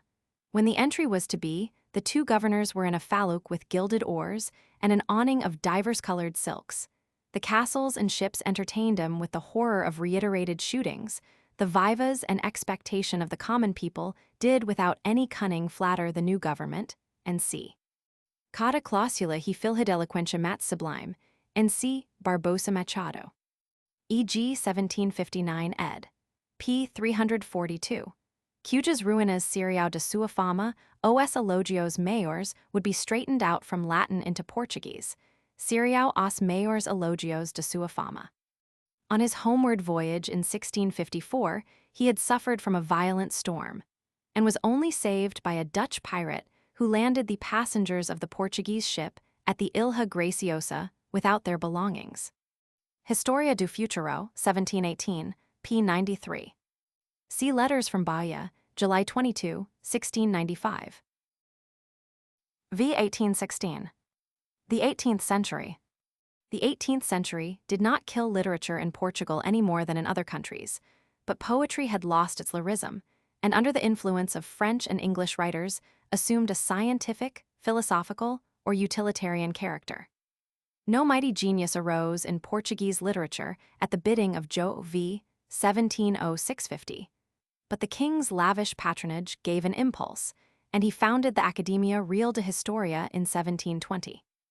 A crop of scholars and poets followed in the second half of the century, so that it was not without some unfairness that Giuseppe Baretti wrote of the Portuguese in 1760 that de letteratura non hanno punto fama d'esser soversciogati.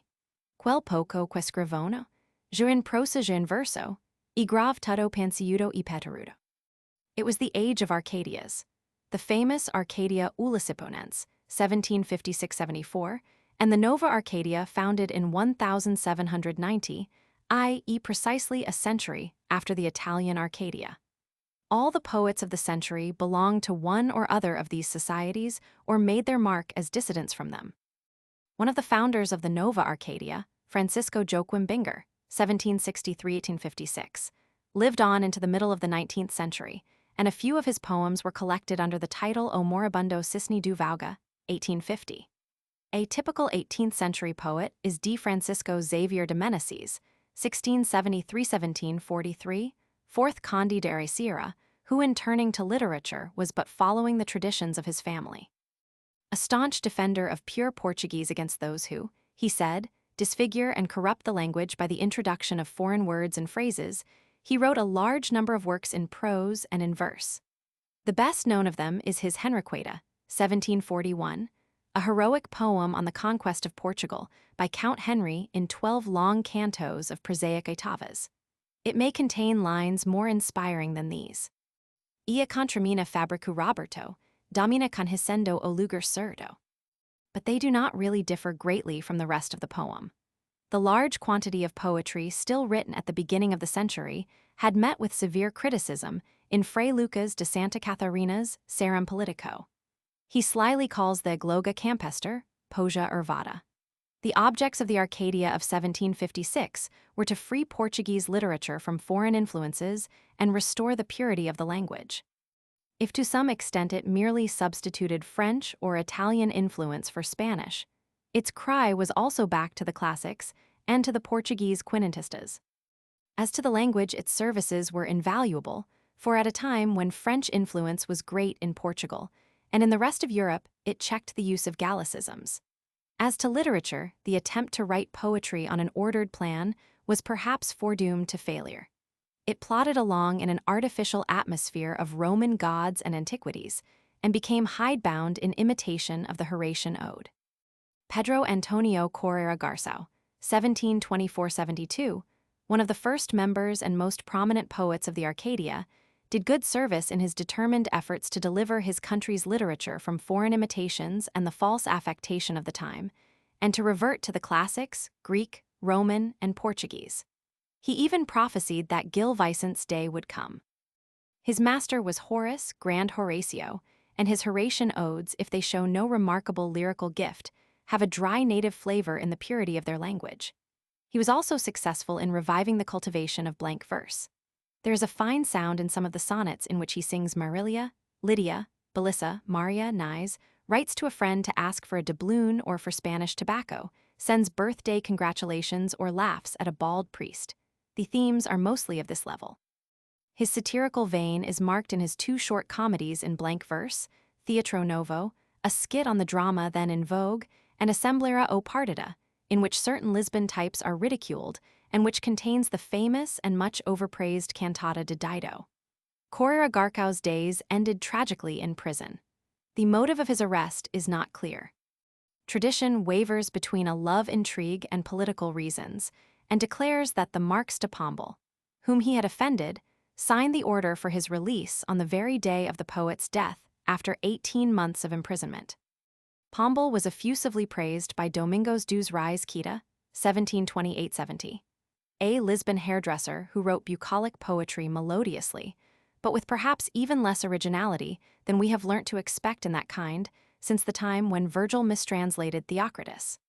The influence of Bernardès and Camões is clear, in many passages too clear, and he had undoubtedly caught something of their skill and harmony in technique. But his poems leave the impression that he had no real feeling for the rustic life which they describe. No doubt he was more at home with the scissors than with the faithful melampus or the nymphs and shepherd's pipe. When he is relating an event, such as the earthquake of 1755, which touched him nearly, his ready flow of verse deserts him, in spite of his skill in improvisation. Although the sonnet written on the same occasion, Por Castigar, Señor, stands out with a certain majesty from most of his other sonnets, which are mere slices of eclogue. If his mellifluous idylls show no individuality, his return to the classic poets of Portugal was, as with other Arcadian poets, a welcome change from the Spanish influence, the mau uso, as he calls it, of rude strangers from the Manzanares, Eclogue 6. His tragedies and pastoral drama liquor are not more original. One of his tragedies, Ineacutes de Castro, suggested that of João Baptista Gomes, 1813. Nova Castro, which had a great vogue in its day but is now scarcely more remembered than Osmia, 1788. A tragedy of which the blank verse has vigor, although it is often scarcely distinguishable from prose. This play, published anonymously, was long attributed to Antonio de Araújo de Azevedo, 1750–1817, but its real author was D. Teresa de Melo Brainer, Condessa de Vimiero, who married her cousin, the fourth count, in 1767. It was a cruel kindness to edit the works of Antonio Dinis de Cruz y Silva, 1730–199, in 6 volumes, for despite the fame of his high-flown Pindaric odes, his 3 centuries of sonnets and his other lyrics are not of conspicuous merit and are often imitative. Having nothing to say, Elpino non-acreants, like too many of the Arcadian poets, said it at inordinate length. Quae enorme confuso. He exclaims in an elegy on the Lisbon earthquake, and most of his poems are on a like plane of thought and expression. The son of a Sargento Moor, he was born at Lisbon, and after studying law at Coimbra was appointed a judge at Castelo de Viti. With Manuel Nicolau Esteves Negrão, 1824, and Theotonio Gomes de Carvalho, 1800, he founded the Arcadia Uliciponense, of which he drew up the statutes in September 1756. The first aim of these early Arcadians was, as we have noticed, to break the shackles of Spanish influence and Gongorismo, which was indeed on the wane in the land of its birth. Dinis de Cruz' own poems were written in good idiomatic Portuguese. In O Hyssop he satirizes with telling vigor the use of Gallicisms, and his comedy O Falso Heroismo is thoroughly Portuguese in subject and treatment. From 1764 to 1774 he was stationed at Elvas, and here a quarrel between the bishop, D. Lourenço de Lancaster, and the dean, D. José Carlos de Lara, furnished him with the subject of his celebrated Macaroic poem O Hyssop. The legend runs that he was summoned to read his satire to the all-powerful Pombal in the presence of the infuriated bishop, and that the poem proved too much for the gravity of the minister, who appointed him a judge at Rio de Janeiro, 1776. Thence he was transferred to Oporto, 1787, but in 1790 was again appointed to Rio de Janeiro, and showed himself merciless in sentencing the Brazilian poets Claudio Manuel da Costa, Gonzaga, and Ignacio José de Alvarenga Peixoto, 1748–93, accused of conspiring to secure the independence of their country. O Hyssop was first published in 1802, 3 years after the author's death. The idea of the poem was derived from Boileau's Le Lutrin. Boileau would have been horrified by its 8 cantos of slovenly and monotonous blank verse, which often scarcely rises above prose, but as a satire on the times, and in its grotesque portraiture of prelate and lawyer and notary, it is sometimes irresistibly comic. The Macaroic Bentata, written by Alexander Antonio de Lima of Lisbon, 1699 c. 1760, and published 50 years before O Hyssop, consisted of 3 cantos of oitavas. 2 editions appeared in 1752, published at Constantinople as written by Andronio Meliant Laxid. Pedro de Azevedo Tojol, 1742, had used the same meter for his Fogatario, 1729. The burlesque poem O Reino de Stupides, 1819, written in 4 cantos of easily flowing blank verse by the Brazilians Francisco de Melo Franco, 1757–1823, and José Bonifacio de Andrade e Silva, 1763–1838, is professedly an imitation of a quel activo e discreto dinis na Hyssopaida, only the but here is not the chapter of Elvas, but the professors of Coimbra University. Like the less celebrated poet son of an Alentejan painter, José Anastasio de Cunha, 1744–87, artillery officer, mathematician, professor of geometry at Coimbra, who translated Pope and Voltaire and had milk in his tea and buttered toast on a fast day, Francisco Manuel do Nascimento, 1734–1819, better known as Filinto Alicio, was denounced to the Inquisition. His thrilling escape in the year of Cunha's condemnation for apostasy and heresy, 1778, brought him almost as much fame as his poems. The son of a Lisbon lighterman and a humble varina, He was accused of not believing in the flood and of throwing ridicule on the doctrine of original sin, and by another witness of being simply an atheist. He succeeded in locking up in his own rooms the official sent to arrest him early on the 4th of July, hid for 11 days in Lisbon, and then, disguised as a poor man carrying a load of oranges, escaped on a boat bound for Havre. Had this persecution come earlier, the disquieting atmosphere of Paris, into which he was now transplanted, and where, except for a few years at The Hague, he lived for the rest of his life, might have given some originality to his talent. But his mind and poetic style were already fixed, and through every political disturbance, he continued his steady flow of Horatian odes and similar artificial verse.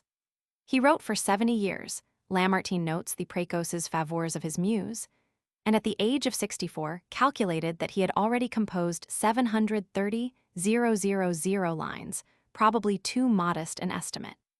He received by royal decree an amnesty and the restoration of his property, but never returned to Portugal. His influence on younger Portuguese poets was nevertheless great. Bocage, when his verses were praised by the older poet, exclaimed, "Falinto, o gran cantor, presumus versos, posteridade e acutes minha." His influence was bad and good. It encouraged a dry and artificial classicism, but also careful versification in pure Portuguese. Although the poems of Lamartine's Divin Manuel are no longer even by his countrymen held to be divine, they may be read with satisfaction by virtue of their indigenous expressions and 101 allusions to popular traditions. It was by these characteristics that he expressed his revolt from the Arcadia. Half a long life spent in Paris was unable to imbue Falinto with the mimo de faller luso gallico, against which he vigorously protested to the end. This purity of style gives excellence to the many translations which he was obliged to write for a bare livelihood, and his native land is present even in his closest imitations of Horace. Falernian becomes Luro Carcavelos. Unfortunately, his contemporaries and successors were not always so discreet.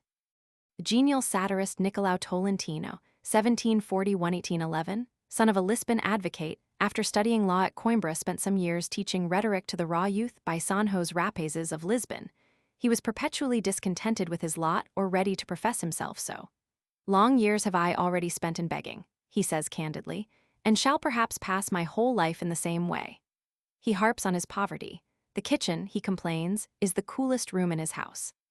In 1781 he obtained a comfortable post in the civil service. His poems were printed for him in 2 volumes 20 years later. He would receive a pheasant from one friend, a Sunday dinner of turkey from another. He acknowledges 1,000 benefits, and still begs on. Before he had time to grow rich, the habit had become incurable. His was no lyrical gift, but he imitated with success the quintilhas of Sá de Miranda, in which much of his work is composed. O Bilhar is in oitavas.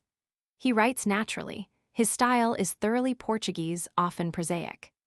His satire, repressed for personal reasons rather than from any failure of wit or talent, reducible to silence by the gift of a pheasant, lacks independence and thought, but sheds a gentle light on the manners of the Timon, the traveled coxcomb who returns to Portugal, affecting almost to have forgotten Portuguese, or the rich nun who knows by heart whole volumes of the Phoenix Renacida, and 1 or 2 of his entertaining sonnets are likely to endure. The Obras Poéticas of the Marquesa de Lorna, 1750–1839, in Arcadia Alsip, are now more often praised than read, but her poetry is scarcely inferior to that of many even more celebrated writers of the time. As a child, she defied the anger of the Marques de Pombal. She was detained with her sister Maria and her mother de Leonor de Almeida in the convent of Celles from the age of 8 till the death of King José, 1777. 2 years later, she married the Count of Owenhausen, who became minister at Vienna in 1780. After his death in 1793, she lived partly in England, but spent the last 25 years of her life in the neighborhood of Lisbon and exercised considerable influence on young writers not Garrett, but Bocage, and especially Herculano, and thus with Macedo formed a link between the poets of the Arcadia and the 19th century. Her works contain over 2,000 pages of verse. There are sonnets and odes, eclogues, elegies, epistles, translations or paraphrases of Homer, Horace, Claudian de Raptu Proserpine, Pope, Essay on Criticism, Wieland, Thomson's Seasons, Goldsmith, Gray, Lamartine, and the Psalms. There's a long poem on botany which notices more than 100 kinds of scented geranium, and indeed the range of her subjects is very wide, from May fireflies to the barbarous climate of England, from Leibniz to the ascent of Robertson in a balloon. Classical allusions are everywhere. She even drags in cossantes in a sonnet on the death of her infant son. At the same time, we have a constant sense of high ideals and love of liberty. The compositions of the pale, limber, odd-looking young man, which, thrilled and agitated, William Beckford in 1787, now scarcely move us, vanished the fire and glow which Bocage, 1765–1805, brought to his improvisations. For the reader they are for the most part carboni spenti. His parents were a Portuguese judge and the daughter of a French vice-admiral in the Portuguese Navy, and he enlisted in an infantry regiment in the town of his birth, Setúbal, in 1779. 10 years later he deserted at Damo, and after wandering in China reached Macao and thence Goa, which he still found a stepmother to poets and Lisbon. Here he continued to live a dissipated life, till in 1797 his revolutionary opinions and his poem A Pavorosa Ilusão do Eternidade brought him first to the Limoeiro, and then for a few months to the prison of the Inquisition. His unstable romantic spirit was influenced as much by the French Revolution during the latter years of his life as by the wish in his youth to become a second Camões, but he wrote an elegy on the execution of Queen Marie Antoinette, which he described as a crime from hell. He supported life during his last years principally by translation. He was himself his chief enemy, and he was also the victim of the critics who applauded his improvisations until he no longer distinguished between poetry and prose, sense and absurdity.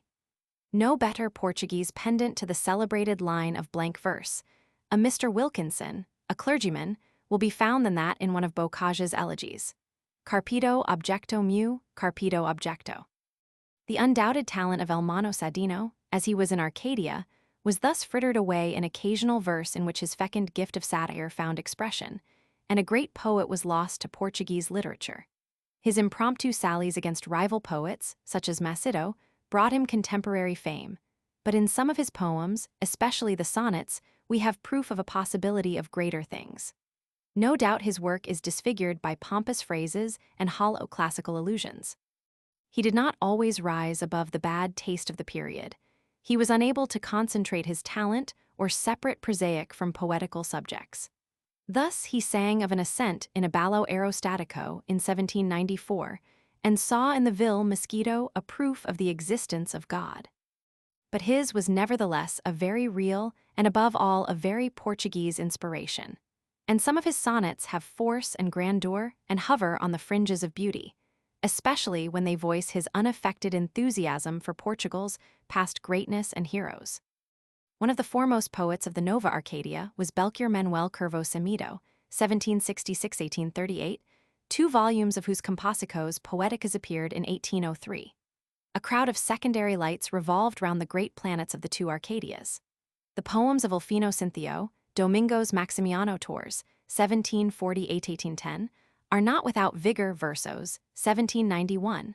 Their unfortunate author died a political prisoner at Trafaria.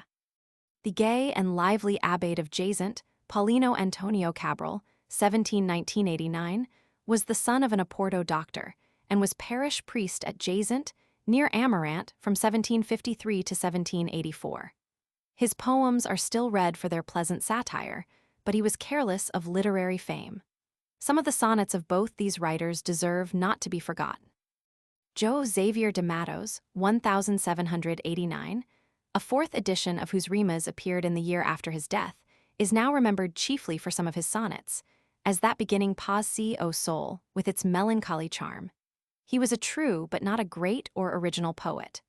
Born at Oporto, the son of a Brazilian father and a Portuguese mother, Thomas Antonio Gonzaga, 1740–1807. Was a judge at Bahia when he was accused of taking part in the Republican conspiracy of Minas Gerais, 1789, and after 3 years, imprisonment was deported, 1792, to Mozambique, where he died several years after his sentence had expired. Some of his Horatian and Anacreontic lyras in many meters, addressed to Marilia and collected under the title Amarilia de Dircio, Dircio being his Arcadian name, are graceful lyrics of an idyllic character.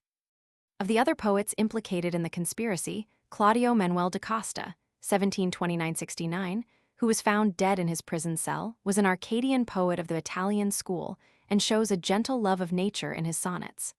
Of the 100 sonnets printed in his obras, 1768, some are in Italian. The eclogues number 20. In Brazil at this time, as earlier in Portugal, patriotism if not poetry suggested epics. José Basilio da Gama, 1740–95, who spent the greater part of his life in Portugal and died at Lisbon, wrote O Uruguay, 1769, in 5 cantos of prosaic blank-verse account of the struggle between Portuguese and Indians. José de Santa Rita Durão, c. 1720–84, doctor in theology Coimbra, composed an epic entitled Caramuru, 1781, on the discovery of Bahia in the 16th century by Diogo Alvares Correia. This poem in 10 cantos of oitavas is inferior to O Uruguay, but it contains some interesting notes on the country and the customs of Brazil. If a great poet lurked in Bocage, he had certainly never existed in Bocage's contemporary and rival in Arcadia, José Agostinho de Macedo, 1761–1831, who lived to be confronted by an even more formidable adversary in his old age, Almeida Garrett. In one of his fierce political letters, he prays that either he or Garrett may be sent to the galleys. Born at Beja, he took the vows as an Augustinian monk at Lisbon in 1778. The future champion of law and order provoked the displeasure of his superiors at Lisbon, Evora, Coimbra, Braga, Torres Vedras, by his pranks and mutinies, his boisterous and dissipated life. Methodical theft of books was one of his minor failings. At last, after 14 years, his order, tired of transferring and imprisoning, formally expelled the delinquent in 1792. He, however, obtained recognition as a secular priest, won fame as a preacher, and for the next 40 years wrote in verse and prose with an amazing copiousness. He is said to have composed 100 Anacreontic odes in 3 days, Lyra Anacreontica, 1819. During the last 3 years of his life, after he had, as he said, capitulated to the doctors, he continued to write, although in great pain. His financial circumstances did not require this effort. His works had brought him considerable sums, he had become court preacher and chronicler, and had many friends in high places, including Dom Miguel himself. His vanity was soothed, the unfrocked Augustinian had won the regard of princes. But to this learned and splenetic priest virulent denunciation of his literary and political opponents had become a necessity, and he was at work on the 27th number of his periodical O Disengano a fortnight before his death. He was spared the mortification of seeing his enemies triumph in 1832. His character was not amiable, and a large part of his life was unedifying, but there is something fine in his unfailing energy, for by sheer energy he imposed himself, and his self-conceit was so colossal as to be virtually innocuous, while his real horror of revolution, a horror based on experience, was expressed with persistency and courage. He seems to have been quite honest in the belief that the poems of Homer, which he could not read in the original, were worthless, and that his own O Orient was a great epic. His utilitarian conception of literature was inevitably fatal to his verse. He wished to extend the boundaries of poetry. He wrote a long poem 4 cantos of blank verse on Newton, 1813, recast and increased to 3,560 lines under the title Viagem Ecstatica au Templo de Sabedoria, 1830, because Newton had conferred greater benefits on humanity than many a great conqueror, yet so may a dentist. He composed a long poem, Gama, 1811, rewritten as O Orient, 1814, to show how Camões should have written Os Lusíadas. His poem is no doubt more correct. It observes all the rules, but unfortunately it lacks genius and is as dull and turgid as Macedo's other verse. A good word for the sea in Portuguese is mar. The poets often call it Oceano. Camões had ventured to name it O falso argento, O liquido estanho, O fundo aquoso, O humido elemento. With Macedo it becomes O tumido elemento, or perhaps he adopted the phrase from Caramuru, in which it occurs. We can scarcely blame Bocage for labeling him tumido versista. Among his other philosophical poems are Contemplaco de Natureza, 1801, A Meditaco, 1813, a natureza, 1846, and a crico, 1865, now not more often read than his many odes and other verse. The most scandalous of his satires is Osperos, 1827, in blank verse, in which he lavishly and outrageously insults nearly all the writers of the time, and which may have been suggested by Juan Pablo Forner's El Asno Erudito, 1782. Like his poems, his dramatic works usually have some ulterior object. Their purpose is not less practical than his pamphlets against os Seiscentistas, 1810, or os Jesuitas, 1830. Behind Ezzelino and Beatriz in his tragedy Branca de Rossi, 1819, loom Napoleon and Josephine, and the prose comedy of Impostura Castigata, 1822, is an attack upon the doctors. The fact is that Macedo was essentially not a poet or a dramatist or a philosopher, but a forcible and eloquent pamphleteer. His philosophical letters and treatises, A Verdade, 1814, O Homum, 1815, Demonstraco de Existentia de Dios, 1816, Cartas Philosophicas a Attico, 1815, are at their best not when he is developing a train of scientific thought, but when he is arguing ad hominem. And his literary criticism in Modum Literario, 1811, is primarily personal. As a critic militant, he has his merits, and he is pleasantly patriotic in denouncing the glamour of Missanga's estrangeras. But it is in his political periodicals, pamphlets, and letters, Cartas, 1821, Cartas, 1827, Tripa Verata, 1823, Tripa por uma vez, 1823, Abista Esfolhada, 1828-31, O Disengano, September 1830, September 1831, that he puts forth all his spice and venom.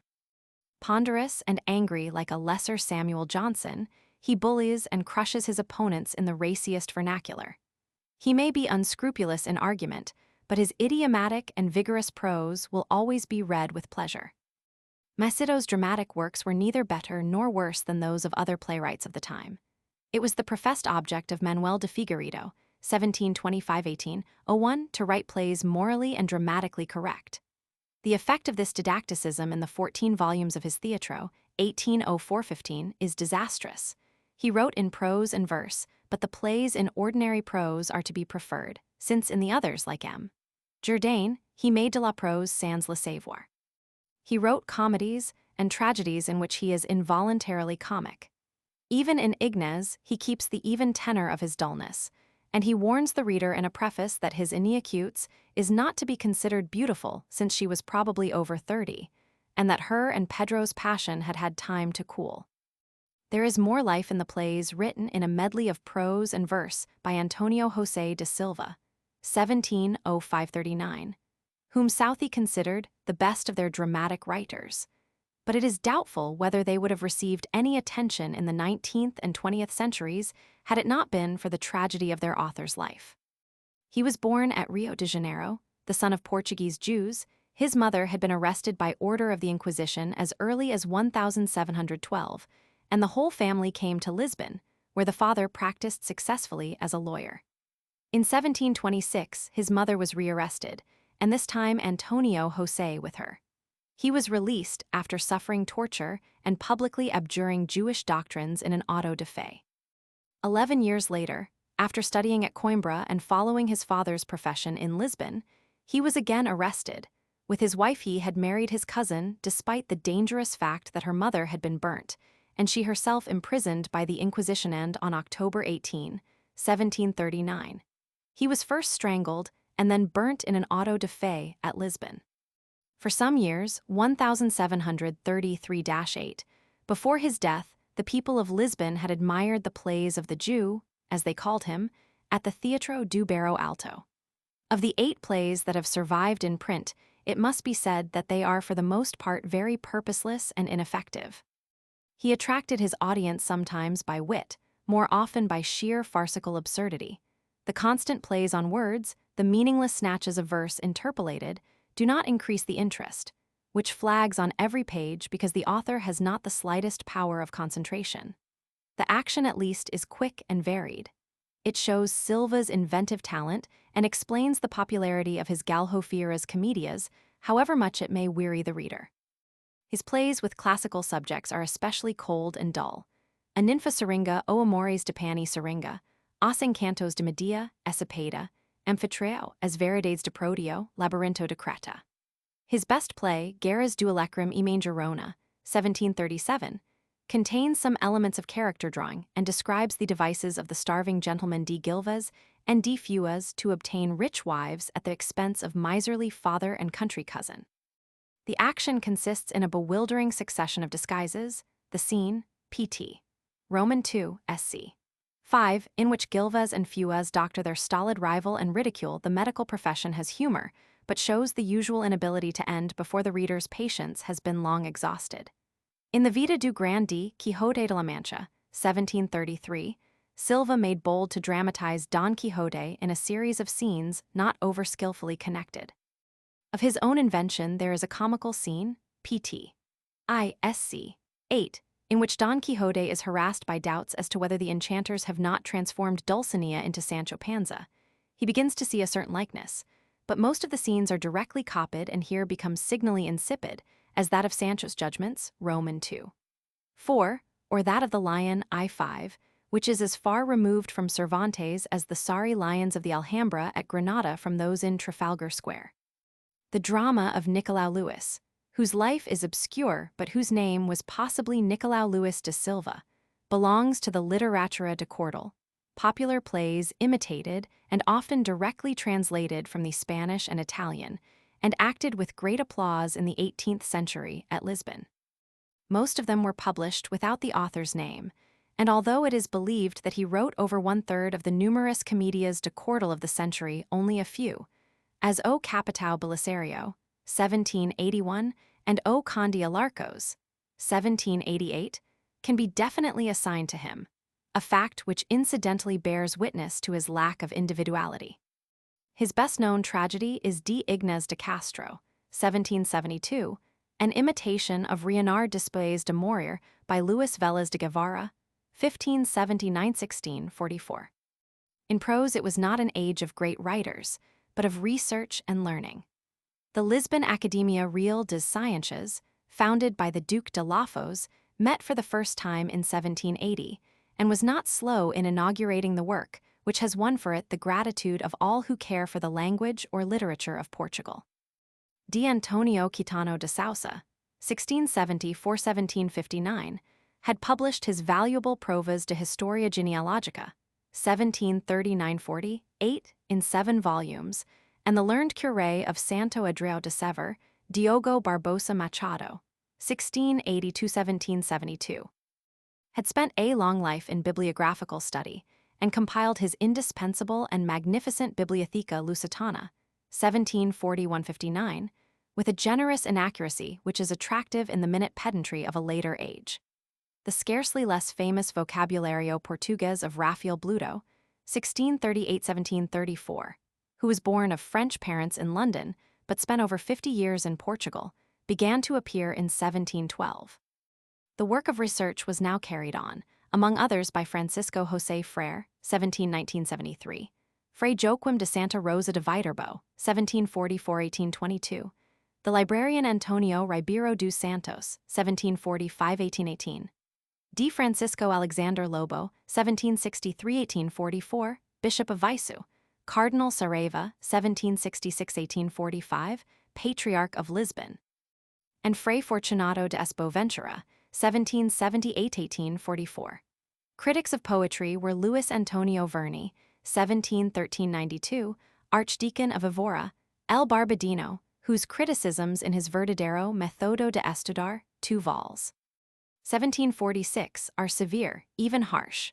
Francisco Diaz Gomes, 1745–95, whom Herculano called O Nosso Celebre Critico, and who was indeed a better critic than poet, as may be seen in the notes and poems of his Obras Poéticas, 1799, and Miguel de Couto Guerrero, c. 1720–93, who showed good sense in the 26 rhymed rules of his Tratado da Versificação Portuguesa, 1784.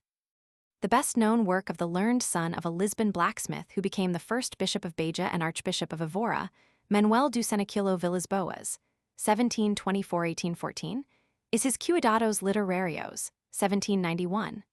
Theodoro de Almeida, 1722–1804, an erudite and voluminous writer, one of the original members of the Academy of Sciences, was more ambitious. In O Feliz Independent do Mundo e de Fortuna in 24 books, 3 vols. 1779, he took Fenelon's Telemaque for his model and sought to combine the gall of instruction with the honey of entertainment. He wrote at first uma boa part in rhyme, then turned to blank verse, but still dissatisfied, finally adopted prose, taking care, however, he says, that it should not degenerate into a novel. The book had a wide vogue, but is quite unreadable. One may be thankful that it was not written in verse like that of his Lisboa Destruida. 1803. An account of the earthquake of 1755, with sundry moralizings in 6 cantos of oitavas, of which a Portuguese critic has said that the author, in an excess of Christian humility, resolved to mortify his pride of learning by making himself ridiculous to posterity in verse. A flickering interest enlivens the Cartas Familiars, 1741, 2, of Francisco Xavier de Oliveira, 1702-83. Their subjects are various: love, literature, witchcraft, and even the relation of a man's character to the ribbon on his hat. The author gave up a diplomatic career, perhaps on account of his Protestant tendencies, and went to Holland, 1740, and England, 1744, where he publicly abjured Roman Catholicism, 1746. After the Lisbon earthquake of 1755, he addressed a pamphlet in French to the King of Portugal, exhorting him to mend his ways, to become Protestant with all his subjects, and abolish the Inquisition. He was duly burnt in effigy at Lisbon, 1761, but died quietly at Hackney 22 years later. The Letters of Alexander de Gusmão, 1695-1753, born at Santos in Brazil, have not been collected. Those of the remarkable Portuguese Jew of Penamaker, Antonio Nunes Ribeiro Sanchez, 1699-1783, physician to the Empress Catherine Roman II of Russia, Cartas sobre Educação de Mocidade, appeared in 1760 at Cologne. The Cartas Curiosas, 1878, of the Abbé Antonio da Costa, 1714 c. 1780, consist of 13 letters written from Rome and Vienna from 1750 to 1780, mainly on the subject of music. The century was not rich in memoirs. The Miscellaneas of D. João de S. Joseph Queiroz, 1711-64, contain some interesting and amusing anecdotes. He speaks of the Memorias Genealogicas of Alão de Moraes and of the general discredit of genealogists, and attributes Mello's imprisonment to his polite acquiescence in the suggestions of the Condessa de Villanova, made at the instigation of King João Roman IV. Para Lisongela, de seque seguiria o partido de Castela. But without seeing the manuscript, it is impossible not to suspect that there is as much of Camilo Castelo Branco as of the Bishop of Grau-Para in the Memorias, 1868, which he was the first to publish. Footnotes: Letter Familiari, No. 30. Or Arcadia Lusitana. For a list of its members, see T. Braga a Arcadia Lusitana, 1899, pp. 229, for its statutes, Ibid, pp. 189-205. Death might seem a more probable cause, were it not for the apparent rigor of his confinement. A sua alma conversava com Bernardes e Ferreira, says his friend Tolentino, who advises another cabeleireiro poet to cease writing verses, since veio mais que sem sonidos a pair pentigura. The art deferder mentions a barber who sank still lower, since he left his profession in order to cut purses. The modern writer Antonio Francisco Barata, 1836-1910, likewise began life as a poor hairdresser at Coimbra. Cf. Ecloga 1. Durindo to Alcino Mycenio was Quita's Arcadian name. E tu e acutes dos pastors mais famosos, no cantor de improviso, o verso brando. I.e. the military governor of a district, with rank next to that of Capital Mor. This Arcadian name was given to him by the Marquesa de Lorna, although he did not properly belong to the Arcadia, being, like Tolentino, one of the dissidents. Equals fishwife, literally woman of Ovar, a small sea town between Aveiro and Oporto. Sadu Miranda, he says, quem des docs quintilhas summit a rima prendi. Faltami art e natureza, mas più del imitor a verdadera singeleza. The sky is a estilifera morada, the starry abode. Birds o plumoso aereo bando, B's Mordeses Inxames Vodors and C. Menendez y Pello Antologia, Tom. Roman 13, 1908, p. 377, calls him el poeta de más condiciones nativas que ha producido Portugal después de Camões, the most indigenous Portuguese poet since Camões, and elsewhere gives the highest praise to his sonnets.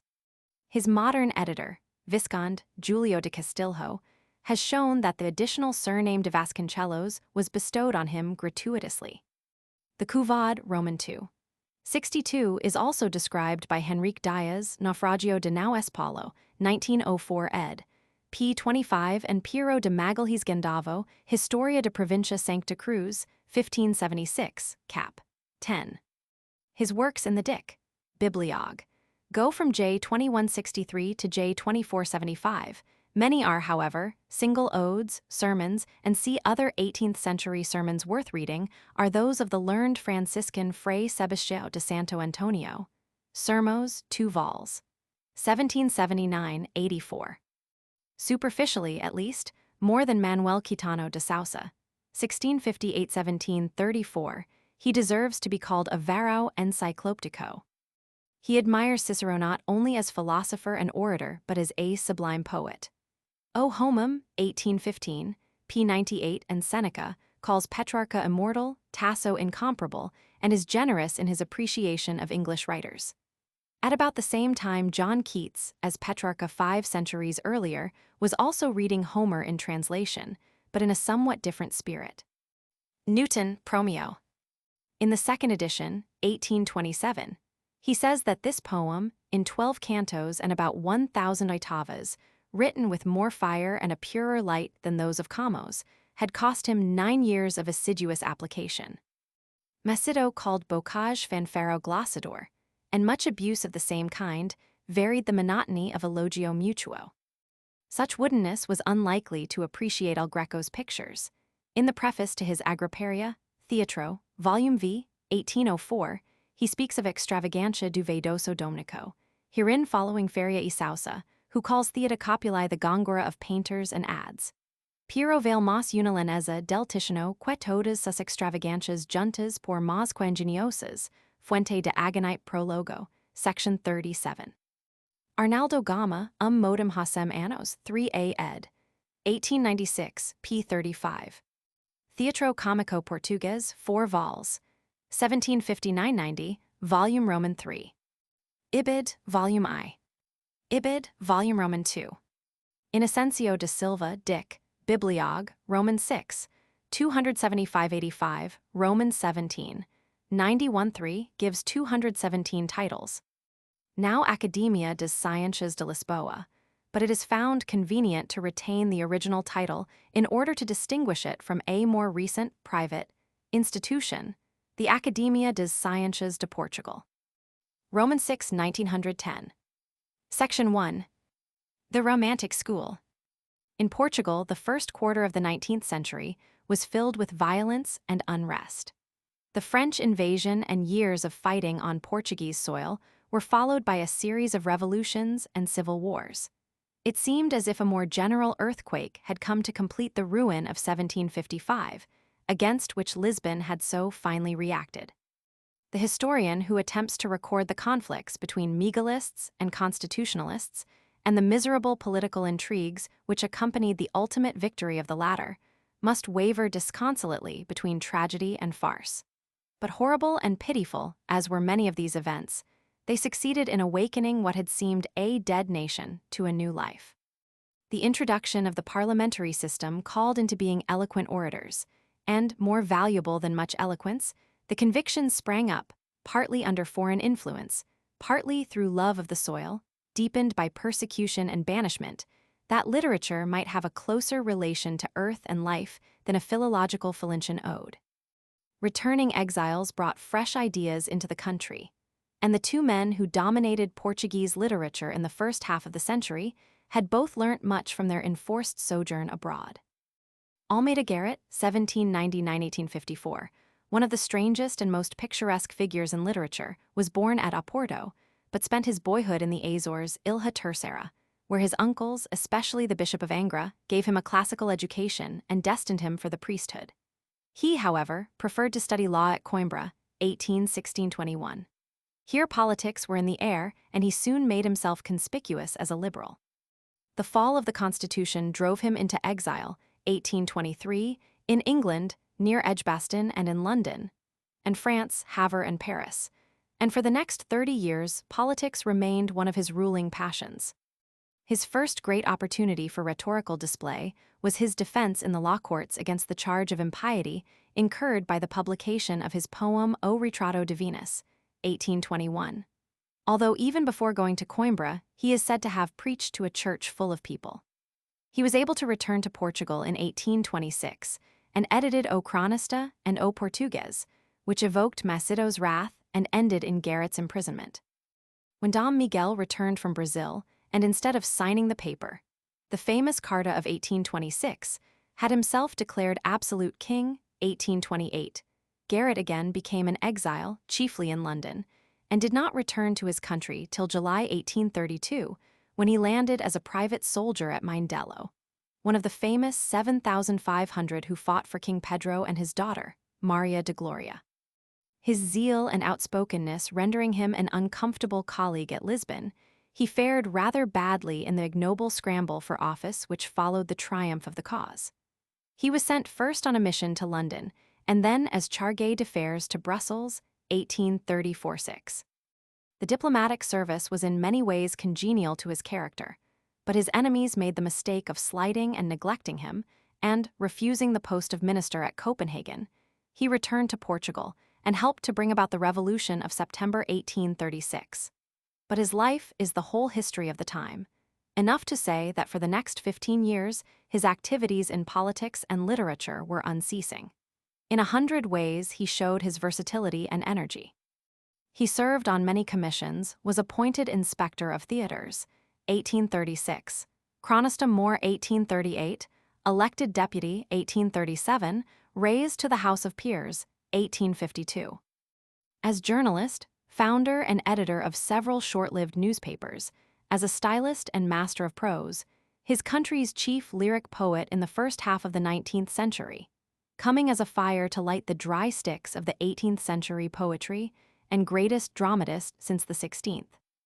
As politician and one of the most eloquent of all Portugal's orators, an enthusiastic if unscientific folklorist, a novelist, critic, diplomatist, soldier, jurist, and judge, Garrett played many parts and with success. This patriot who did not despair of his country, this marvelous dandy who seemed to bestow as much thought on the cut of a coat as on the fashioning of a constitution, and who refused to grow old, preferring to incur ridicule as a velho namorado.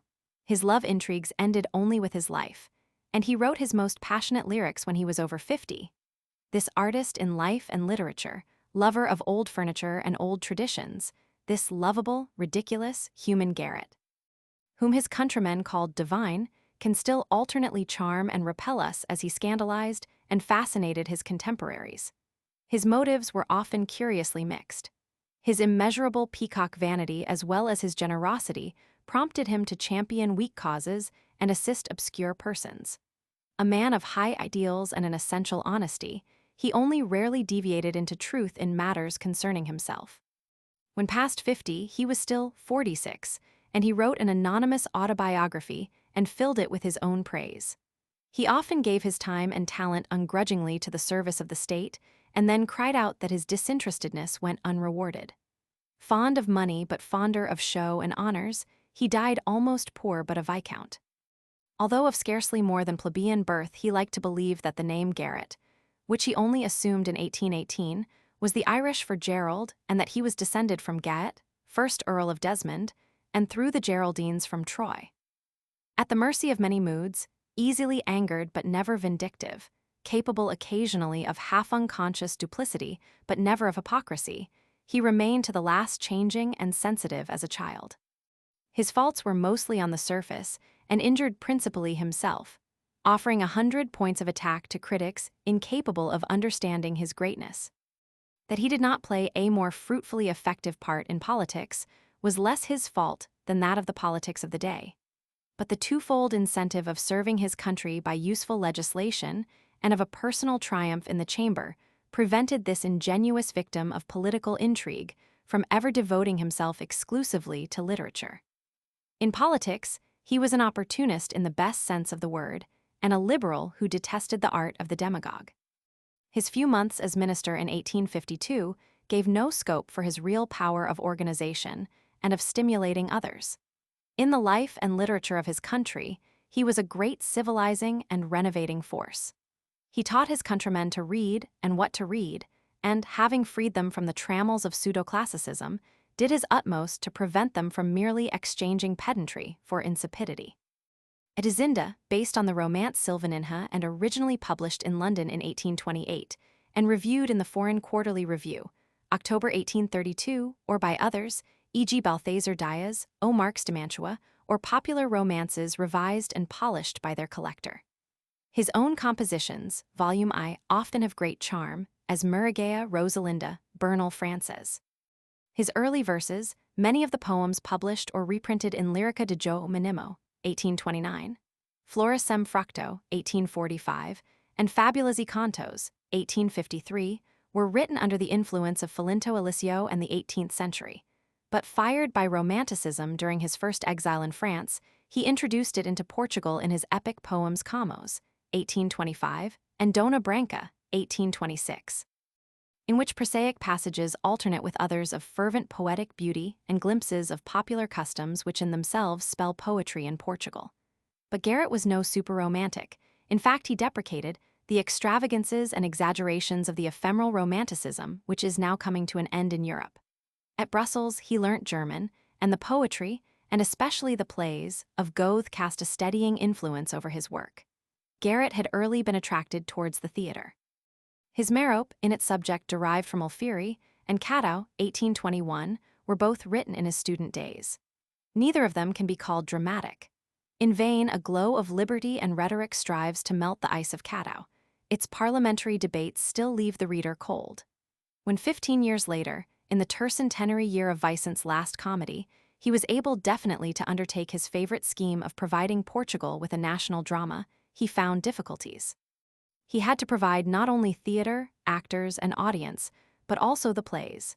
He succeeded in instilling his keenness into some of his more lethargic countrymen, but not content with translating from the French, Italian, or Spanish, himself wrote a series of plays to pave the way. His themes, unlike those of his earlier efforts, were now entirely national. The legendary love of the poet Bernardim Ribeiro for the daughter of King Manuel in Otto de Gil Vicente, 1838. The patriotism of the Condesa de Athauguia in arming her two sons on the morning of December 1, 1640, to throw off the Spanish yoke, in Dona Filipa de Vilhena, 1840. An early incident in the life of one of the most chivalrous soldiers that the world has seen, the Constable Nun Alvarez in O Alfagim de Santarem, 1842. The Fall of Pombal in a Sobranha do Marques, 1848. Two famous episodes in the life of Manuel de Sousa Coutinho, the first of which, the setting fire to his palace rather than entertain the Spanish governors, preserves the national atmosphere, in Fray Luis de Sousa, 1844. These plays, with the exception perhaps of the hastily improvised D. Filipa de Vilhena, are all remarkable, although their merit is unequal. The characters, and especially the epoch in which they are presented, lend their chief interest to the first and third. The fifth, overpraised by some critics, but praised by Almenendez, Y. Pelio called it incomparable, Fray Luis de Sousa, far excels the others by reason of the concentration of interest and the really dramatic character of the plot, or at least of the anagnorisis of Act II, and by its intensity and deliberately simple execution. The intensity may be almost too unrelieved, but the conception of the play showed a fine dramatic instinct. Like most of Garrett's work, it was composed in a white heat, and the effect is enhanced by its excellently clear and restrained style, which brings out every shade and symptom of tragedy without distracting the attention by any extraneous ornaments. But all these plays are written in admirable prose. Indeed, a value is given even to Garrett's slighter pieces Tio Simplicio, 1844, Faller Verde de Mentir, 1845 apart from their indigenous character. By his pliant, transparent, glowing prose, to which perhaps even more than to his poetry, he owes his foremost place in Portuguese literature. Although essentially a poet, His poems of enduring worth are a mere handful of beautiful episodes and graceful lyrics in Falhas Cahidas, 1853, and Volume 1, 1843, of his Romancero, but his prose stamps with individuality works so diverse as his historical novel O Arco de Santa Ana, 2 vols. 1845-51, his charming miscellaneous Viagens na Minhatera, 1846, with its famous episode of Jonanha of the Nightingales, his treatises de Jucaco, 1829, Portugal na Balanca da Europa, 1830, Besquijo de Literatura Portuguesa, 1826, as well as his plays. All his work was thoroughly national, and when he died a group of younger writers was at hand ready to continue it. Garrett intended, as chronista, more to write the history of his own time. More serious historians existed in the canon of Evora, Antonio Quitano do Amaral, 1747-1819. His fellow academician, the canon João Pedro Ribeiro, 1839. Luz Soriano, 1802-99, author of a Historia da Guerra Civil, 1866-90, in 17 volumes. The Viscount de Santarém, 1791-1856, whose able and persistent researches were of inestimable service to the history and incidentally to the literature of his country, and the patient investigator Cunha Rivara, 1809-79. While scientific research work was accumulating the bones of history, a creator arose in the person of Alexander Herculano, 1810-77. He had emigrated to France and England in 1831, lived for a time at Rennes, and from the Azores in 1832, with Garrett accompanied the Liberal army to Oporto as a private soldier. In the following year, he obtained work as a librarian. His Avaz du Profeta, 1836. Castilho in this year translated Lamani's Paroles d'un Croyant, written in the impressive style of a Hebrew prophet, although it appeared anonymously, brought its author fame, and in 1839 the king consort D. Fernando appointed him librarian of the Royal Library of Ajuda. The salary was not large, under £200 a year, but the post gave him the two necessaries of literary work, quiet and books. From that year to 1867, his life was taken up with his work, with which politics only occasionally interfered. He edited O Panorama from 1837 to 1844 and joined in founding O Pays. Although he was elected deputy to the courts in 1840, he rarely attended the sittings. His friendship with D. Fernando and King Pedro V continued unbroken till their death. In 1867, with characteristic abruptness, he left Lisbon and literature, and gave his last 10 years almost entirely to agriculture on the estate of Val de Lobos, near Santarém. The call of the land was combined with disgust at the politics of the capital, and probably a natural disinclination to a sedentary mode of life. His retirement was greeted as a betrayal, and attacks formerly directed against his historical work were now directed against him for abandoning it. But since he had no intention of continuing his history, his literary work was really ended. It has three main aspects: poetry, the historical novel, and history. From the prosaic height of 46, he informed Sors de Passos in a letter that he had been a poet till he was 25.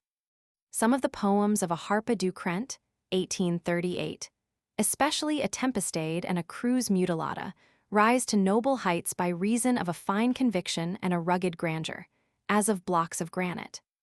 Herculano had returned to Portugal, imbued with profound admiration for the historical novels of Sir Walter Scott, Immortal Scott, as he called him, and Victor Hugo, and in his remarkable stories and sketches contributed to O Panorama and published as Lendas e Narrativas, 1851, as well as in the more elaborate O Monastican, consisting of two separate parts: Eurico O Presbitero, 1844, and O Monge de Sister, 1848.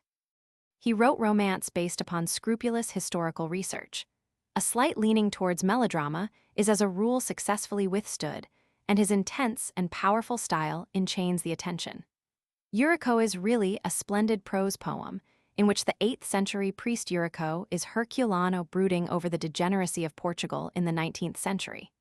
His glowing patriotism unifies the action and raises the style to an impassioned eloquence. The Middle Ages were well suited to him in their mixture of passion and ingenuousness, and their scope for violent contrasts of evil and virtue, light and shadow. Most of the lendas e narrativas and o bobo belong to that period, and his Historia de Portugal, 4 vols. 1840-653, ends with the year 1279. That he should have stopped there when the character and achievements of King Diniz must have offered him a powerful incentive to proceed shows how deeply he had felt the controversial attacks leveled at his work. But with the Renaissance and the subsequent history of Portugal, he was too intensely national to have great sympathy. As a historian, he has been compared with Hallam, Thierry, and Niebuhr, and he stands any such comparison well. A passion for truth drove him to the original sources and documents, and, since a lead Gellius Amcate ist not kein Erdil, he brought the same patience and impartial sincerity to their interpretation. The results obtained he imposed on thousands of readers by his impressive and living style. In his case, the style was the man. Beneath coldness or roughness, he concealed an affectionate, impetuous nature, a hatred of meanness and injustice. In his personal relations, austere and difficult, sometimes no doubt unfair and undiscerning in the severity of his judgments, he was a perfect contrast to Almeida Garrett, compared with whom he was as granite to chalk, or as the rock to the stream that flows past it. His strong will was fortunately directed by the Marchesa de Alorna in his youth to the thoroughness of German writers. Thoroughness marked all his work. When the Academy of Sciences entrusted him with the task of collecting documents on the early history of Portugal, he threw himself into the labor with a fervor which produced the splendid Portugalii Monumenta Historica, a series of historical works and documents of the first importance which began to appear in 1856. From 1867 to 1877, he undertook agriculture not as an amateur's pastime, but as the work of his life, with the result that he achieved another great success scarcely inferior to his success as a writer. The same thoroughness is evident in the Cyclopean fragment of his history and in his shorter writings, the Opusculos, 1870-376. His De Origem e Estabelecimento da Inquisição em Portugal, 3 vols. 1854-9, a deeply interesting account of the negotiations and intrigues at the Vatican, in ceasing to be dispassionate may suffer as a purely historical work, but its vigor brooks no denial, and its literary excellence is acknowledged even by those who dispute its fairness. Great as scholar and man, too great to be always understood during his life, his memory received a tribute from men so different as Dollinger and Nunes del Ars, and it is probable that his reputation will only increase with time. In the historical novel Herculano had many followers. Antonio de Oliveira America, 1805-89, wrote 2 laborious fragments in O Panorama, Manuel Sousa de Sepulveda, 1843, and O Conde Sobrano de Casella, 1844-53. João de Andrade Corvo, 1824-90, poet and dramatist, author of a novel of contemporary politics, O Sentimentalismo, 1871, which contains excellent descriptions of Bassaco, wrote a long historical novel, Anno na Court, 1850, in which interest in the actors at the court of Afonso Roman VI, in incidents such as a bullfight or a boar hunt, in witchcraft or the Inquisition, is skillfully maintained. His style in its sober restraint is superior to that of Arnaldo da Gama, 1828-69, whose historical episodes of the French invasion of 1809, O Sargento Mor de Viller and O Segredo do Abade, or of Oporto in the 15th century in a Ultima Dona de S. Nicolau, or in the 18th in Modem Hasem Annos, 1861, are of considerable interest despite their author's excessive fondness for Latin quotations. Perhaps the influence of Camilo Castelo Branco may be traced in his novel Eugenio do Mal, 4 vols. 1857. Guilhermino Augusto de Barros, 1835-1900, is the author of a novel of the 15th century, O Castelo de Monsanto, 2 vols. 1879, of great length and dullness. Its chief interest is for the student of the Portuguese language, owing to its large vocabulary. Bernardino Pereira Pinheiro, born in 1837 in Sombras e Luz, 1863, described scenes from the reign of King Manuel and drew a strange portrait of King João Roman III in Amores de Visionario, 2 vols. 1874. But the mantle of Herculano as historical novelist fell especially upon Luís Augusto Rebelo de Silva, 1822-71, politician and journalist. His Rosso por Remizio, a short novel of the time of King Sancho Roman II, written with the exaggeration of extreme youth, appeared in the Revista Universal Lisbonense, 1842-3, followed by Odio Velho Naucança, Reign of Sancho I, with similar defects, in 1848. In the same, the first volume of Epochs appeared his short canto, entitled A Ultima Corrida de Touros M. Salvatierra, which won and has retained popularity by its skillful presentment of a stirring and pathetic episode in the reign of José I, 1750-77. 4 years later, Rebelo da Silva published his principal novel, A Mocidade de Jove, 1852. In its somewhat tedious descriptions, the reader soon loses the thread of the story, but is entertained by the quick dialogue and almost clownish humor of the separate scenes. Lágrimas e the Sourrows, 1863, may interest English readers from the fact that its principal character is William Beckford, but it has not the great merits of the preceding novel. The author was already at work on his unfinished Historia de Portugal nas séculos Roman 17 e Roman 18, 5 vols. 1860-71. In this, as in his Fastos da Igreja, 1854-5, and Veros Illusters, 1870, his defects fall away, while his real skill as a historian, his intensity, and his excellent style remain. Indeed, an added intensity gives his style a new vigor and simplicity. His Historia, although less rigorously scientific and far less methodically ordered than that of his master Herculano, has value as history as well as literature. Rebelo da Silva wrote too much, but his work generally improved with the years and might have resulted in a real masterpiece had he not died before attaining the age of 50. Meanwhile, the novel had entered on a new and intensely modern phase in the hands of a slightly younger contemporary.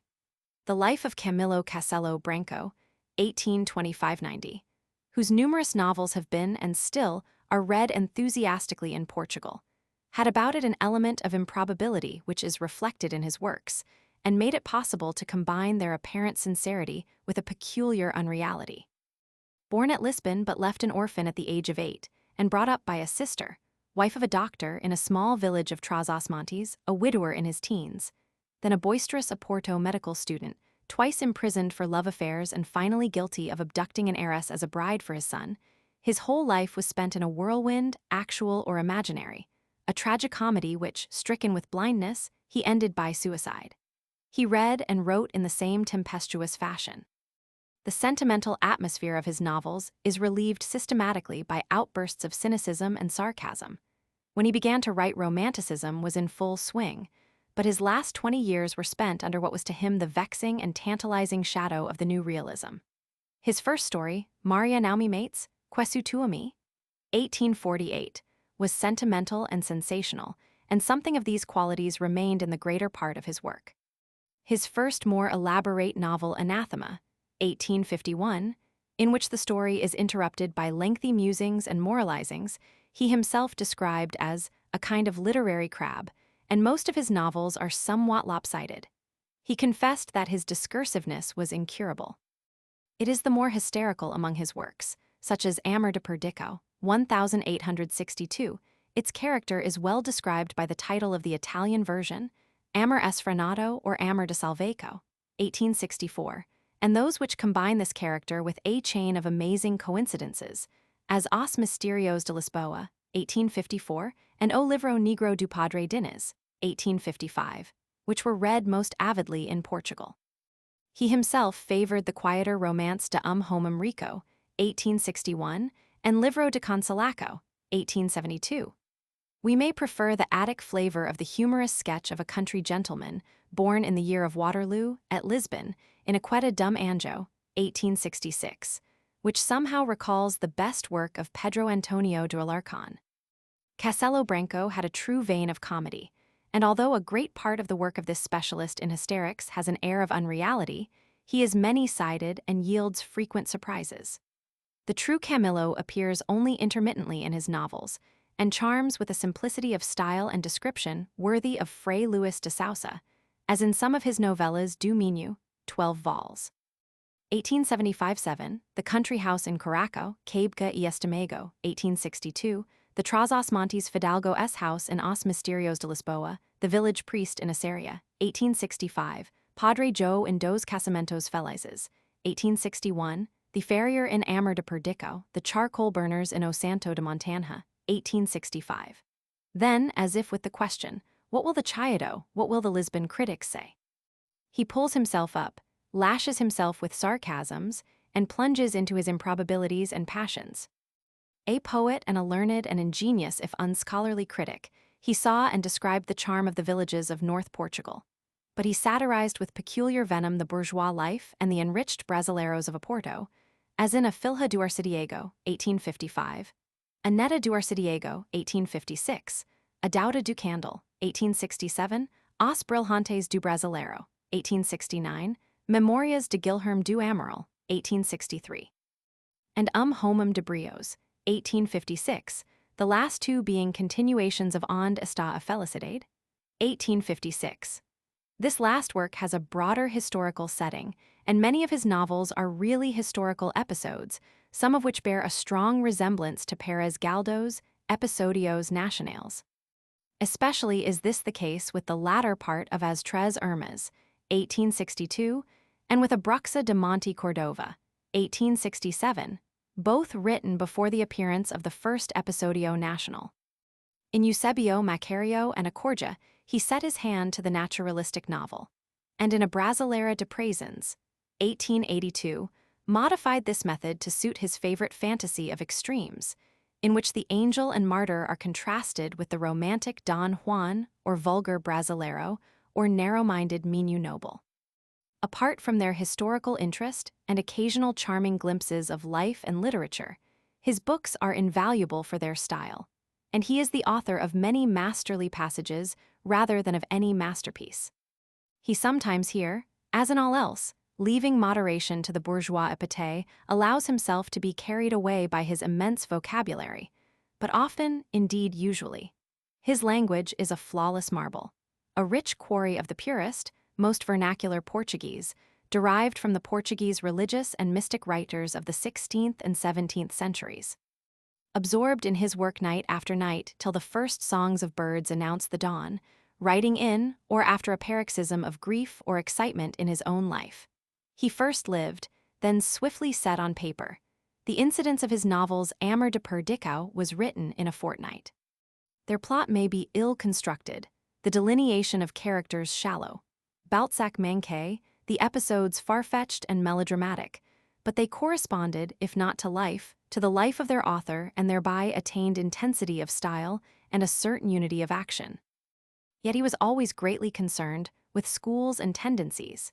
He imitated Emile Zola in Eusebio Macario.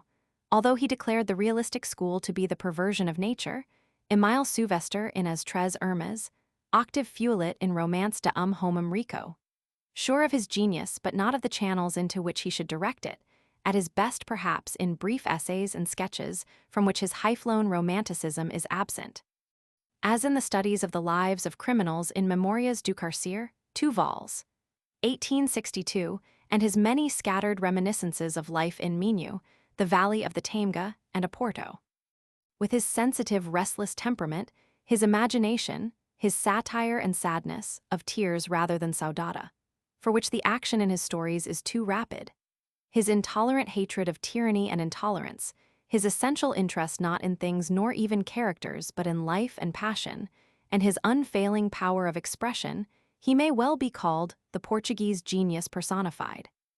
His life is a strange contrast to the almost idyllic serenity of that of Antonio Feliciano de Castilho, 1875, whose admirable persistency as poet and translator during a period of nearly 60 years he had been blind from the age of 6 enabled him to attain an extraordinary preeminence in Portuguese poetry, after Garrett and other poets had been broken like crystals, while he remained as a tile upon the housetop.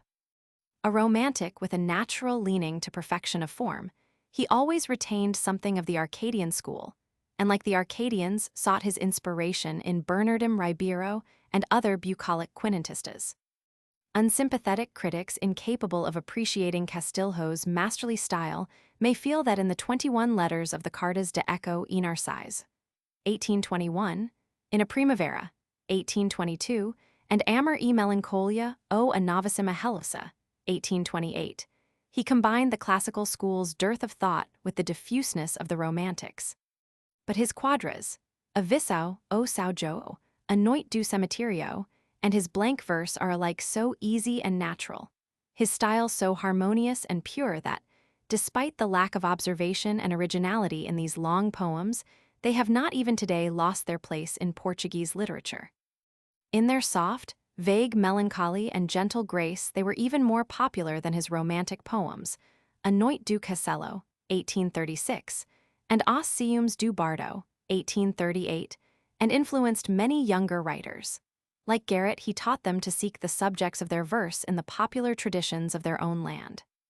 Indeed, so great was his bent for the national in literature that his numerous translations, from the French and English, Latin and Greek, to which, with an occasional aftermath of poems such as Autunno, 1862, his later years were devoted, are often remarkable rather for their excellent Portuguese versification than for faithfulness to the originals, and the Faust of Goethe, whose powerful directness was unintelligible to his translator, especially as he only read the poem in a French version, became translated indeed. The most prominent or the least insipid of the numerous group of Romantic and ultra-Romantic poets, a generation younger than Garrett and Castilho, who published their verses in O Trovador, 1848, and O Novo Trovador, 1856, were Luís Augusto Palmerim, 1825-93, whose Poesias appeared in 1851, and João de Lemos, 1819-89.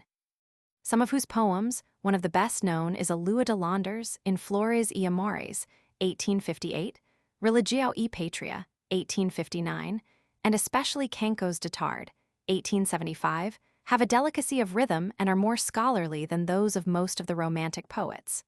The 3 volumes form the Cancioneiro de João de Lemos. José de Silva Mendes Leal, 1818-86, author of Historia de Guerra no Orient, 1855, and like Palmerim, a successful dramatist in Os Dois Renegados, 1839, and Do Homem de Mascara Negra, 1843, and also a novelist, O Que Foram os Portugueses. As a poet is at his best in patriotic, military, or funeral odes. O Pavilhão Negro, 1859, Ave César, Gloria e Martirio, perhaps suggested by Tennyson's ode on the death of the Duke of Wellington, Napalo no Kremlin, 1865, Indianas, in which his sonorous verse has a certain grandeur. His Canticos, 1858, contain among others a good translation of El Pirata of Espronceda, whose influence is evident in the ode to Vasco da Gama, which forms the first part of Indianas. Antonio Augusto Soares de Passos, 1826-60, son of an Oporto chemist, studied at Coimbra and published a volume of sentimental romantic poems in 1856, Poesias. The most remarkable is the noble if a little too grandiloquent ode entitled O Firmamento, which far excels the poems of death, pale moonlight, autumn regrets, and vanished dreams of this excellent translator of Ossian. After his death, a fellow student, Dr. Lourenço de Almeida y Medeiros, accused him of having stolen O Firmamento and other poems. He had himself, he said, written the melancholy ballad O Nevado do Sepulcro in February 1853, but unfortunately for his contention, it had appeared over Soares de Passos, signature 8 months earlier in O Bardo. A miscellaneous writer, like so many of his contemporaries, Francisco Gomes de Amorim, 1827-90, achieved popularity with his plays, published 2 volumes of sentimental poems, Cantos Matutinos, 1858, and Ephemeros, 1866, of which perhaps O Distorado is now alone remembered, and several pleasantly indigenous stories of his native Avalamer, Minho, collected in Frutos de Vario Saber, 1876. With an attractive sketch of the priest, Padre Manuel, Muita para e Paucayuva, 1878, and As Duas Fiandeiras, 1881. He played the sedulous Boswell to Almeida Garrett during the last 3 years of the latter's life, and the result was one of the few interesting biographies in the modern literature of the peninsula. Garrett, Memorias Biographicas, 3 vols, 1881-8. Among the host of pale moon singers following in the wake of Castilho, it is a relief to find a satirist, Faustino Xavier de Noves, 1822-64, who in his Poesias, 1855, Novas Poesias, 1858, and Poesias Póstumas, 1877, preferred to take Tolentino for his model. He ridiculed the Janota com Pauco dinero, com fumos de grande and other types of his native Oporto, where for some time he worked as a goldsmith. Later he emigrated to Rio de Janeiro, but there found everything except literature well paid. Two of the Romantic poets lived on into the 20th century. One even survived the monarchy. Tomás Ribeiro, 1831–1901, born at Perda de Gonta in the district of Tondela, Beira, advocate, journalist, playwright, historian, politician, deputy, minister, peer of the realm, won enduring fame with his long Romantic poem Die Jame, 1862, which opens with 15 striking stanzas addressed to Portugal. In this introductory ode, he rises on the wings of ardent patriotism and sturdy faith in Portugal to a fine achievement in verse. Less rhetorical, the rest of the poem, or series of poems in varying meter, would have gained by reduction to half its length, but is sometimes not without charm in its meanderings. Yet it is a kind of inspired rhetoric and natural grandiloquence that best characterize Ribeiro, and when his inspiration falters it leaves but a hollow and metallic shell of verse. We will expect no delicate shades from a lyric poet who calls the sky o celico a spectaculo. Subsequent volume Suns que Passam, 1867, which contains poems written as early as 1854, Adelphina du Mal, 1868, Vesperas, 1880, Dissonances, 1890, O Mensagero de Fez, 1899 maintained, but did not increase his reputation as a poet. The chief work of Raimundo Antonio de Bulhão-Pato, 1829–1912, a Portuguese born at Bilbao, was Paquita, which he began to publish in 1866, and to the completion of which he devoted nearly 40 years of loving care. It is a facetious Romantic poem of 16 cantos, mostly in verses of 6 lines, a babk or a babka, intended to be in the manner of Byron but more akin to Antonio de Truba, whose verses are imitated in Flores Agrestes, 1870. The modern reader, after readily agreeing with Herculano that the poem has its faults, will perhaps be disposed to inquire further if it has any merits. But, although its subject is often unpoetical and trivial, the versification is easy and occasionally excellent. Bulhão-Pato published other volumes of gentle album poetry, as Poesias, 1850, Versos, 1862, Cancos da Tarde, 1866, and Hoje, Satiras, Cancos e Idilios, 1888, besides sketches and recollections in prose. Nearly 50 years before his death, the Romantic school in Portugal had received a severe shock, and the fact that long Romantic poems continued to appear is proof how deep its roots had penetrated. Footnotes: his Romancero, published in 3 vols. 1843–51, contains poems of national themes drawn from popular songs and traditions, written by himself as the name of the first Earl of Desmond, Cr. 1328, was Maurice Fitzthomas, 135, not Gerald, Gerard, Gerard, Garrett, or Gat, see Lord Walter Fitzgerald, Notes on the Fitzgeralds of Ireland. The forms Garrett and Gareth existed in Catalonia in the 15th and 16th centuries, e.g. the Catalan poet Bernardo Garrett, born at Barcelona, who wrote in Italian and became known as Charratio c. 1450 c. 1512. Amorim, Memorias, I-28. Of O Magrico, a still longer epic, only fragments remain. It went down in manuscript in the Amelia, sunk by the Miguelists off the Portuguese coast. Preface to 4th ed., 1845 of Caddo. The tyranny of the day was that of General Beresford. Some scenes of Caddo, derived from the Cotto, 1713 of Addison, of which a Portuguese version by Manuel de Figueiredo, Theatro, volume Roman 8, had appeared in Garrett's boyhood, were directed against this English despot. A few years later, Garrett learned to enjoy English society, as his Anglophobe biographer, Amorim, admits. Published in 1841. Written 10 years earlier. These 2 plays were published in volume Roman 7 of his Obras, 1847, with D. Philippa de Vilhena. A contemporary novel, Helena, 1871, remained unfinished at his death. It was, however, no sudden decision. As early as 1851, he wrote, in a letter to Garrett, "Me ver entre quatro serras como algumas geras de terra proprias, Umas botas grossas e chapu de Braga, bello ideal de todas as minhas ambicos mundanas. The second edition with additional poems was entitled Pojas, 1850. Chronica Poma, lendo o quicker queseja, he says. The late Dr. Goncalves Viana considered Herculano the most vernacular, scrupulous, and perfect writer of the 19th century. Palestras Philologicas, 1910, p. 116. O Aliciador, 1859, O Astrologo, 1860. The last novel to appear in Rebelo de Silva's lifetime was A Caça dos Fantasmas, 1865. De Noite dos Gatos São Pardos was published posthumously. After Camilo, as he is always called in Portugal, had been created Visconde de Correia Botelho in 1885, his descent was traced back to Frula, son of Pelio. That is, a year before the novel Memorias de Daudo, 1849, by Antonio Pedro Lopes de Mendonça, 1826-65.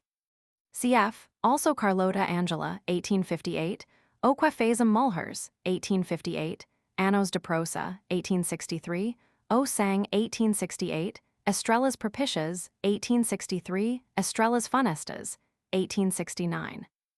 E.g. Lágrimas Abençodas, 1857, Carlota Angela, 1858, O Santo de Montanha, 1865, Anjeitada, 1866, O Juju Tuvals, 1866, O Regicida, 1874, A Filha do Regicida, 1875.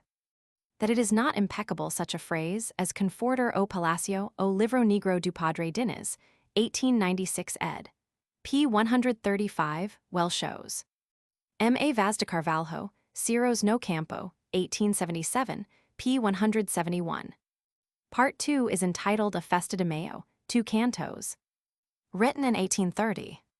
This collection of contemporary poems contains verses of considerable merit. Of some 200 poems by 21 poets, 28 are by João de Lemos, 30 by José Freire de Serpa Pimentel, 1814-70, Second Visconde de Gouveia, author of Salaus, 1839, 34 by Antonio Xavier Rodriguez Cordero, 1819-1900, and 36 by Augusto José Goncalves Lima, 1823-67, who reprinted his contributions in Murmurios, 1851. A similar collection of verse was a Grinalda, Porto, 1857. Section 2. The Reaction and After. It was in 1865 that Castilho, the acknowledged high priest of literary aspirants, wrote a long letter which was published as Introduction, pp. 181-243, to Pinheiro Chagas, O Poma de Mocidade, 1865, in which he deprecated the pretentious affectations of the younger poets. For while Castilho was dispensing his patronage to the acolytes of Romanticism, a new school of writers had grown up at Coimbra, who refused to know Joseph. They turned to Germany as well as to France, professed to replace sentiment by science, and in the name of philosophy, chafed unphilosophically at the old commonplaces and unrealities. Castilho stood not only for Romanticism, but for the classical style of the 18th century, and in some respects the secession from his school may be described as the revolt of the Philistine against Philinto. Anthuro de Quental now voiced the cause against the aged Castilho's preface in an article entitled Bom Senso e Bom Gosto, 1865. For the next few months it rained pamphlets, SNR. Julio de Castilho, subsequently Second Visconde de Castilho, 1840-1919, and author of many well-known works, including the Drama de Ignas de Castro, 1875, and the 8 volumes of Lisboa Antiga, 1879-90, took up the cudgels on behalf of his father. The high principles at stake, good sense and good taste, were sometimes forgotten in personal bitterness. A duel was even fought between Quental and Ramalho Ortigão, in which both the poet and his critic were happily spared to literature. But Romanticism in Portugal has 9 lives and raised its head at intervals during the second half of the century. In the domain of history, Joaquim Pedro de Oliveira Martins, 1845-94, always remained more than half a romantic. His life explains the character of his historical writings. Born at Lisbon, obliged to work for a living when he was barely 15, He succeeded at the same time in educating himself, supported his mother and her younger children, married before he was 25, had published a dozen works before he was 40, was elected deputy for Viana do Castelo in 1886, became Minister of Finance in 1892, and died in his 50th year. A career so meteoric could scarcely give scope for that scrupulous research, that careful sifting of evidence which modern ideas associate with the work of the historian. And Oliveira Martins as historian embraced not only the whole of Portuguese, but the whole of Iberian history, and that of Greece and Rome to boot. But even had he had more time, the result would only have been more subjects treated, not a different treatment. His whole idea of history was colored with romance, his work impetuous and personal as that of a lyric poet. His first book, the historical novel Phoebus Manes, 1867, passed almost unnoticed. After several pamphlets, appeared his first historical work, O Hellenismo e a Civilização Cristã, 1878, and then in marvelous rapidity the Historia de Civilização Ibérica, 1879, Historia de Portugal, 1879, Elementos de Antropologia, 1880, Portugal Contemporâneo, 1881, and a further succession of historical works ending with the Historia de Republica Romana, 1885. Although politics now occupied much of his time, he continued to publish, and wisely emphasized the biographical side of his work, of which Os Filhos de Dijo I, 1891, and A Vida de Nun Alvares, 1893, are not the least valuable part. O Príncipe Perfeito, 1896, dealing with King Joe Roman II, appeared posthumously and incomplete. A master of psychology and impressionistic character sketching, all his work is a gallery of pictures and, especially of portraits from Afonso Henriquez to Herculano, which reveal the artist as well as his subjects. His style, nervous, colored, insinuating, is a swift and supple implement for his exceptional power of skillfully summarizing a person or a period.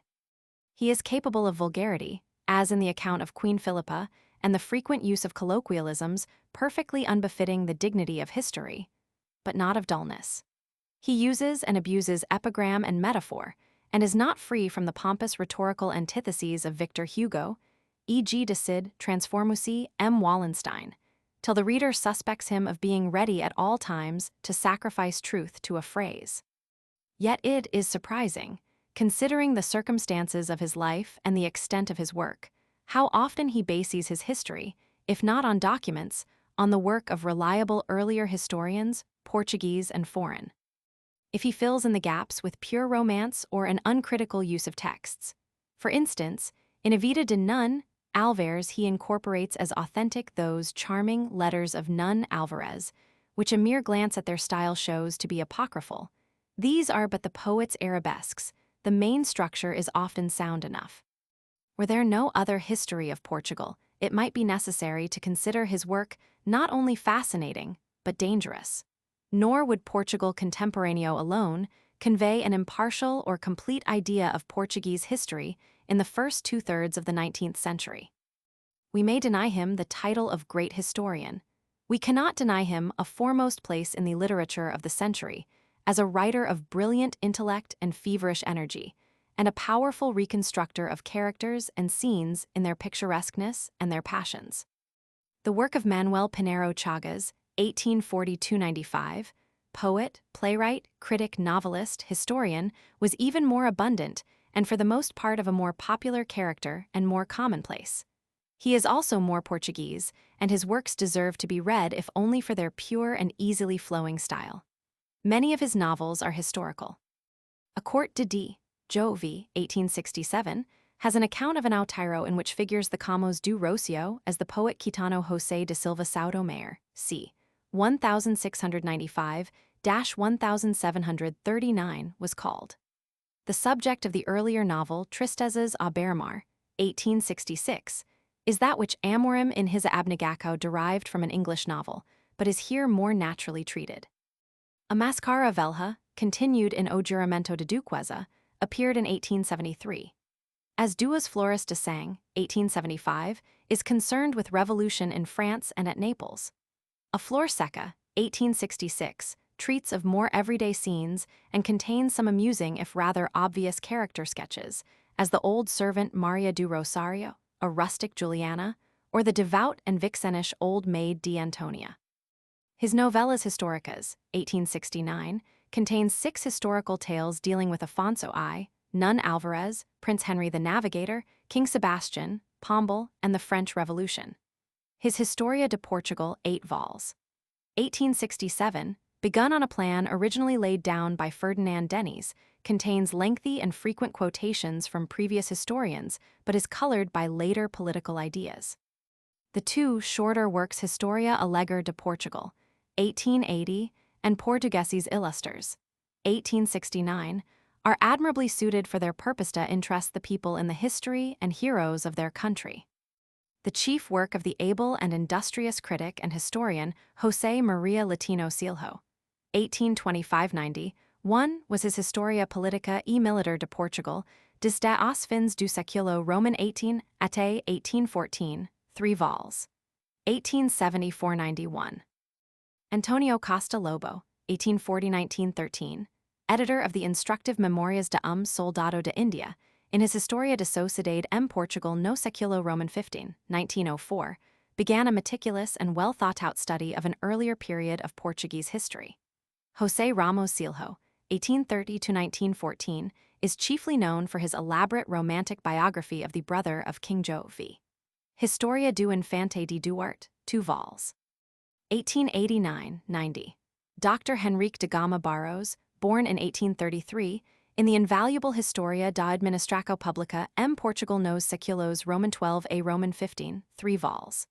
1885, 96, 1914, has collected an abundance of concrete, carefully verified details and thrown a searching light on the early history of Portugal.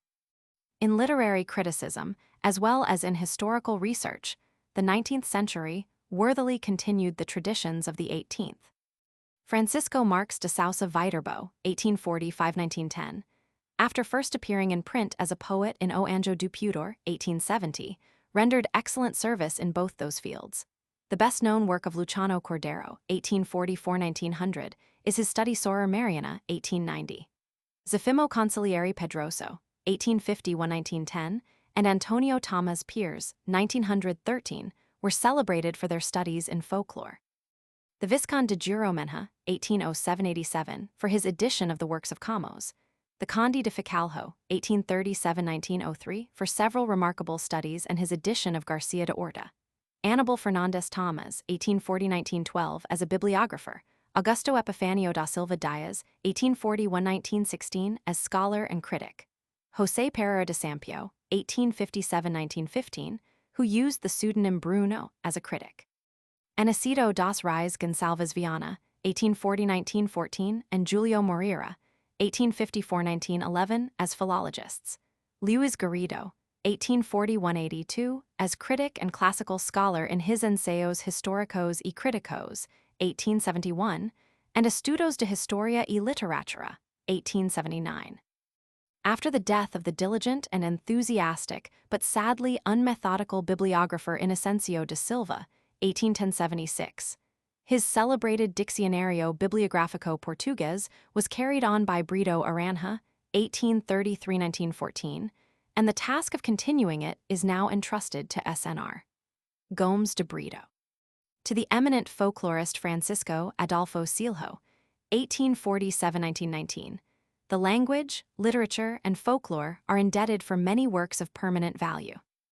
Notable among living scholars, apart from D. Carolina Michelis de Vasconcelos and Mr. Edgar Prestage, who both write in Portuguese, are Colonel Francisco Maria Esteves Pereira, whose editions of early works are invaluable, Dr. José Joaquim Nunes, who has devoted his careful scholarship to the early poetry and prose, the Camões scholar, Dr. José Maria Rodrigues, SNR.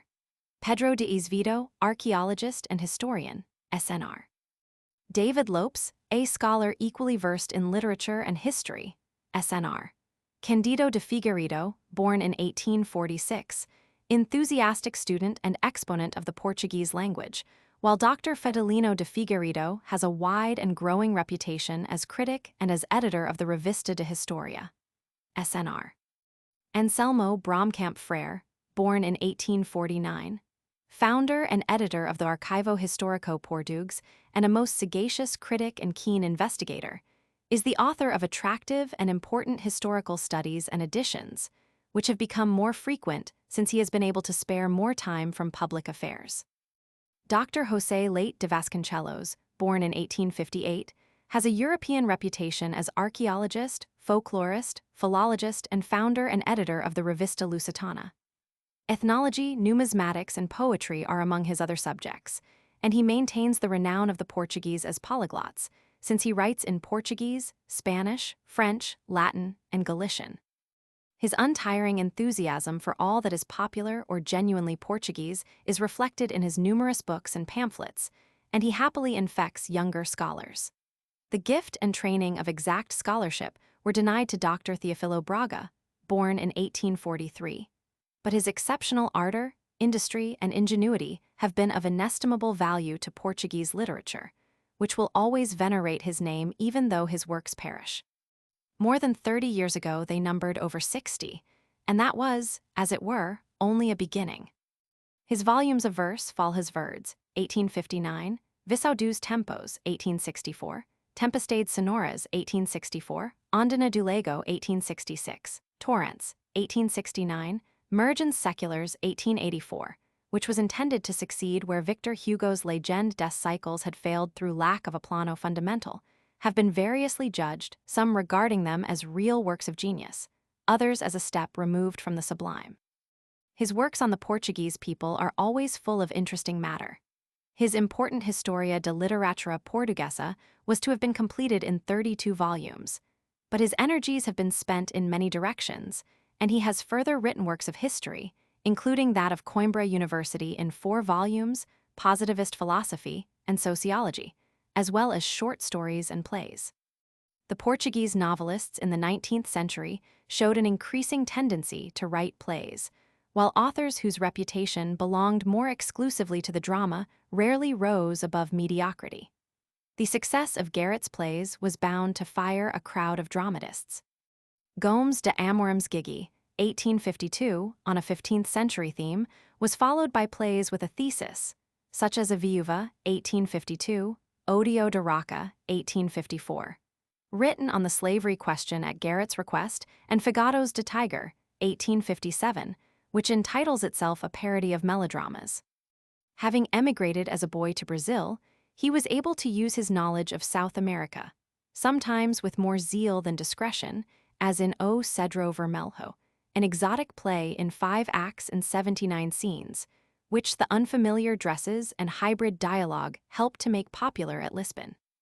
The notable success of more recent playwrights has perhaps developed in proportion, as the drama has ceased to be drama in order to become a series of isolated scenes, a novel or canto in green-room attire. They are at their happiest when they abandon formal drama for the lighter revista. Pathos is theirs, and a deft handling of social themes. They can reproduce the peasant or bourgeois or noble as a class in thought and action and external conditions. Some of them possess technical skill, choose indigenous subjects, and an atmosphere of chastened romanticism. But individual psychology and dramatic action are scarcely to be found. A reader with the patience to peruse the hundreds of plays acted and published in Lisbon during the last 50 years would be rewarded by many delicate halftones, polished and impeccable verse, excellent prose, admirable sentiments, and poignant scenes, but could with difficulty afterwards recall a striking character or situation. Fernando Caldera, 1840–194, was a poet, and his plays O Sapatinho de Setim, A Mantilha de Renda, 1880, Nadadoras, A Madrugada, 1894, are read less for the plot than for his carefully limned verse. His volume of poems, Mocidades, appeared in 1882. Antonio Enns, 1848–1901, journalist, librarian, politician, diplomatist, minister of marine, showed command of pathos and humor as well as of style in his plays O Saltimbanco, 1885. The tragedy of the noble devotion of a mountebank, Faliso, descendant of Jean Valjean, for his daughter who has been brought up in ignorance of her birth, Os Lazaristas, 1875, and Os Enjeitados, 1876, which insists throughout on its thesis. The wickedness and cruelty of exposing children, but has some good scenes and living characters, and the notable one-act piece Divorcio, 1877. The principal play of Maximiliano de Vito, 1850–1911, author of many light and commonplace comedies, as Poor Forca, 1900, was the drama Ignes de Castro, 1894. The scene in which Iñiacuts, full of foreboding, takes leave of Pedro before he goes hunting, and that at the end of Act 4, in which Pedro returns to find Iñiacuts, in the words of their little son Alia Dormir, are effective. A fifth act 6 years later comes as an anticlimax. O Auto dos Esquecidos, 1898, is the work not of a dramatist but of a poet, José de Sousa Montero, 1846–1909, whose poems were published under the title Poemas, Místicos Antigos Modernos, 1883. The auto, written in the old redondillas, of which another modern poet has sung the praises, necessarily suffers by comparison with plays in which Gil Vicente touched upon the subject the humbler forgotten heroes of the Portuguese discoveries, but it has its own charm and pathos. But the most noteworthy of the dramatists of the latter part of the century was D. João de Camara, 1852–1908, son of the first Marques and 8th Conde de Ribeira Grande and grandson of the 3rd Duque de Lafos. He early began writing for the stage one-act pieces such as Nobreza, 1873. His work is various, for it includes elaborate historical dramas and heroic couplets, as Afonso Roman VI, 1890, in which the king is treated with a sympathy denied to Cardinal Henrique in Alcácer Quibir, 1891, slight pieces in verse, as O Poeta e a Saudade or the Auto do Menino Jesus, 1903, and prose plays of contemporary Lisbon society. O Pantano, a series of scenes of madness and murder, A Rosa Enjeitada, a Tautangra reel, a Triste Viuvenha, Casamento e Mortalha. In these he is lifelike and natural, but many may prefer him in his more fanciful pieces, portraying the old canon who lives up under the roof of Lisbon Cathedral in Meia Noite 1900, or the prior and other rustic worthies of Alentejo in Os Velhos, 1893, or the ancient mariner of O Beijo do Infante, 1898. The Mad José of O Pantano, the scatter-brained Clytemnestra in a Tautangra reel, the parvenu Arroyolos and select Dona Placida in A Rosa Enjeitada give little idea of the essential mellow humanity of his work, enhanced by a prose style carefully chosen and at times slightly archaic. SNR. Abel Botelho is more peculiarly concerned with the novel, and his plays Germano, 1886, Os Vencidos da Vida, 1892, Jucunda, 1895, derive their interest from the description of certain phases of Lisbon life, which could have been presented equally well in novel form. Marcelino Mesquita, 1856–1919, doctor and deputy, wrote historical dramas, O Regent in prose, Leonor Tells, 1889, published in 1893 in verse, O Sanjo da India, 1898, scenes from the discoveries of Gama and 10 other famous Portuguese navigators, and Pedro O Cruel, 1916. If these historical tragedies are somewhat ponderous, he has a lighter touch in the redondillas of Margarida do Monte, 1910, and in the charming sketch Peraltas e Seixas, and displays psychological insight in prose plays dealing with more modern problems.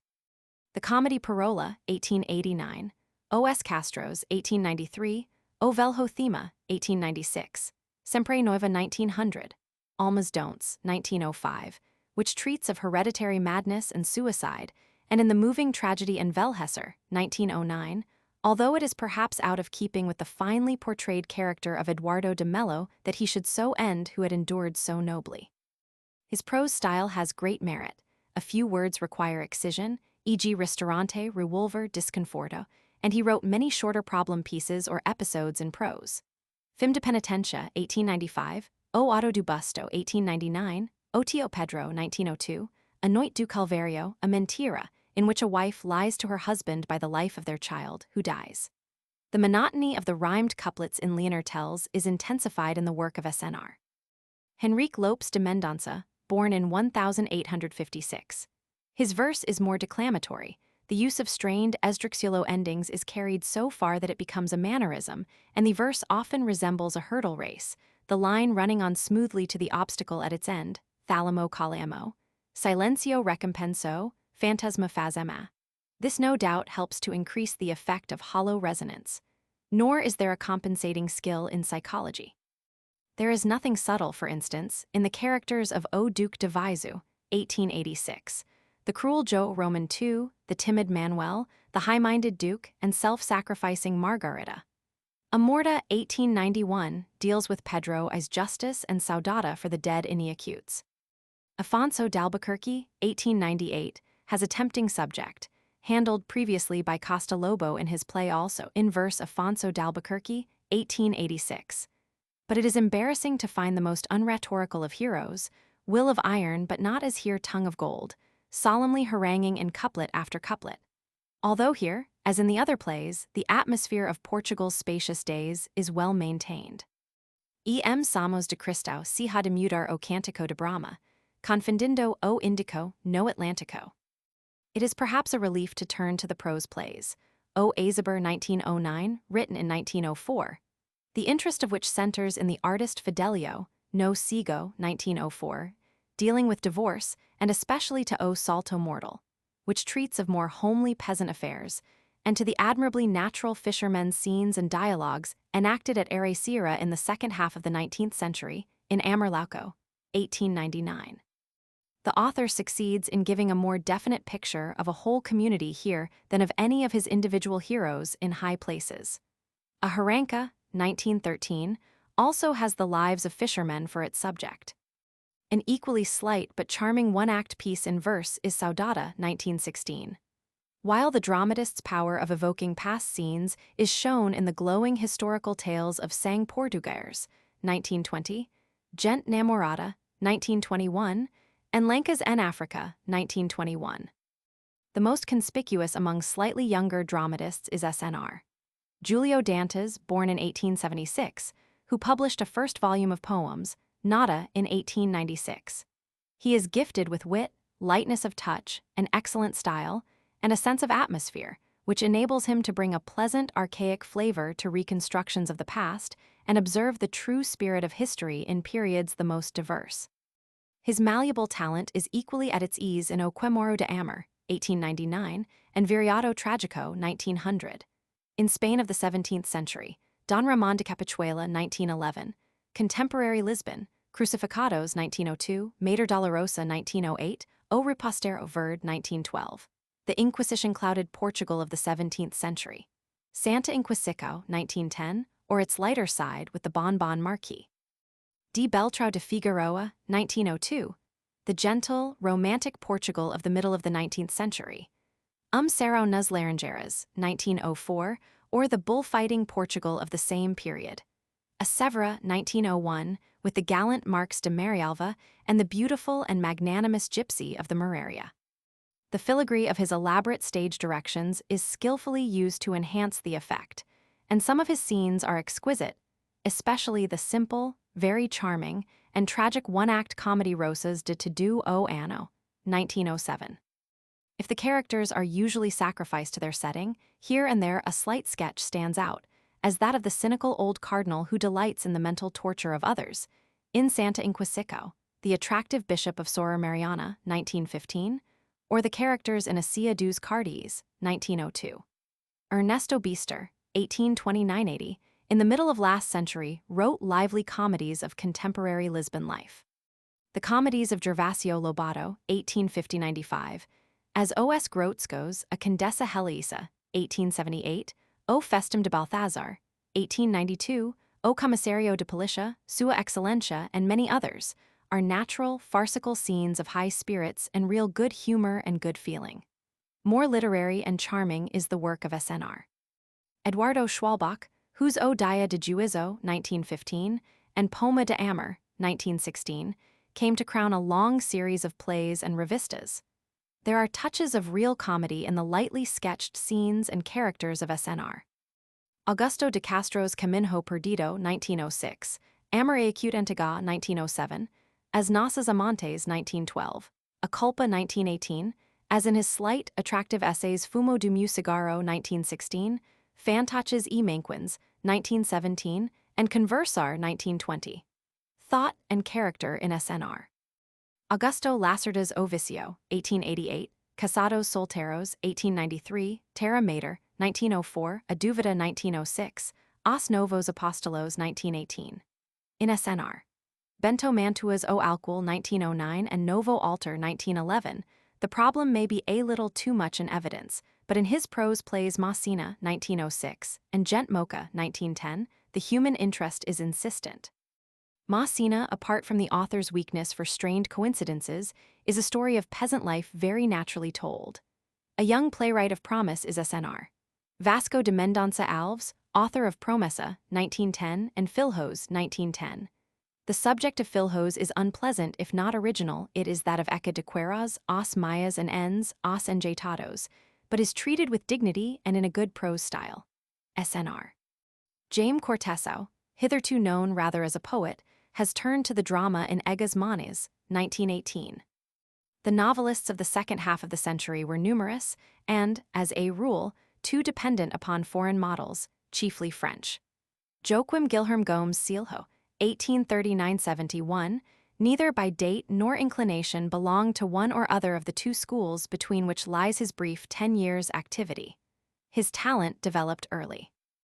As a medical student at his native Oporto, he published poems and several stories, originally printed in the Jornal do Porto and later collected with the title Ceros de Provincia, 1870. And at the age of 21, under the pseudonym Julio Diniz, he wrote the novel which brought him immediate fame and is still sometimes preferred to his later works, Uma Familia Inglesa, 1868. In these scenes of the life of Oporto, he drew with the most elaborate analysis the relations between English and Portuguese, which he had had frequent opportunities of observing in that city. Portuguese critics hint that what to superficial readers has seemed the tediousness of his novels is due to the influence of Dickens and other English novelists who revel in detail. And it is interesting that Gomes Silho's maternal grandmother was an Englishwoman, Maria, daughter of Thomas Potter. But it is a mistake to call his work tedious. The deliberate dullness of his novels has an excitement of its own. 'Tis a good dullness. The reader, tired with sensational plots and strained incidents, follows not only with relief but with growing absorption the homely daisy chain of his stories, in which not the tiniest link in the development of the action or thought, especially the latter, is omitted. The interest never flags and never disappoints, leading gently on with carefully measured steps. The approval of virtue and disapproval of wickedness only occasionally becomes obtrusive and insipid. Julio Diniz confessed to a preference for bourgeois types, but his real interest was in the country, and as Pupillas do Senhor Reiter, 1866.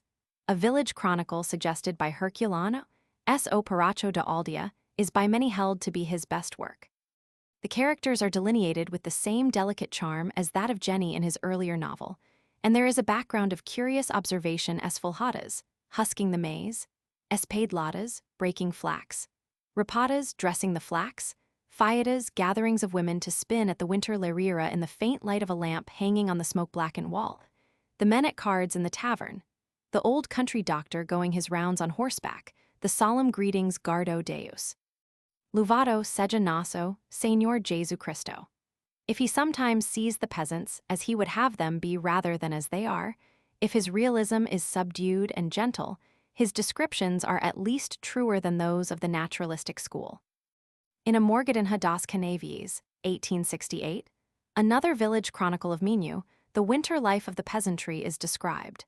The consoda preceding cock-crow mass on Christmas Eve, the auto represented on a rough stage in the village on the Day of Kings, together with the inevitable missionaries, beta, enriched Brazilian, and electioneering intrigues.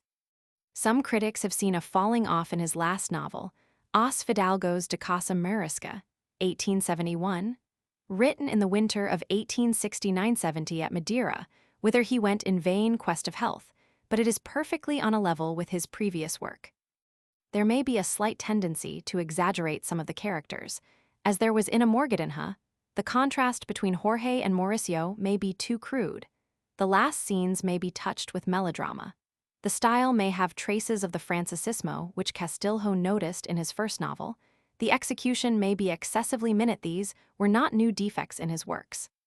On the other hand, the ruined Fidalgo de Luis, his chaplain and agent Fray Januario, who sense a liberal doctrine leagues away. the large-hearted peasants Ana do Vedor and Tomé de Pavoa are as interesting as Tio Vicente the herbalist or any of his previous characters, and the charming and accurate descriptions of the country that he loved so well show him at his best. This demure chronicler of quiet scenes, this specialist in the obvious in his romances lentos, as he calls them, a Portuguese blend of Jane Austen, Enrique Gil, and Fernán Caballero. His delicacy is essentially feminine, achieved in originality, which so often eludes those who most furiously pursue it. His Poesias, 1873, partly consisting of poems interspersed in his novels, have a quiet, intimate charm. A curious originality had been attained earlier by a young naval lieutenant, Francisco Maria Bordalo, 1820–161. When he published Eugenio, 1846, at Rio de Janeiro, and a second edition at Lisbon in 1854, it was claimed that this sea novel, Romance Maritimo, was the first of its kind to be written in Portuguese. But his use of naval technical terms and descriptions of the sea is perhaps too deliberate. His Quadros Maritimos appeared in O Panorama in 1854. Few authors are more interesting to the critic, owing to the courageous and persistent development of his art, than José Maria de Essa de Queiroz, 1843–1900. A far more robust writer than Julio Diniz and the greatest Portuguese novelist of the realistic school. Born at Vila do Conde, the son of a magistrate, he was duly sent to study law at Coimbra, and after taking his degree contributed in 1866 and 1867 a series of feuilletons to the Gazeta de Portugal. These feuilletons, reprinted in Prose's Barbaras, 1903, are remarkable because they show, beside a love of the gruesome and fantastic, O Milhafer, O Senhor Diabo, Memorias de uma Forca, at least one story, and Treia Neve, of a perfect simplicity, such as the author is sometimes supposed to have attained only towards the end of his life. His partiality for the exotic was fostered by travels in Egypt and Palestine in 1869 and manifested itself in a Mort de Jesus, a Dao e Eva no Paraíso, and a Perfeco, as well as in a Reliquia and in part of a Correspondencia de Frederic Mendes. In 1873, he went to Havana as Portuguese consul, and 26 years as consul at Newcastle-on-Tyne, 1874–6, Bristol, 1876–88, and Paris, 1888–1900, where he died, enabled him to see his own country in a new light.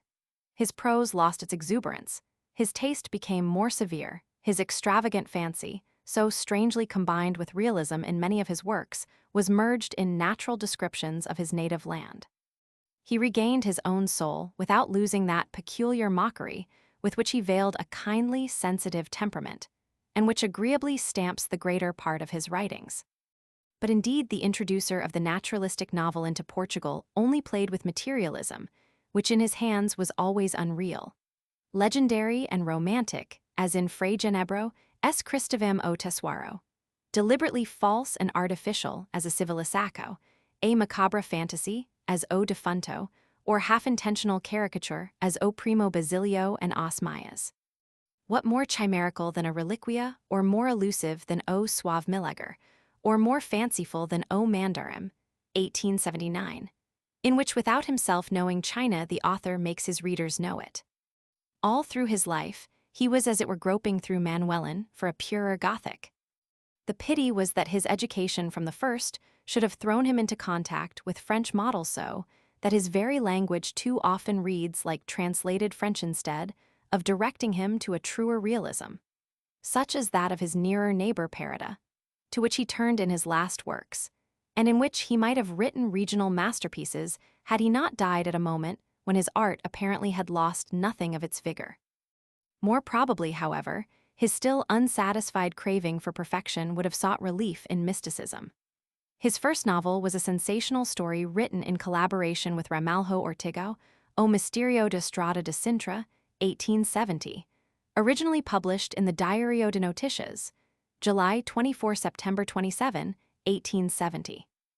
It was, however, O Crime do Padre Amaro, 1876, in which he grafted the naturalistic novel on the quiet little town of Leiria, and the two notable if unpleasant Lisbon stories O Primo Basilio, 1878, and Os Maias, 1880, that marked him out as the most powerful writer of the time in Portugal.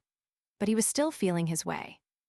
A Reliquia, 1887, is as different from Os Maias as it is from the remarkable and charming letters of a Correspondencia de Fradique Mendes, 1891, and his last two novels, A Ilustre Casa de Ramires, 1900, most Portuguese of his works, and A Cidade e as Serras, 1901. The three fragments in Ultimas Paginas, 1912, were probably written earlier. There are samples of all his phases in his cantos, 1902, and the short story gave scope for his powers of observation and insight without calling for an elaborate plot, in which he often failed. A Cidade e as Serras, after developing the earlier story, A Civilisaco, is but a fascinating succession of country scenes. All eca de Queiroz characters are caricatures, some more so, others less, but they are nevertheless true to a certain degree, that is to say, they are good caricatures and living, and this is so especially in these later novels, which show how great a regionalist writer was lost in him through the influence of French schools. Yet no one can deny that his works have an originality of their own, as well as power and personal charm, and all contain some striking character sketches or delightful descriptions that are not easily forgotten.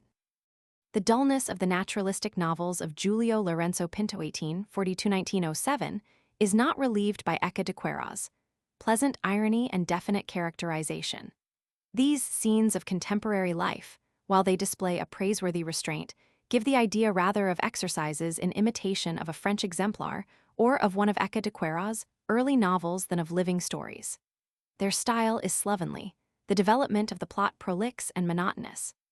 A certain interest attaches to Margarita, 1879, although even here the author is too methodical in detailing the past lives of the four protagonists, the nonentity Luís, the aspiring Adelina, a Portuguese Madame Bovary, Fernando and Margarita, after they have been duly presented in the opening pages and to the descriptions of a fair, a bullfight, a flood, or provincial politics in Vida Atribulada, 1880, O Senhor Deputado, 1882. Esbocos do Natural, 1882, and O Homem Indispensável, 1884. SNR. Jaime de Magalhães Lima, born in 1857 in O Transviado, 1899, Na Paz do Senhor, 1903, and O Reino da Saudade, 1904, has written novels of these which are quite as interesting as naturalistic novels and more natural, but his art, especially in the presentation of contemporary politics, is a little too photographic. SNR. Luís de Magalhães, born in 1859, author of several volumes of verse, wrote a single novel, O Brasileiro Soares, 1886. It would offer little new in theme or treatment to distinguish it from other naturalistic novels were it not for the author's success in drawing in Joaquim Soares a natural and attractive portrait of the Portuguese returned rich from Brazil, the Brasileiro. None of these novelists can rival the reputation of Francisco Teixeira de Queiroz, 1848–1919. He became prominent as a novelist of the realistic school over 40 years ago when, under the pseudonym of Bento Morno, he inaugurated the series of his Comedia do Campo, 8 vols, of which the last volume is Ao Sol e a Acute Chuva, 1916, followed by a second series, Comedia Burguesa, 7 vols, which began with Os Noivos, 1879. The obvious defects of his work, its laborious realism, its insistence on medical or physical details, its vain load of pedantry need not obscure its real merits. The careful style has occasional lapses, the psychology is thin, the conversations commonplace. His art, like a winter sunshine, fails to penetrate. Yet even in the Comedia Burguesa, where the interest must depend on the psychology, he succeeds in De Agostinho and A Mort de D.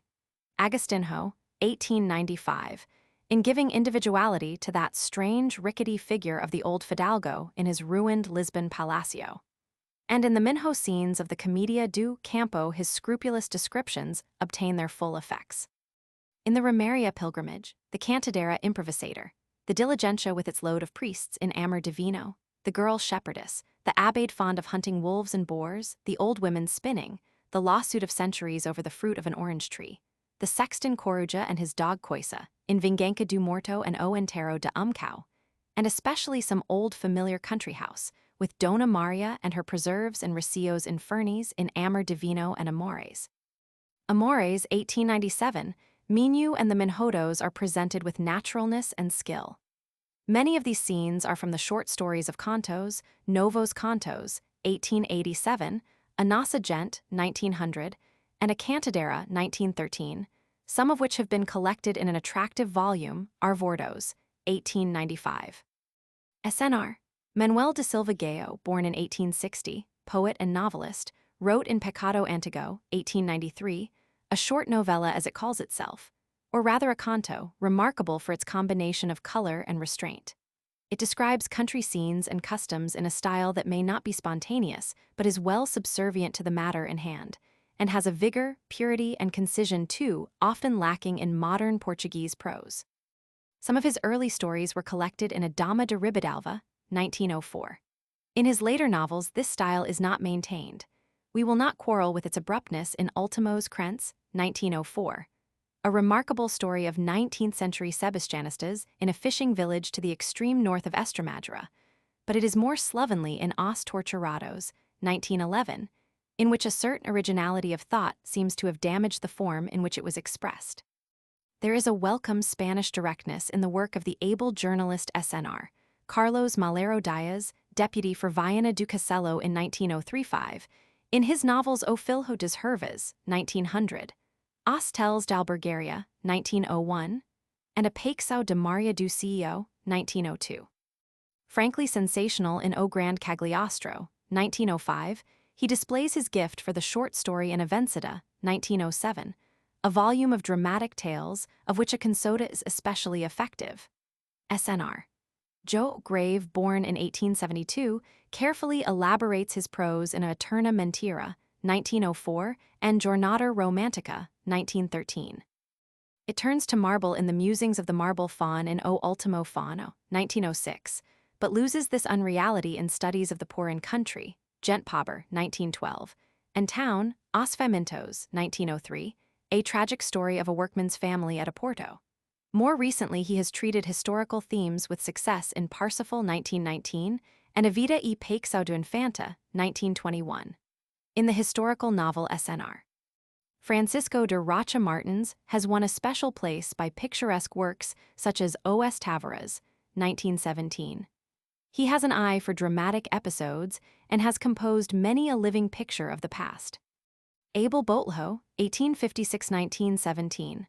A colonel in the army, and for some years minister of the Portuguese Republic at Buenos Aires, author of a volume of verse, Lyra Insubmissa, 1885, showed an intermittent power of description in 7 stories of his native Beira, collected under the title Mulheres de Beira, 1898.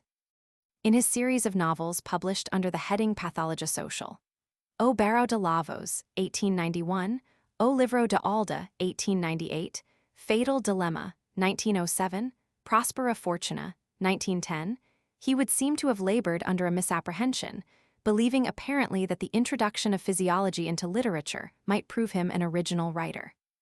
Saint Beuve may speak of the Saletes Splendids of Rabelais, a great stylist like Signor Gabriel D. Annunzio, except when his art fails, may redeem if he does not justify any theme. But Abel Botelho's style in these wearisome novels can only be described as worthy of their matter. They are a welter of shapeless sentences, long abstract terms, French words, Gallicisms, expressions such as pathognomonico, autopsychao neuroarthritico, a etiologia dos hysterotraumatismos. This may be magnificent pathology, but it is not art or literature. As Farpas had come to an end some years before these novels began to appear, otherwise their defects might have been pilloried by an adept in ridicule who in contemporary literature occupies a place apart. As critic José Duarte Ramalho Ortigo, 1836–1915, took his share in the controversy of 1865, as a traveler he wrote a vivid, witty, and charming account of Holland, with malicious side reflections on Portugal. A Hollanda, 1883. Between these 2 dates a series of papers, as Farpas, 1870–187, originally suggested by Alphonse Cars Les Guillerps and begun in collaboration with his friend Eka de Queiroz, had made him famous. His clear and pointed style was an excellent instrument for the barbed shafts of his satire and irony, and having discovered how powerful a weapon he possessed, he wielded it to right purpose. With abundant good sense, he ridiculed and undermined the foibles and follies of Lisbon life.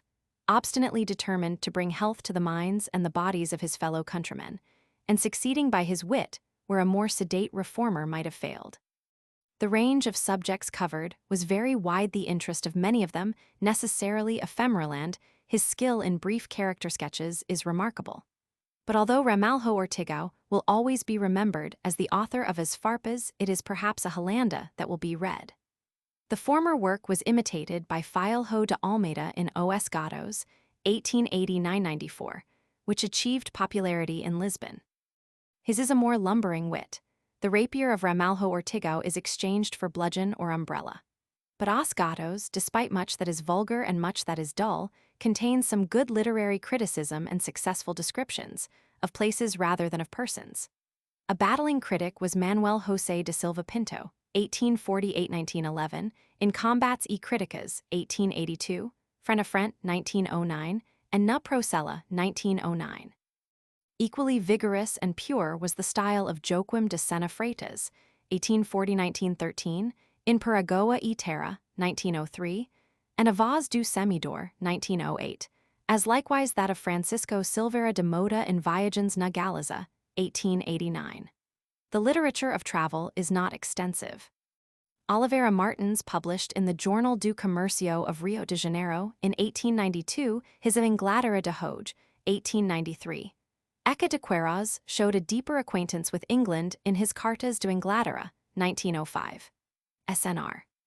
Wenceslau José de Sousa Mores, born in 1854, sometimes called the Portuguese Pierre Lodi, has skillfully described China and Japan in Trocos do Extremo Orient, 1905, Paisagens de China e do Japão, 1906, and Cartas do Japão, 3 series, 1947. In a letter in French at the end of his Trocos, he says, J.I. dit sequegi pensais, naivement, au gré de mes souvenirs. SNR.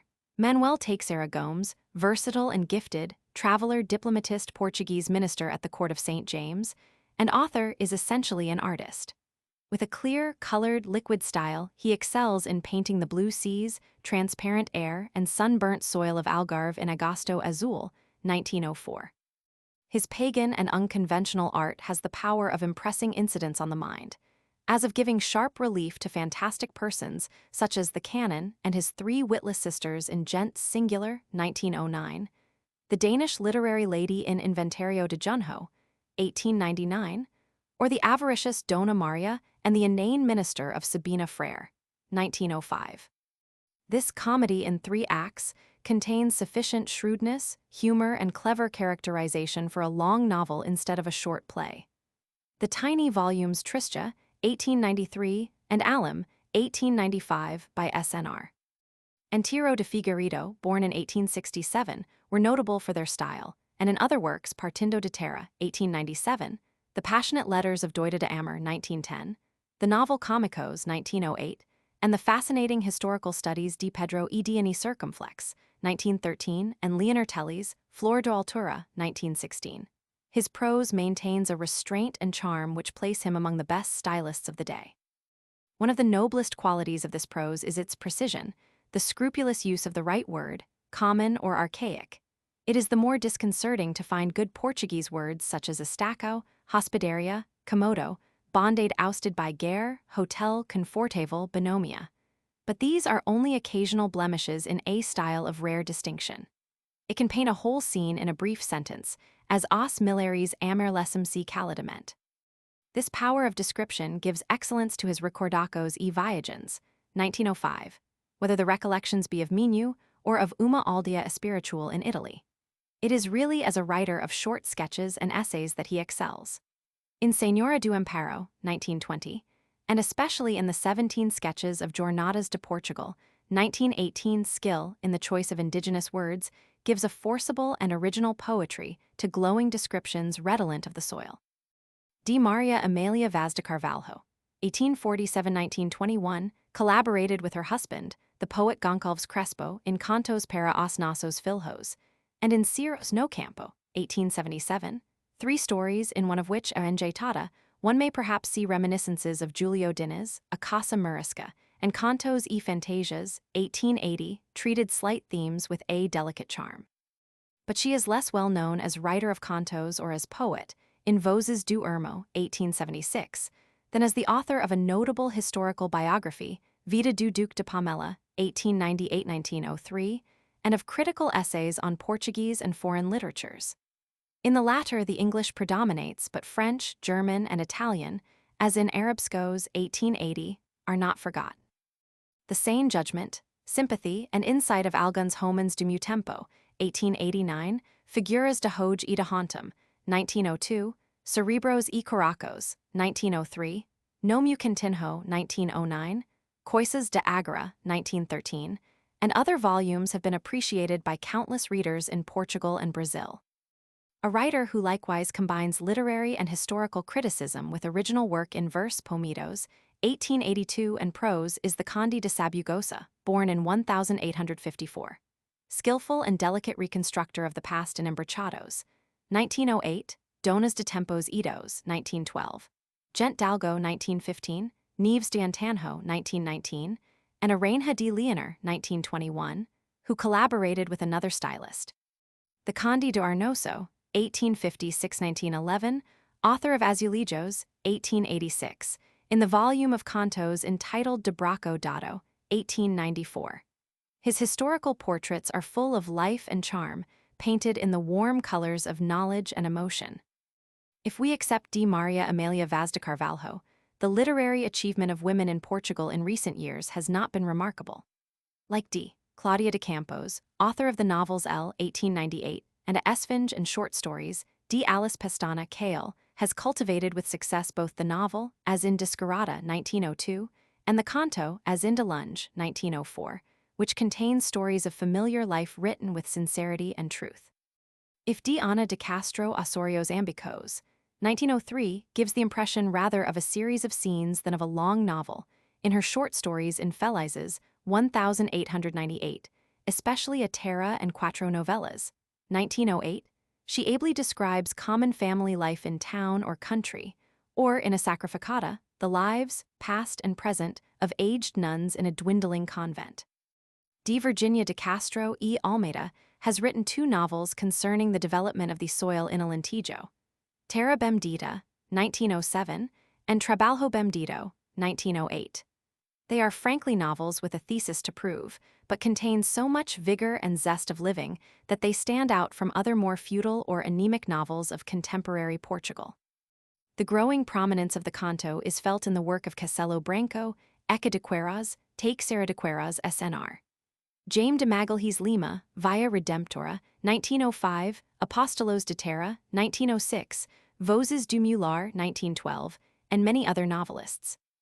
Julio Cesar Machado, 1835-90, showed talent in Cantos ao Luar, 1861, Cenas de Minha Terra, 1862, Quadros do Campo e da Cidade, 1868, E Acute Larira, 1872.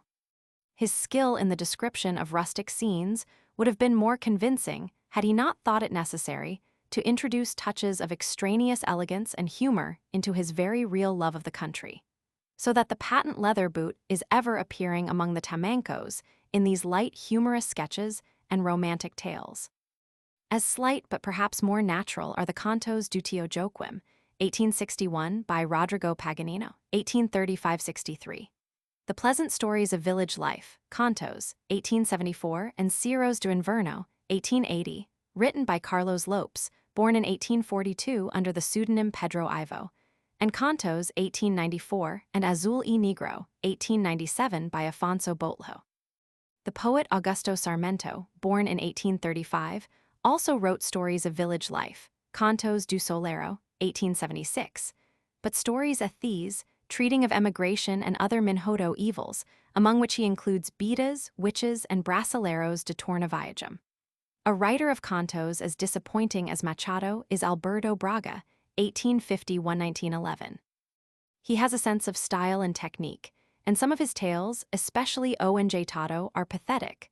But after reading his Cantos de Minha Lavra, 1879, Cantos de Aldea, Cantos Escolhidos, 1892, Novos Cantos, one has the perhaps somewhat unfair impression that they are mainly concerned with Viscondessas and Canaries. The learned Conde de Ficalho in Uma Alecau Perdida, 1888, evidently relates his own experiences, And this and the 5 accompanying cantos contain some charming descriptions of Alentejo, of the Risinho caciquelopes, Pascual the Passarinero, the gossips of the village Boudica, the girls carrying bilhas, the scent of rosemary in morning dew. The same province supplies the background of the work of José Valentim Filho de Almeida, 1857–1912. Born at Villa de Frades, the son of a village schoolmaster, he spent 7 years sadly against the grain as chemist's assistant before he was able to turn more exclusively to literature. No recent writer has had a greater vogue in Portugal. One must account for this by the fact that in the somewhat nerveless literature of the day, he showed a virile and often brutal color and energy. A few descriptions of Alentejo gave interest to his cantos, 1881, and A Cide do Vicio, 1882, an interest strengthened in Opes das Uvas, 1893. This collection of naturalistic stories of great variety and very unequal merit is, indeed, redeemed by the author's love for his native province. He sometimes obtains powerful effects when his subject is the wide spaces, the night silences, or the summer drought and midday zinc-colored sky of Alentejo. The shepherdess with her distaff, the village crier, the small proprietor, the harvesters with their week's provision of coarse bread, goat's cheese, and olives, toiling in a temperature of 122 degrees, appear in his stories. His art is wholly external. One need not have complained of his lack of psychology had he been able to express what he saw in good Portuguese prose. But if we turn to his style, we find uncouth constructions, the constant use of French words, and worse still, French words disguised as Portuguese, deboche, coquettement, crayonar. This is the more pity because, had he written in Portuguese, he might have left robust pictures of the Alentejan peasant's life in its grim reality, which would have been read with pleasure. A sober and fastidious style, sometimes recalling that of the Spanish essayist Azorin, marks the cantos, 1900, of the dramatist D. João de Camara. The clear etching of the blind man and his grandson going through the streets on Christmas Eve in As Estrelas do Sigo, and especially the poignant sketch of the ruined old scholar Fidalgo in O Paquete, show admirably what a skillful craftsman can make of the slightest of themes. This is true to an even greater degree of the best of all the Portuguese Quinhentistas, José Francisco de Trindade Silho, 1861–1908. His cantos collected under the title Os Meus Amores, 1891, natural and deeply felt scenes of peasant life, are all marked by an exceptional delicacy of style and by a most alluring freshness and simplicity. The tinkling of the bells of flocks, the thin blue smoke above the roofs, the evening mists, the flight of doves are in these pages. And the peasants are treated with the same sympathetic insight as their surroundings, the women singing at their work in the fields, the olive gatherers at supper in the great farm kitchen, vintage and harvest, tragedy and idyll. The sympathy is extended to the animals, donkey sult, goat me, and hen, a choca. The saudade of peasant soldiers for the land in Terra Mater gives an opportunity for describing the life of the peasants with its hardy toil and many simple pleasures. In A Acute Lirira, the longest of these stories, a rustic sarau of peasants ao boralho is pleasantly drawn out with quatrains, riddles, anecdotes, fairy tales, only interrupted by the ringing of the angelus for the saying of prayer on prayer. 2 little masterpieces stand somewhat apart from the rest. Abyssus Abyssum, the tragic story of 2 small boys, brothers, rowing to overtake the evening star, and Idilio Rustico, which with its 2 ingenuous little shepherds and their flocks of sheep in the lonely places, might almost be a chapter from Don Ramon Maria del Val Inclán's Flor de Santidad, 1904. Os Meus Amores shows realism at its best, that is to say, hand in hand with idealism. The author is not so enamored of his delightful style that he does not make the peasants speak their natural language, and although he realizes keenly and expresses the poetry of their life, he never sacrifices truth to this perception any more than to the strange and essentially false propensities of the naturalistic school, nor refines his descriptions to a rose-color insipidity. A good scent of the earth and of wild flowers pervades these realistic descriptions. On such lines, if this book influences younger writers, it might lead the way to many a delightful novel of the parfum du terroir of Portugal. SNR. Julio Brandão, born in 1870, equally distinguished in prose and verse, is the author of Maria do Céu, 1902, mystic love letters in a chiseled style, Only with the mystic writers of old the style flowed naturally from an inner fervor. Here it has evidently been the chief consideration. If the effort is apparent, it is sometimes very successful, and in Purfey's Suaves, 1903, and Figuras de Barro, 1910, fantastic stories and fascinating fairy tales, he occasionally achieves simplicity. Equally studied is the prose of SNR. Justino de Montalvo's Os Destinos, 1904, 12 stories, of which Canto dos Reis relates the death of a peasant child, as voices outside sing Sao Chegados os Tres Reis. The Visconde de Villamura, born in 1877, has shown in the 5 cantos of Don'ts de Belleza, 1913, as in Bohemios, 1914, that his sensitive plastic style is excellently suited to the short story. SNR. Antonio Patricio's Cerro Inquieto, 1910, contains 2 poignant cantos, O Precoce and O Vega. Os Pobres by SNR. Raoul Brandau, born in 1869, is a succession of scenes, a striking analysis of suffering as exhibited in various strange types of the poor and of its beauty and necessity in the philosophy of Gabarru. SNR. Severo Portela displays a tortured style in Os Condemnados, 1906, and Agua Corrent, 1909. Smoother but equally artificial is that of SNR. Henrique de Vasconcelos in Cantos Novos, 1903, and Circe, 1908, the former of which contains the slight sketch O Caminero. Eccentricos is the title of a volume containing some notable stories by SNR. Alberto de Sousa Costa. The large number of cantos is a sign of the times, corresponding to the favor shown towards the brief revista in the drama and the host of sonnets which now replace the long romantic poems of the past. Anthuro de Quental, 1840–91, the Coimbra student who waved the banner of revolt against a too complacent romanticism in 1865, was that rare thing in Portuguese literature, a poet who thinks. Powerfully influenced by German philosophy and literature, his was a tortured spirit, and when in his sincerity he attempted to translate his philosophy into action, the result was too often failure. Born at Ponta Delgada in the Azores, he studied law at Coimbra from 1858 to 1864, became a socialist, worked for some time as a compositor in Paris, in spite of his independent means. Then, after a visit to the United States of America, settled at Lisbon for some years and figured as an active socialist. Weary and ill, he retired in 1882 to the quieter town in the north, Vila do Conde, but he could not escape from his own turbulent thoughts, and 9 years later he shot himself in a square of his native town. If his life was ineffectual in its series of broken noble impulses, there is nothing vague or uncertain about the splendid sonnets of Odes Modernas, 1865, and Sonidos, 1881. They are the effect, often perfectly tranquil, of a previous agony of thought, like brimmed furrows reflecting clear skies after rain.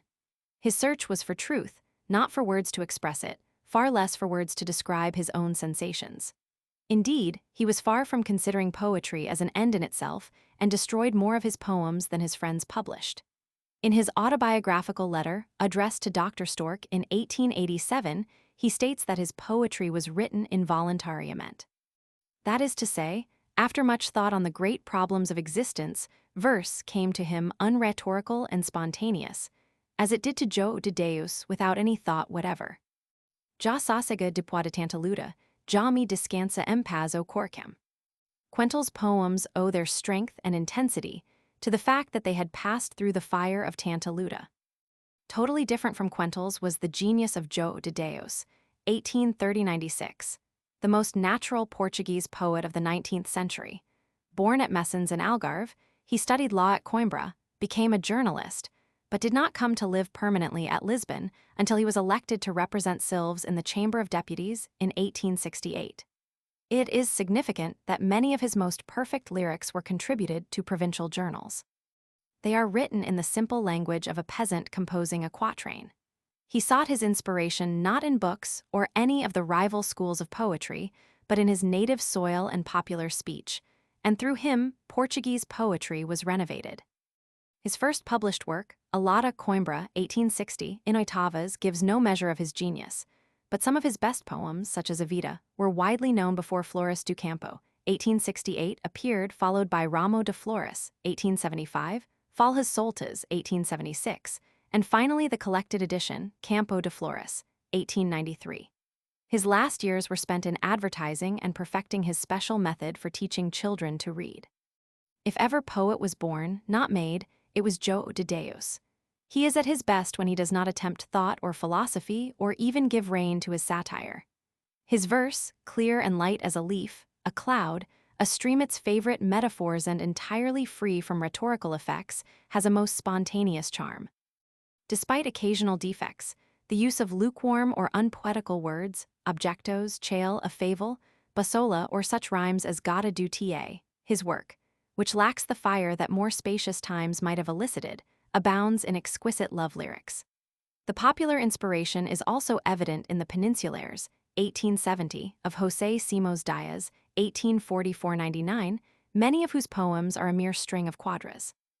Guilherme Braga, 1843-76, who wrote vigorous political verse against Jesuit reactionaries, and the like in Os Falsos Apostolos, 1871, and Do Bispo, 1874, proved himself a talented poet in Heras e Violetas, 1869, although even here are to be found words and expressions frequently out of tune. Like Alexander de Conciso, 1842-89, whose best-known volume of verses, Alvoradas, 1866, belongs to the Romantic school, Guilherme de Azevedo, 1846-82, began with romantic verse in imitation of Garrett in Apéricos, 1861, wavered in Racodies de Noite, 1871, and succumbed to the new school in A Alma Nova, 1874.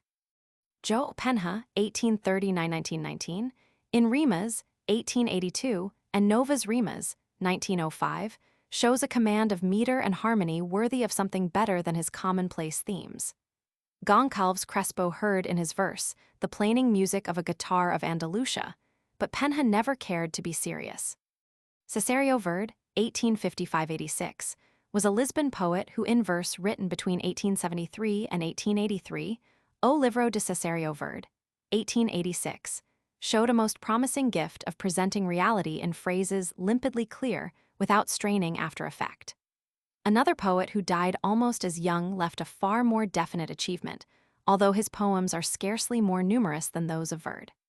Few Portuguese writers have indeed published less than Antonio Cândido Gonçalves Crespo, 1846-83, a Portuguese born at Rio de Janeiro. He studied at Coimbra University and became a distinguished journalist and a colonial member of the Portuguese Parliament from 1879 to 1881. Two tiny volumes of lyrics, Miniaturas, 1870, and Nocturnos, 1882, comprise his whole work, but his restraint and his fastidiously chiseled verse place him at the head of the Portuguese Parnassians. Portuguese in his hands becomes a pliant medium crystallizing round an emotion, lunges de saudade, or more frequently round a concrete image, a parting at sunset Mater Dolorosa, or a village in a summer noontide, na aldea. The latter sonnet recalls a few lines of Lepardi's Il Sabato del Villaggio, and in one respect, the perfection of form with which he describes quite ordinary scenes, the Portuguese poet need not fear the comparison. An old woman spinning, children at play, a peasant's song in the fields, an orange grove at dawn musical with birds, these are incidental pictures in his poems, and by his combination of a vague dreaming temperament with a delicate, definite artistic sense, they receive a new significance. An earlier Brazilian poet, Antonio Gonçalves Dias, 1823-64, author of Primeiros Cantos, 1846, Segundos Cantos e Sextilhas de Frei Antão, 1848, and Ultimos Cantos, 1851, made a name for himself by his sextilhas. It might be said of that marvelous poet Victor Hugo that he is not for exportation. The tendency has been for those who lack his genius to take shelter in his defects. Since one of his earliest followers, Claudio José Nunes, 1830-175, published Shainas Contemporâneas, 1873, his influence has been very marked in Portugal and manifests itself in the grandiloquence, overemphasis, and love of antithesis of much of SNR. Abilio Manuel Guerra Junqueiro's work. The greatest of Portugal's living poets was born at Freixo de Espada e Quinhentista in 1850, and was thus a small child when Hugo's poems Les Contemplations, 1856, and La Légende des Siècles, 1859, appeared. After studying law at Coimbra, he was returned to Parliament in 1878. Enthusiastically revolutionary until 1910, he became Portuguese minister at Bern in the following year, but retired from the service of the Republic in 1914. His first verses were published at the age of 14, Duas Páginas dos 14 anos, 1864, and before he was 20 he had written Mystici Nuptiae, 1866, Vozes sem echo, 1867, and Baptismo do Amor, 1868, with a preface by Camilo Castelo Branco. But it was a Mort de Dom João, 1874, a poem or series of poems in which Don Juan and Jehovah are attacked impartially, that brought him resounding success. A success followed up and increased by a Velhis do Padre Eterno, 1885, and under the influence of the political crisis of 1890, Finis Patriae, 1890, and the play Patria, in which his eager and vigorous patriotism found vent. In all these, as in the quieter volume A Musa M. Furias, 1879, there is true poetry, as well as unfailing sincerity and passionate sympathy for the oppressed, but it has to be looked for. A weird ghostliness in Finis Patriae, and in the Doido's part in Patria, is accompanied by a strange and impressive lilt in the rhythm which corresponds to the haunting refrains of some of the shorter poems. But there seemed a danger that on the wings of applause, in political invective, and turgid rhetoric the poet might allow his genius to be totally misdirected. And it is his most remarkable achievement that in Os Simples, 1892, he laid all that aside and returned to the simpler themes of peasant life, which cast a spell over some of the lyrics in Finis Patriae. Harvesters, the Linda Boerinha guiding her great oxen, the old shepherd with his flute and crook on the scented hills, the cavador going to his work at cockcrow beneath the red morning star. A Caminho, the inimitable opening poem, has a delicate inspiration which is masterly in its restraint and ingenuous charm. It was well to rest on such laurels. In two subsequent odes, Oracao ao Pau, 1902, and Oracao a Cutlas, 1904, filled with a vague music SNR. Guerra Junquero's poetry merges into a mystic philosophy, which he intends to express in prose. Some early poems appeared in Poge's Discourses, 1921. A victim of Victor Hugo, to whom it is not easy for a critic to do justice, is the Lisbon poet Antonio Duarte Gomes Leal, 1849–1921. His capacity is felt to be so much greater than his achievement. The grandiloquence and declamatory character of the verse in his first volume, Claridades du Sol, 1875, are accentuated in subsequent works. A Fome de Camos, 1880, a Historia de Jesus, 1883, O Fim de Mundo, 1900, a Mulher de Ludo, 1902. His satire here, as in Satiras Modernas, 1899, or the biting sonnets of Mephistopheles M. Lisboa, 1907, is sincerely indignant but too often based on ignorance. In O Antichristo, 1884, it voices the eternal revolt against false civilization and materialism. This, the most celebrated of his works, presents a strange medley of persons, from Barabbas to Tolstoy and Huysmans, who have this in common that they all declaim in hollow sonorous Alexandrines. Science, saints, Hebrew prophets, Chinese philosophers, the 11,000 virgins pass in a vision before the Antichrist and converse with him. It is as if a Goethe without genius had written the second part of Faust. But Claridades du Sol contains poems in a totally different kind, poems like De Nout and Os Lobos, which seem to have caught something of the pathos and simplicity of Les Pauvres gens, satire and humorismo forgot. In his descriptions of homely scenes, his verse becomes quiet, natural, and effective. After reading the restrained and skillful tercetos of De Nout, one is inclined to wonder whether the secret of his comparative failure is that here was an excellent Dutch genre painter striving to be a high-flown Velázquez. But certainly he has no lack of talent, imagination, and power of expression in resonant verse. The cult of Saudade has been deliberately revived by a group of poets in the north who have founded the school of Saudacismo, and in their monthly, A Águia and the Renascença press seek to foster all that is native in Portuguese literature. Their creed is a vague pantheism. Their poetry is often equally vague and lacking in individuality, but they have the advantage of being remote from Lisbon and of not concerning themselves with foreign schools, and can therefore be natural and Portuguese. At the head of these poets SNR, Joaquim Teixeira de Pascos, born in 1877, sings musically in an enchanted land of mists and shadows of pantheism, saudade, and his native Trás-os-Montes. Merging itself entirely in nature, his poetry becomes a wavering symphony woven of night and silence. The vagueness present in the lyrics of Sempre, 1897, Terra Prohibita, 1899, Jesus y Pan, 1903, Vida y Theoria, 1906, As Sombras, 1907, is more marked in his longer poems Maranos, 1911, in 18 cantos, and Regresso ao Paraíso, 1912, in 22 cantos of monotonous blank verse. But nature is justified of her child, and Maranos, like a mountain stream threading its transparent pools, shows abundantly that the author has also the power of condensing a picture into a single line. To this group belong SNR. Mario Barão, born in 1891, whose verse in O Ultimo Luziada, 1913, and Ausent, 1915, is strong and concrete, SNR. Afonso Duarte, born in 1896, SNR.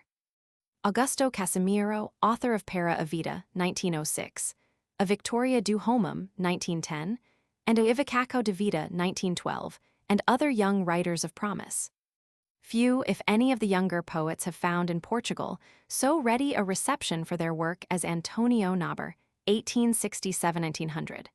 Whether this be due to the all-pervading melancholy, saudades de tudo, to the metrical skill, or to the haunting intensity of his verse.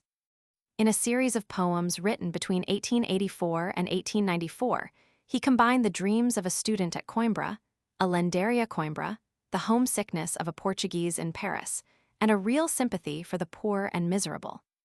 In these poems of suffering and disillusion, published under the title So, 1892, a strange alternation of ingenuousness and Satanism, fantastic visions and serene simplicity, genuine poetry and sheer prose, refrains of rustic gaiety and of morbid sentiment, produces a certain measure of originality. He can fit his pliant meters to his will, mold them like wax, and if the book contains no perfect poems, this is partly due to a deliberate intention to reflect his own incoherent moods and to an evident pleasure in incongruous effects. A second volume, of poems written between 1895 and 1899, Despedidas, 1902, appeared posthumously.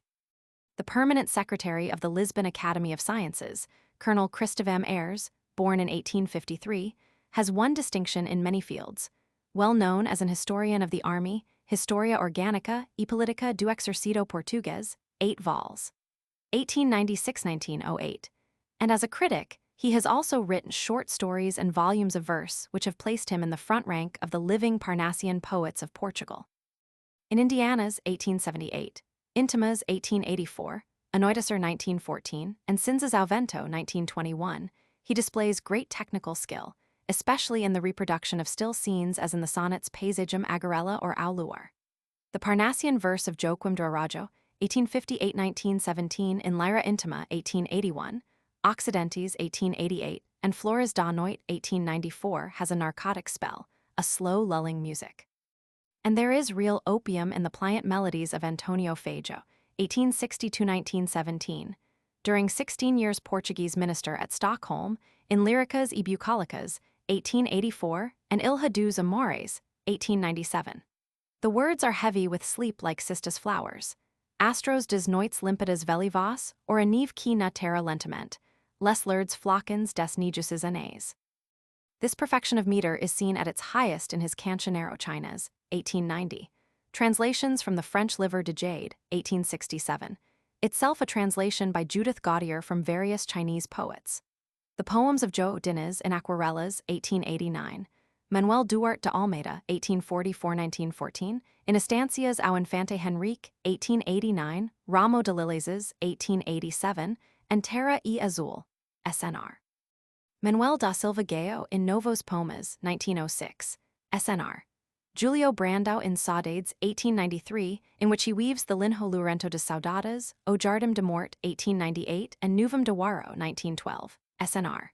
Fausto Guedes Teixeira, born in 1872, in his remarkable O Meu Livro, 1896–1906, 1908, SNR.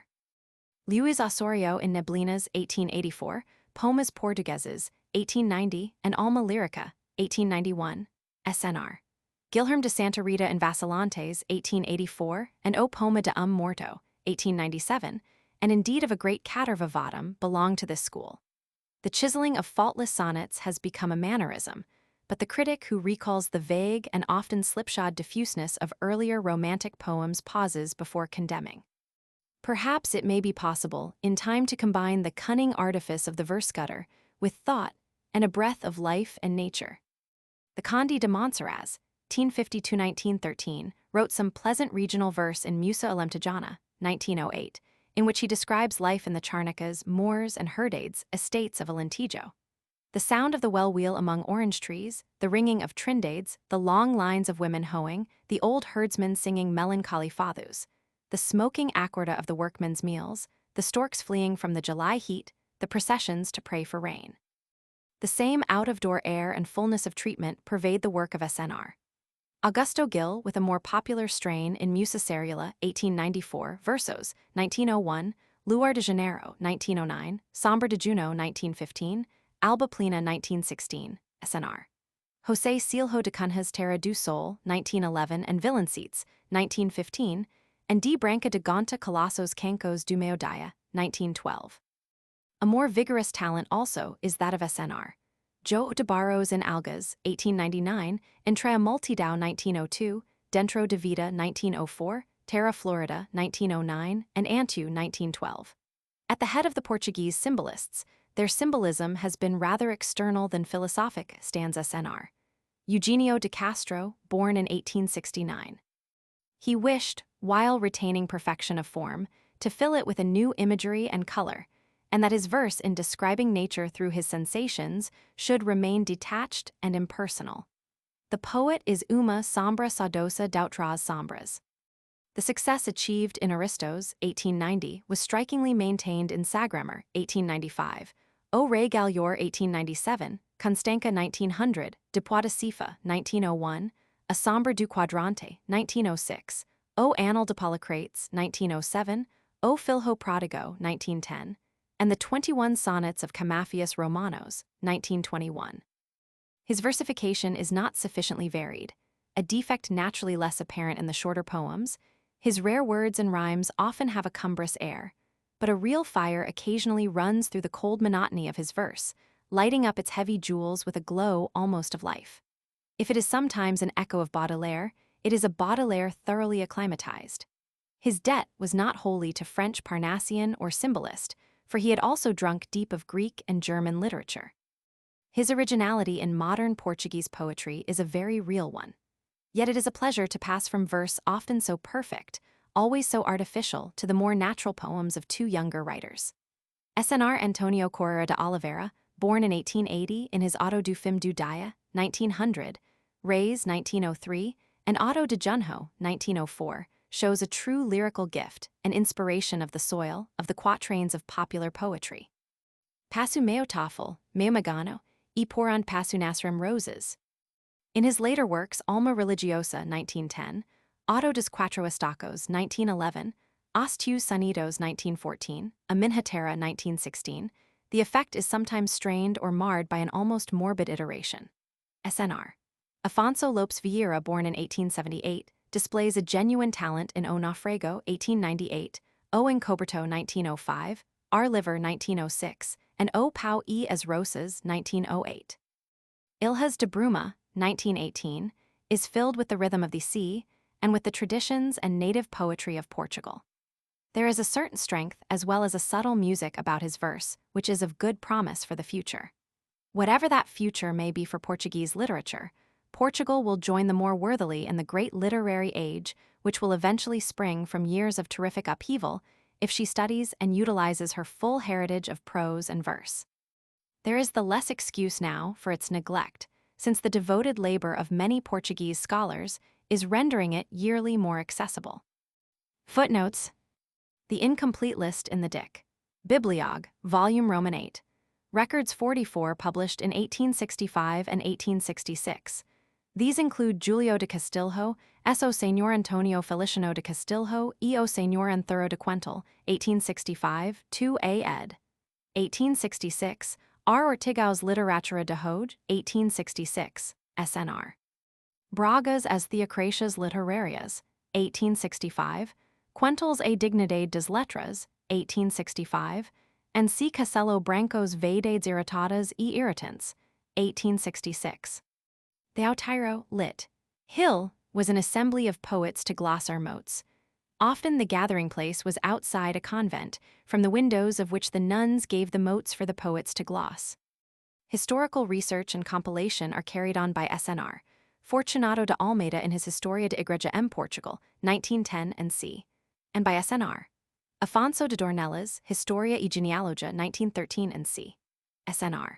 Lucio de Vito, well known for his studies of Pombal o Marques de Pombal e a sua época, 1909, and Antonio Vieira, Historia de Antonio Vieira, 2 vols. 1918, 21, is a Brazilian. For the works of these and other authors here mentioned, consult the bibliography. It was published, with the necessary explanations, in 2 volumes, 1874. In this most delicate upholstery, if Wedgwood and Baedeker, as well as Maple and Mappin, are introduced, they should surely be spelt correctly.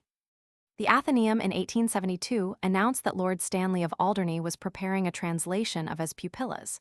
According to a letter of Julio Diniz, March 25, 1868, an Englishman, a relation of Lord Stanley, who is here studying the history of the Portuguese discoveries, had expressed a wish to translate it. The translation was never published. The date of the first Portuguese edition is 1867.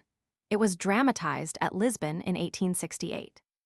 E.g. a girl, Rosario in Amor Divino, is described annihilated with the assistance of Cybele, Goya, the Venus of Milo, Reynolds, Shakespeare. Cf. The names from Descartes to Darwin in O Canto do Gallo. Commedia do Campo, Volume Roman 6. Volume Roman 7. Pathology, religious and social, crops up in the later novels of SNR. Vieira de Costa, Irma Celeste, 1904, A Familia Maldonado, 1908, yet his earlier work in Tremontanhas, 1903, a story of contemporary life in the high-lying vinelands of Douro written in 1899, was more original. The modern Portuguese novelists are nearly, although not quite, as numerous as the poets. José de Caldas is the author of As Humildes, 1900, and Cartas de Vencido, 1910, d. João de Castro of Os Malditos, 1894, and a Deshanra, in which a strange situation is too long drawn out. He wrote under the name Bernardo de Pindela or Bernardo Pinheiro. In novels intimately connected with the Portuguese soil, such expressions as colorido gritante, creared, lunchar to partake of luncheon, and domingado and dimanche are more than ever out of place. The authoress has written other stories: Capital Bemdito, 1910, a socialist novel, Innocent, 1916, a Praga, 1917. A canto written by SNR, Julio de Lemos in 1905, bears the same title. De Quentel or Du Quentel.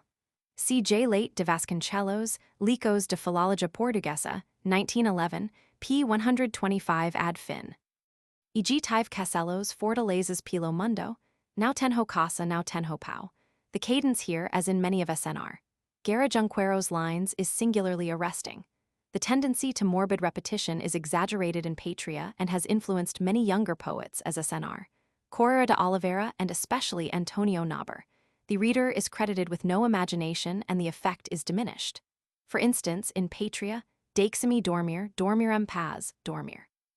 That is excellent, but the word dormir is then again thrice repeated until the reader sleeps. In details, his ear is not faultless. Cf. The unscannable line, Equen accorda do remorso and forco Judas, unless this is deliberately onomatopoeic. Without counting those of Brazil, which had an exquisite word chiseler in the poet Olavo Bilac, 1865-1918, author of Panoplias and other verse published in Poges, 1888, Nova ed., 1904. He is the son of SNR. Alfredo Carneiro de Cunha, born in 1863, whose versos, 1900, contains the poignant lines of Uma Crinca Morta, which recall Coventry Patmore and the pathos of Dr. Robert Bridges on a dead child. The earlier edition, Endeixis e Madrigis, appeared in 1891. The word nephilibadas equals cloud treaders, formerly applied to poets of the decadent school in Portugal, is now seldom heard. Appendix. Section 1. Literature of the people. Side by side with literature proper, there has always existed in Portugal a literature of the people. Indeed, before Portuguese poetry was written, it flourished on the lips of the people, in the songs of the women. Sometimes, this popular literature almost coalesced with written literature, as in the case of the cossantes in the 13th century. Its poetry lent a glow and magic to the work of Gil Vicente and later to some of the lyrics of Camões. Its proverbial lore was reproduced in Jorge Ferreira de Vasconcelos, prose plays and later by D. Francisco Manuel de Melo. In indigenous folk tales, Trancoso found part of his material. 18th century writers neglected it, but Filinto Alicio returned to popular sources, and in the 19th century they inspired two great poets, Almeida Garrett and João de Deus. Literature and illiteracy have often gone hand in hand. In Ferreira de Vasconcelos, Eufrosina, Act 3, SC. Roman 2, we read of the workwoman Lavrandera, who sings de salo, composes songs, loves to learn trovas by heart, gives a schoolboy farthings to buy cherries in return for reading autos to her. And the Pratica de Tres Pastors gives us a picture of an old peasant reading out from the Bible of an evening to the whole village. Esse velhinho tinha hum cartapalinho, feito de letra de mau papel de pergaminho, e chamava-se o feitinho do livro de Crico. E entauque sempre cada serão e acute noite depois com oculos, e acute candia o leopor de vaco, e toda a gente daldia. The popular appetite for autos, simple Christmas plays, legends of saints, and for long vague romances never flagged, and some of the literature written to satisfy it, by Balthazar Dias and others, is reprinted and hawked about the country in Folhas Volants at the present day.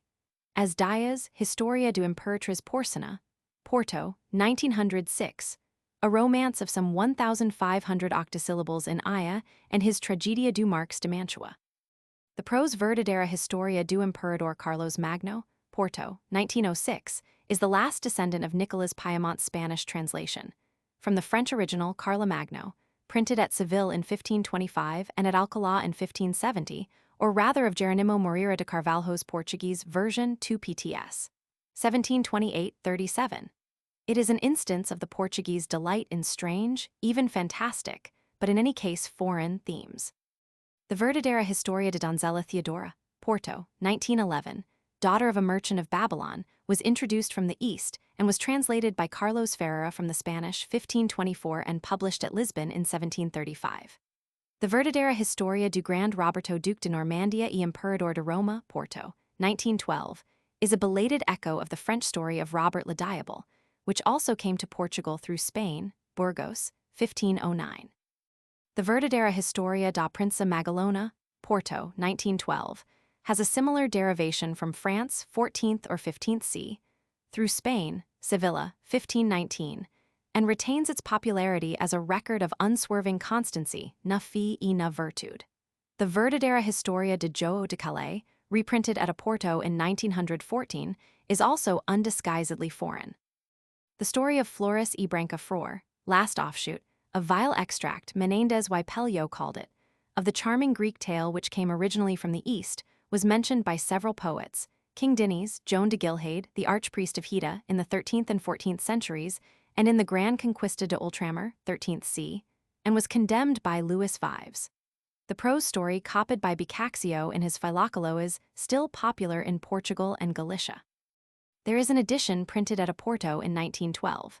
Historia de Flores e Brancaflor, Seus Amores e Perigos, que passaram por Flores sur Muro e Brancaflor Christa. Garcia Ferrero refers to a Historia de Branca Flor as recited at a Galician escasula. Most of these popular threepenny leaflets are very quaintly illustrated on the title page. The woodcut on the 1912 edition of Flores e Brancaflor is worth many an epic.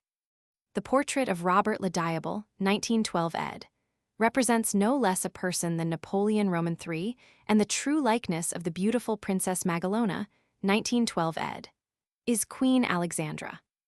These Folhas Volantes of the Literatura de Cordel with many farces, such as Manel Mens by Antonio Xavier Ferreira de Vito, 1784-1814, reprinted at Oporto in 1878, and various progeny of the ingenious Bertoldo, as Astucias de Mengodo, Industrias de Malandrino, both Porto, 1879, Astucias de Zanguezera, Porto, 1878, Vida de Cacassino, Porto, 1904. Contain little of the real people and less of literature. More indigenous, but still attracting by virtue of its foreign episodes, is the Auto, Livro, 1554, Historia or Tratado do Infante de Pedro quando es quatro siete partidas do mundo, which is attributed to Gomez de Santo Estevam, one of the prince's attendants in his long travels, and of which the first known edition, 1547, is in Spanish. It has been constantly reprinted, and with romances of chivalry, formed the education of the notary in O Hyssop. Nor do the Trovas do Bandera belong to literature, although these verses of the cobbler prophet of Trancoso, Gonçalo Annes Bandera, 1556, which caused him to figure in one of the earliest trials before the Inquisition, 1541, and were subsequently interpreted as referring to the return of King Sebastian, exercised the fancy of the people and even the wits of the educated for some 3 centuries. Forbidden in Portugal, they were printed abroad, probably at Paris in 1603, at Nantes in 1644, Barcelona 1809, London 1810 and 1815. It was not until 1852, Porto, that an explicaco of them could be published in Portugal. Their interest was then much diminished, since the 30 scissors of the verse, Auguri gentes vinders, queo reque de vos ha de her vos ha de tornar, aver passadas 30 tessuras, had been thought to signify the year 1808, i.e. 30 closed scissors equals 30 times 8, 240 years after King Sebastian began to reign, 1568. A more reasonable computation would have been from Alcácer Kebir, de vos ha de here, equals 1818, or, if the scissors were open, scissors 10 equals 1878. Many sought to connect with Bandera's prophecies the sayings of Simão Gomes, 1516-76, the Holy Cobbler, and his biography, written by the Jesuit Manuel de Vega, 1567-1647, Tratado de Vida, Virtudes e Doutrina Admirável de Simão Gomes, vulgarmente chamado O Sapatero Santo, 1625, a book in more than one respect singular and charming, was burnt by the public hangman at Lisbon in 1768 in Black Horse Square. The 1759 edition had received the ordinary licencas, but farther afield, deeper in the heart of the people, and far more ancient, exists another literature. Writers who have gone to this source have never come away unrewarded. Their work has gained a freshness and a charm which the most successful disciples of imported learning and Latinity have in vain attempted to rival, and gives the reader the impression that if he is not plucking the bough of gold, he is not far from the tree on which it grows. And the reason is, perhaps, that the Portuguese people still retains an element pre-Christian, even pre-Roman, an element which goes back to solar myths and pagan beliefs, and about which hangs a primeval mystery and wonder, a glamour and enchantment born of direct contact with the forces of nature, and the worship, fear, and propitiation of many unseen powers and divinities. A great part of the people still inhabits a region of fiery dragons and apples of gold, and with ready imagination peoples streams and woods, sea and air with spirits. December and June are connected with the birth and supremacy of the sun's power, and paganism, thinly disguised, survives in several of the ceremonies of the Christian Church, and serves to increase the Church's hold on the minds of the people. Both the songs and the dancing with which it was accompanied were no doubt originally religious. The movements of the dance seem to have influenced the song, so that its meter was divided by real feet. When the Archbishop of Braga, Fray Bartholomew dos Martyrs, was visiting his diocese in the 16th century, he was met by Minhoto peasants with dancas e folhas, and with cantigas quantovum entre as voltas e saltos dos bailes, songs evidently similar to those in the works of Gil Vicente, with lake sapron and refrain oxpx or apspkex. The volta would correspond in action to the lake sapron of the song, the salto to the refrain. The origin of the refrain was perhaps the pause, preceded by a final leap into the air made by the breathless dancers, as in the words no penido of this version of the house that Jack built. Quas forum asperos que mataram os lobos, que comeram as cabras que roeram o bacilo que posra jo predo no penido. The phrase ver canter, to see these songs sung, might be defended. In modern times, the refrain has not been entirely lost. It occurs occasionally, e.g. Valheim Deus or Valheim Deus e of Virgin Maria. But the usual song is a refrainless quatrain rhyming in the second and fourth lines, perhaps originally a distich broken up into 4 lines like the 16-syllable lines of the old romances, and from which the refrain has disappeared. It is essentially a love song. Instead of the song of the people, sung to the tread of dancing feet, the song of the lovelorn individual, sung to the strumming of his guitar or of the professional cantadera at a rustic pilgrimage. But they are also sung by the people generally, often by women who can neither read nor write but have a large stock of these cantigas, which indeed are almost innumerable. They may be read in their thousands in Antonio Thomas Piers, Cantos Populares Portugueses, 4 vols. Elvas, 1902-10, Dr. Theofilo Braga's Cancioneiro Popular Português, 2 vols. Lisboa, 1911-1913, SNR. Jaime Cortesão's Cancioneiro Popular, Porto, 1914, and in other collections, and hundreds of thousands die uncollected and unknown. Although it is perhaps a pity that all the popular poetical talent should tend to adapt itself to one mold, the quatrain, their brevity is excellent in that it imposes concision. Their thought has to be expressed in some 20 words, although they are rarely epigrammatic in the sense of the modern epigram. Some are geographical or local, in praise of some town or village, river or fountain. Many are religious, that is, they combine love and religion in honor of the Lady of the Hills, the star, the snows, the rosary, the sands, pity, affliction, health, hope, or in honor of saints, and especially of the 3 popular saints of June: Saint Anthony, Saint John, and Saint Peter. Others are devoted to special festivals: Christmas, Natal, the New Year Anno Bom, the Epiphany Os Rise, the Resurrection. The majority are concerned with nature, either generally or in detail. Sometimes they are frankly pantheistic. More often they content themselves with singing the praises of a favorite flower, rosemary, myrtle, the rose, and especially the carnation, the red cravos, which glow in doorway or window ledge of countless houses and cottages in June. Among the birds, the swallow, the bird of the Lord, as the peasants call it, is rare. Perhaps its rhyme is disdained as too easy. The parrot, the dove, and the nightingale are far commoner. Numerous cantigas are concerned with the sea, fewer with the sun, the stars, superstitions, witches, sirens, many with dancing and various occupations: the herdsman ganadero, yokel ganhau, shepherd pastor, harvesters, cefaros, ratinhos, malteses, mondaderas. But of course the principal subject is love, jealousy, separation, constancy, saudade, satire. The occasional presence of a French word, e.g. négligé or cache-nez, is not necessarily a proof that the cantiga in question is not of popular origin, but merely that it is urban. Of many cantigas, the first line consists simply of a long-drawn ele, alpha letter 1f34, lambda goda nu omicron nu, alpha letter 1f34, lambda goda nu omicron nu, epsilon letter 1f30, pi epsilon, tau letter 1f78 delta, epsilon letter 1f56 nu iota cap alpha tau omega, or ai lari lari lile, where the fanatic of Basque can find ill equals dead, as easily as in the refrain of CV 415. So that they really consist of 3 lines, the ele being introductory. Some of the quatrains rise to real poetical beauty, and most of them are charmingly spontaneous, forming in their unpremeditated art the natural songbook of a nation of poets. The number in print already approaches 50,000. In the mass, they perhaps produce a monotonous effect, being mostly of the one pattern, despite the variety of their contents. Tudo o que acute verd si secem vindo, opino do vero, so mu amor reverdes dentro de mu caraco. Indaque olum si apag, nascens a fico calar, indaque amor si aussent no caraco fica ador. Os tres rise forum guiados por uma estrela duciu, tambum tuus alhos, gyrum mu caraco para otiu.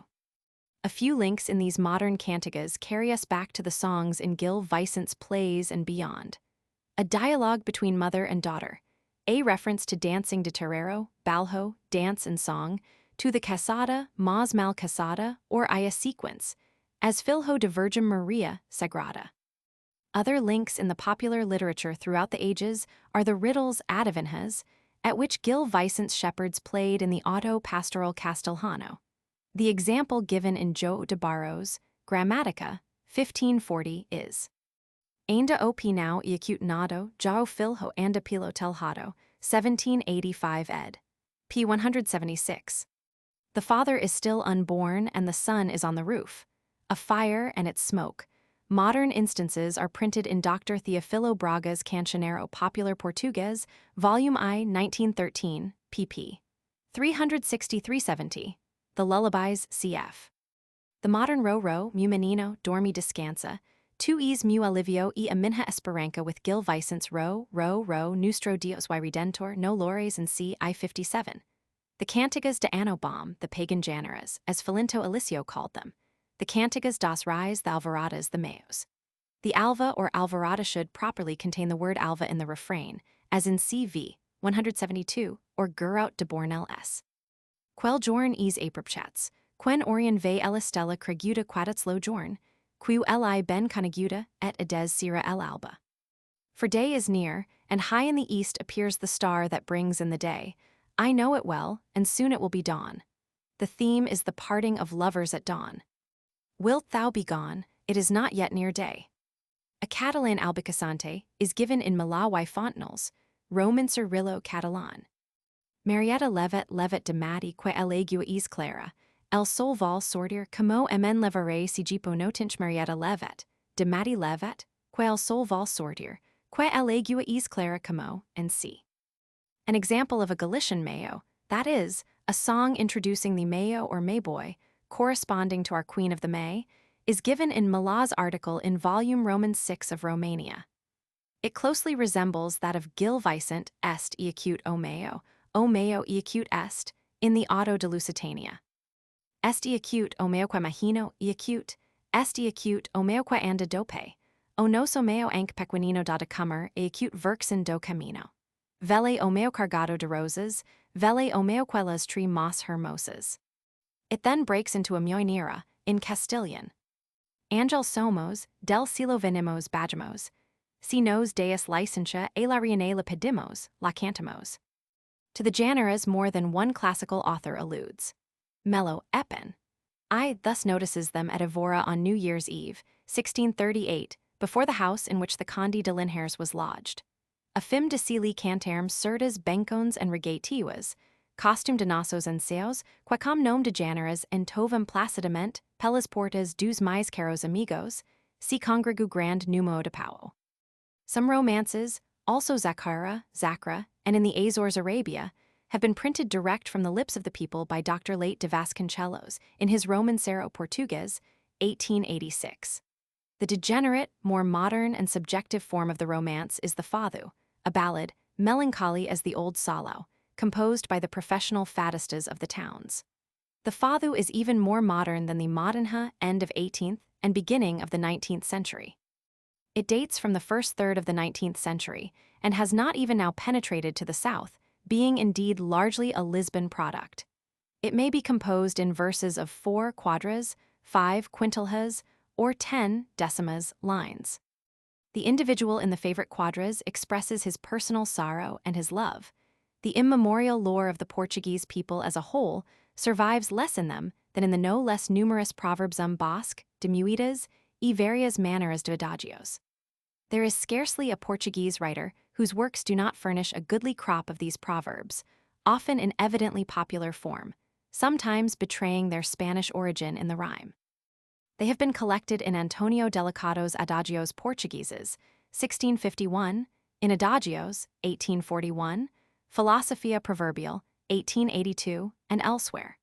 The language is full of proverbial phrases, and most Portuguese will conceal their meaning from a foreigner in a maze of idiomatic expressions. The variety of their names is sufficient proof of the extraordinary number of the proverbs. They are crystallizations of some forgotten fable or event, adagios, or of a more personal anecdote anxins, or the refrain of a long-lost song rifos. Or they are moral, maximas and sentencas, biblical proverbios, satirical dictados or ditados, ditos.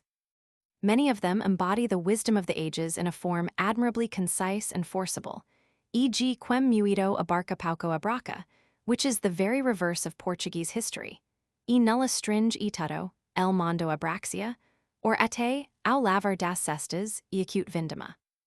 Many, of course, correspond more or less closely to those of other countries, E.g. muitos and feitadores estrago a noiva. Too many cooks spoil the broth. Gato escaldado de agua fria hamido. The burnt child fears the fire. Manhin ruiva, o vento o chuva equals alba gori, hegoa edo yuri. Pedra muvetica now cria baller, equals pierre qui rule en amas pamus. Many of these saws, as well as the cantos, folk tales, have their birth at fiandos as the women sit spinning, or as nossas velhas sit at their cottage doors and gossip in the sun, solero, or as all gather round the spacious lareira. After the day's work on the farm, in field and granary, to the sound of singing, legend and tradition come into their own of an evening round the great fire of logs and scented brushwood. The cantos have been collected by Z. Consigliere Pedroso, Portuguese Folk Tales, London, 1882, F. Adolfo Silho, Cantos Populares Portugueses, Lisboa, 1879, Dr. Teofilo Braga, Cantos Tradiciones do Povo Português, 2 vols, Porto, 1883, F. X. de Adaide Oliveira, Cantos Tradiciones do Algarve, 2 vols, Tavira, 1905. As was to be expected, they have their equivalents in the folklore of other nations, a fact which does not prevent them from possessing an indigenous character, a charm and flavor of their own. The glowing imagination of the peasants spins out fairy and allegorical tales with marvelous facility.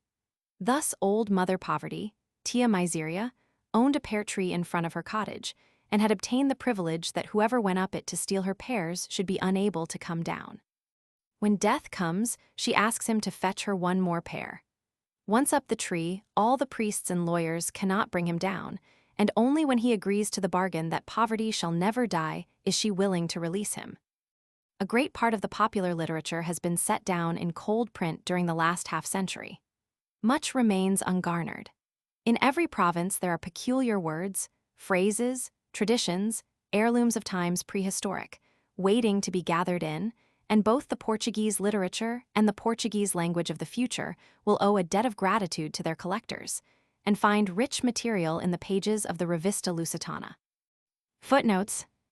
The whole Bible in Portuguese was not translated until the 18th century by João Ferreira de Almeida, O Novo Testamento, Amsterdam, 1681, do Velho Testamento, 2 vols. Batavia, 1748-53. This is the version still commonly in use. Another translation, entitled Biblia Sagrada, was made from the Vulgate at the end of the 18th century by Antonio Pereira de Figueiredo, 1725-97, author of some 50 theological and historical works in Latin and Portuguese, and a paraphrase, Historia Evangelica, 1777-78, Historia Biblica, 1778-82, by Fray Francisco de Jesus Maria Sarmento, 1713-90. C.C. Michelis de Vasconcelos et S. Berger, Les Bibles Portugueses in Romania, Roman 28, 1899, pp. 543-8. La literature portuguesa y en matière de traductions bibliques d'une pauvreté desesperante. The Paracho Perfido, 1675, speaks of os parachos quenau tivrum Biblias p19. See also G. L. Santos Ferreira, A Biblia M. Portugal, 1495-1850, L. 1906. See Floiret Blanchefler. Poems du XII letter 1d49 cycle. Publiés d'après les manuscrits, par E. du Merrill, Paris, 1856. In the original story, Floris in a basket of roses enters the tower where Brancaflor is imprisoned. Senor Benilla y San Martin, La Historia de las dos enamorados Floris y Blancaflor, Madrid, 1916, attributes an Italian origin to the Spanish prose story. The Spanish translation probably dates from the 15th century. For its popularity with the Provençal troubadours, see Rainwad, Choi, e.g. Roman II. 297, 304, 305. A Historia de Branca for outra saca a reloser Coramas, 1890, p. 148. It has been reproduced from an earlier edition in T. Braga, Os Livros Populares Portugueses Era Nova, Volume I, 1881. At either side explanatory verses, the only verse in the leaflet tell us that Magalona was the most beautiful of all contemporary princesses, beloved daughter of the King of Naples, and her heart full of goodness. She was a model of virtues, of pure beliefs and a loving heart, married with Piers, Pedro of Provence, a noble knight and virtuous man. One of the Elvas chapter was Homum versado, ne licao de Florinda e Carlo Magno. This charm hangs over many anonymous lyrics of popular inspiration, as the Trovas de Menina Formosa, 17th or 18th century variations of a 16th century song. Menina Formosa, dizai duquevemque sejais, erosa aquem voscur bem. Porc si concerta rosto, e condicum deus por gallardum apina mui certa. Sendo tam Formosa dizai, and see even less genuinely popular are the Trovas do Moliro. 1602, written by an obscure native of Tangier, Luis Brachado, and others. Luis de Sousa, Vida, 1763 ed. I 462. E.g.m. Belem Vila do Amor, I 183. E.g. que no quiro estar en casa, I 73, which is como la cantis cogado, essentially a peasant song. The lake saprin occurs in most of the songs accompanied by dance in Gil Vicente, e.g. quem e acuta disposada, chacota, I 147, partius bem andu casella m folia, Roman 2. 389, Yanaucur minha senora, Roman 2. 439, Esta cantiga cantaro e bailaro de terrero os folios. Naumi furis matter, Roman 2. 440, M. Chacota, more goncalves, Roman 2. 509, Bailo ausom desta cantiga, por meo era, por meo, Roman 2. 525, A vozes bailaro e cantaro a cantiga seguint, i.e. a romance with lake saprin and refrain.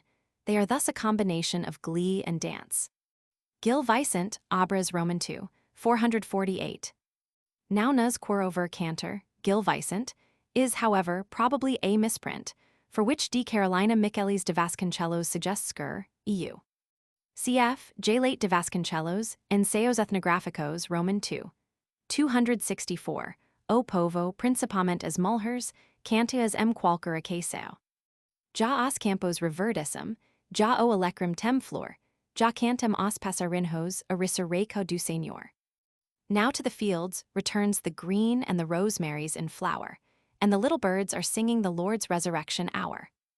O acute trist de minha vida, o acute trist de vida minha, quem me dera contigo on tu vis andorinha. Oh, how sad my life is, oh, how sad my plight, would I might go with thee, swallow, in thy flight. Recalls the French C.J. Hirondelle quegipus voler, Sir Vater Seine, ma belle, J. eures me reposer, a swallow I would be to fly, and take my rest upon thy breast. All green things in summer their freshness lose, only my heart its love renews. When the light of the fire is dead, the ashes its heat retain, when love is over and fled in the heart abides the pain. To the three kings was given a star in heaven for sign, and thy eyes have guided my heart unto thine. Reprinted in his article in Romania, volume Roman 6, and by Dr. Braga.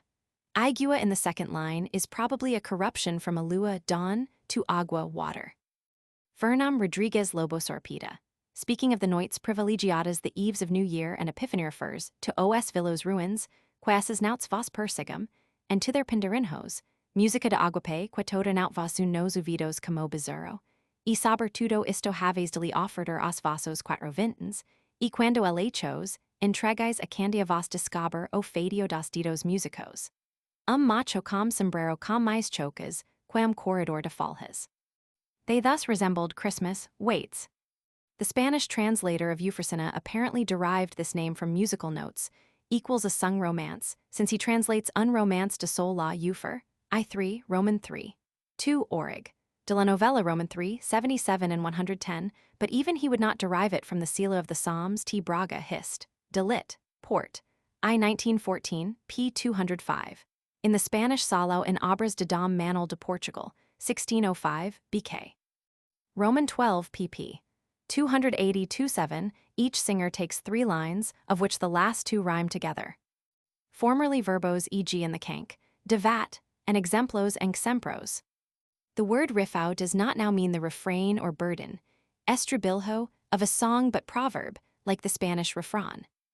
There is another proverb mentras a pedra vi e vem deus daratus ubem, while the stone doth come and go God his blessing shall bestow. Section 2. The Galician Revival. For over 400 years, with the exception of a few poems by Padres, José Sánchez Feiju and Martin Sarmiento, in the 18th century the Galician language held aloof from literature. It was peculiarly fitting that at a time when Portugal was recovering for her own literature the early Galician lyrics, which are now one of its most precious possessions, a new company of poets should have sprung up in the region now, as of old, fertile de poetas Galicia. They were no doubt multiplied and encouraged by the discovery of the cancioneros, but began independently of these, in the wake of that regionalism which manifested itself so vigorously in the second half of the 19th century, for instance in Provence, Catalonia, and Valencia. Besides their general character, the mingling of irony and sentimental melancholy and a few conscious imitations, the new poets and the ancient cancioneros present several striking similarities. It is now some 3/4 of a century since regionalism in Galicia assumed its first literary pretensions. In 1861, the poets had become sufficiently numerous and distinguished to warrant the holding of jugos florals, zogos flores, at La Coruna. Juan Manuel Pintos, 1811-76, had published 8 years earlier a small volume of verses, A Gaita Gallega, Pontevedra, 1853, and Francisco Añón, 1817-78, had contributed poems to various local newspapers. Añón led the life of a wandering joggerel of old, and his occasional verses soon won him popularity, so that he came to be regarded as the father of modern Galician poetry. He could express his love for his native province in the tender and melancholy stanzas, Appendix a Galicia, and in his other poems at once ingenuous and satirical. He is also thoroughly Galician and foreshadowed the poetry that was to follow. A leaflet of his verses appeared in the year after his death, Poges, Noia 1879, and a more satisfactory collection 10 years later, Poges Casalanas y Gallegas, 1889. José María Posada y Pereira, 1817-86, born at Vigo, the son of a Vigo advocate, published his first volume of verses in 1865, and others were collected in Poges Selectas, 1888.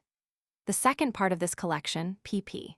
111-50, is written in Spanish, but the Galician poems include a series of letters in octosyllabic verse, the wistful humor of which is attractive. Born in the same year as Añón, he survived Rosalia de Castro, 20 years his junior. He survived in disillusion, for he had been one of the pioneers and now felt himself neglected in the changed conditions. When the first floral games were celebrated, the most talented of these early poets, Alberto Camino, 1821-61, had but a few months to live. Another generation passed before his poems were published. Poges Gallegas, 1896. Camino was not a prolific writer, and this tiny book contains but 12 of his poems. But there is not one of them that we would willingly miss, whether he is giving harmonious form to a poignant theme, as in Nicorosa and O Desconsolo, or in lighter verses describing with a contagious glow and spirit some scene of village merriment, as in a Foliata de San Joan or Repique. Galician patriots, indignant at the neglect or contempt habitually meted out to their region, might persevere in their belief that the language which had produced the cantigas of King Alfonso X, the Portuguese cancioneros, and the poems of Machas was capable of revival as an instrument of poetry. But it was for the most part by scattered poems, manuscript or printed in periodicals, especially the Coruna paper Galicia, 1866, that they justified their faith, until in 1863 appeared Cantares Gallegos by Rosalia de Castro, 1830-785. The authoress, born at Santiago, was but 26 when this collection of poems gave her a wider celebrity than has been granted to any Galician writer since Machas. Emilio Casteller wrote a preface for her second volume, Falas Novas, 1880, and hailed her as a star of the first order. Indeed, so great was her fame as a Galician singer that until recently it obscured her Spanish poems, En las Orillas del Sar, 1884. It was an unsought fame. Rosalia de Castro wrote much more than she published and destroyed much that was worth publishing. She sank herself in Galicia. Her voice is that of the Galician gaita in all its varying moods. In her preface to Cantares Gallegos she wrote, "I have taken much care to reproduce the true spirit of our people." That she succeeded in this all critics are agreed. A favorite method in the Cantares Gallegos is to take a popular quatrain and develop it at some length, as, for instance, in the beautiful variations on the lines Erinos, Erinos, Airs, Erinos de Mina Terra, Erinos, Erinos, Airs, Erinos, Levem e acute ella. Here, as throughout the book, There is such yearning, passionate sadness that we may say, in her own words, non canta quaecora. The sadness is of sordid and brooding over her country's plight. She has felt all the peasant's sorrows, the longing of the emigrant for his country, the fate of the women at home who find no rest from toil, but in the grave, above all the neglect and poverty in which those sorrows centreth the result of sons torn from their families and scattered abroad to Castile and Portugal and across the seas in search of bread. Her themes are thus often homely. Their treatment is always plaintive and musical. The meters used are very various. The book opens with a chain of mueneras singing Galicia Florida, and the rhythmical beat of the muenera constantly recurs throughout. Nothing could serve better to express, as she so marvelously expresses, the very soul of the Galician peasantry in its gentle, dreaming wistfulness and tearful humor. Her style is so thin and delicate, yet so flowing and natural that it is more akin, almost, to music than to language. Few writers have attained such perfection without a trace of artifice. It is Galician esta fala mimosicine at its best, clear, soft, and pliant, rising in protest or reproach to a silvery eloquence. In Falas Novas, the melancholy note is accentuated without becoming morbid. The new leaves are autumnal. The music of her sad and exquisite poetry had been forged in the crucible of her own not imaginary suffering and grief, and in these lyrics she utters her immortales deseos, immortal longings, as well as the woes of the peasant women of Galicia, widows of the living and widows of the dead. New meters are introduced, the old skill and perfection of form is maintained. A few poems in the second half even succeed in repeating that identification between the poet and the genius of the people, which makes much of Cantares Gallegos almost anonymous and assures its immortality. Midway between the publication of Cantares Gallegos and Falas Novas appeared the first volume of Galician verse by the blind poet of Orense, Valentin Lamas Carvajal, 1849–1906. This book, Espinas Falas e Flores, 1871, has remained the most popular of his works. He is a true poet of the soil, poeta del terruño, the soil of Galicia which he sings with melancholy charm, and his verse is filled with saudades. He complains of the peasant's lot, protests against its injustice and the tyranny of the caciques, laments the drain on Galicia's best forces through emigration and military service, and his later work especially betrays a rustic cynicism and disillusion. But the value both of his first book and of Saudades Gallegas, 1889, and A Musa des Aldeas, 1890, is that in them speak the voices of the peasants. Only occasionally does Aesop or Mashes intrude to dispel the charm, and even sophisticated touches as when he speaks of this century of enlightenment, of Galicia as a poetical garden, or of the tamborilero as the inseparable companion of the gaitero, are not out of keeping, since the peasant, to whom a long word is a sign of education, will in ambitious moments use such phrases. The Galician peasants are shown in their sadness and superstitions, at their common tasks and festas. When Lamas Carvajal is describing an escasula or a falladero, a dance in the beaten space before the doors baile de torero, a foliata in honor of some saint, a ruada or ruiro, street courting, a summer ramax or romeria pilgrimage, or autumn magasto, feast of chestnuts, his melancholy almost deserts him, and he can sing in his own phrase. Algun lido cantor de suiterina. The toil often becomes a festa, in which, he says, there is more mirth than in all the city's joys. In he admirably reproduces the thoughts of the slow-footed, slow-reasoning peasant as he trudges along to market in front of his droning and shrieking ox cart. And generally, all the life of the province of Orense is in his poems. Witches, exorcisers, beatas, curanderos, to whom the peasants turn in place of the doctor, pilgrims, blind singers, santeros selling images of saints, the wailing alala, the evening litany or rosario, the angelus, Ave Maria or as animas, or tacar e acutes oracios. The gaitero, of course, is a prominent figure, for without his bagpipe, the gaita gallega and the accompanying drum, tamboril, cymbals, farinas, conchas, tambourine, pandero, pandereta, and castanets, castanolas, no village fair would be welcome or complete, and his alborada or his rhythmical dance song, the muenera, is the emblem of all the peasants' pleasures. Melancholy pervades the rimas, 1891, of D. Juan Barcia Caballero, born in 1852, but it is no longer the melancholy of the peasant, but of the poet. His verse is more artificial and subjective, and expressions such as the bed of Aurora, Olympic disdain, the Nereids, carry us far away from the peasant scenes so pleasantly described by Lama's Carvajal. Yet in his lyrics lives a faint music which raises them above the commonplace. He writes of moonlight, the fall of the leaves, a flowing stream, tears, death, and admires Hine and Leopardy. But in his slight fancies, often built into a single brief sentence, he has a natural charm of his own. Benito Losada, 1824–91, gained great popularity in Galicia with his cantinos, 1888, epigrammatic and often far from edifying stories in verse, which mostly do not exceed 10 lines. He is said to have had them printed on matchboxes ad maiorem gloriam, but for this, he was probably not responsible. More interesting and equally racy of the soil are the poems of his Soses Dun Velo, 1886, of which the Cantinos de Terra form only part 3. The first part consists of a long legend in octosyllabic verse, and in the second, some 30 poems give a colored, homely, delightful picture of peasant life in Galicia. En fias y espadalas, en festas, en foliadas.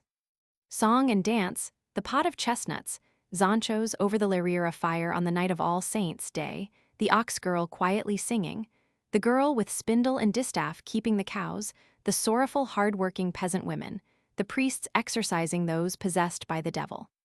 The gay notes of the gaita with its plaintive undertone sound from his pages. The language, a garrida languinosa, has rarely been written more idiomatically or with a surer instinct for the force and fascination of the native word used in its rightful place. To turn from Losada to Eduardo Pondal, 1835–1917, the poet of Ponteciso, a small village in the district of Coruna, is to go from a village praca to a high mountaintop. He stands quite apart from the other Galician poets. Their irony and skepticism, sorrows and mirth, are mostly of the peasant, but here we have no dance or rustic merriment. The pipe and the drum give place to the wind blowing through an Aeolian harp. The poet.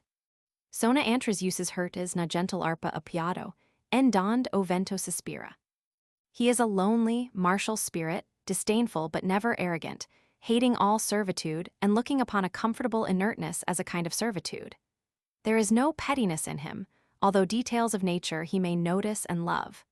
The most learned of Galician poets, and not sparing of classical allusions, he is yet entirely merged in the forces of nature and becomes a voice, a mystery. Some of his poems are a single sentence of perhaps 20 words, a musical cry borne slowly away on the wings of the wind. He sings of mists, the Galligan braytoma, and pregnant silences, the whispering of the pines, the great chestnut trees and Celtic oaks, of the swift daughter of the mists and the intrepid daughter of the noble Celts, of old forgotten far-off things, battles long ago. One must go to Ireland for a parallel. It has been noticed of him that he is entirely pre-Christian. He is almost prehistoric. His long epic on the discovery of America, in 27 cantos, As Ias, remained unpublished at his death. Nor would it be easy to account for his popularity were it not for the poem by which he won early fame, A Campana Danlins. It is full of music and melancholy, a plaintive farewell addressed to his native village by a Galician peasant imprisoned at Oran.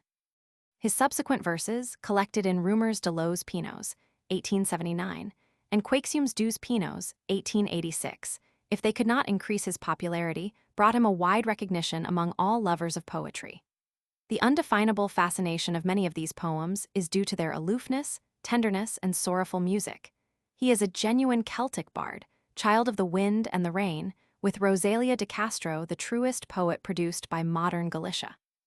The most prominent of the later Galician poets was Manuel Curros Enriquez, 1851–1908, whose work Airs de Mina Terra, 1880, was condemned by the Bishop of Orense and republished in the following year. Born at Celanova in the middle of the 19th century, he studied law at Santiago de Compostela and became a journalist. His advanced opinions caused him to emigrate, first to London, then to South America. His anti-clericalism was pronounced in Airs de Mina Terra, and even more so in a forcible satire describing a pilgrimage to Rome, written in triadas and entitled O Divino Saint, 1888. He writes of dogma assassinating liberty, heaps abuse on Ignacio de Loyola, hails the advent of the railway to Galicia as bringing not priests but progress. All this has caused his poems to be widely read.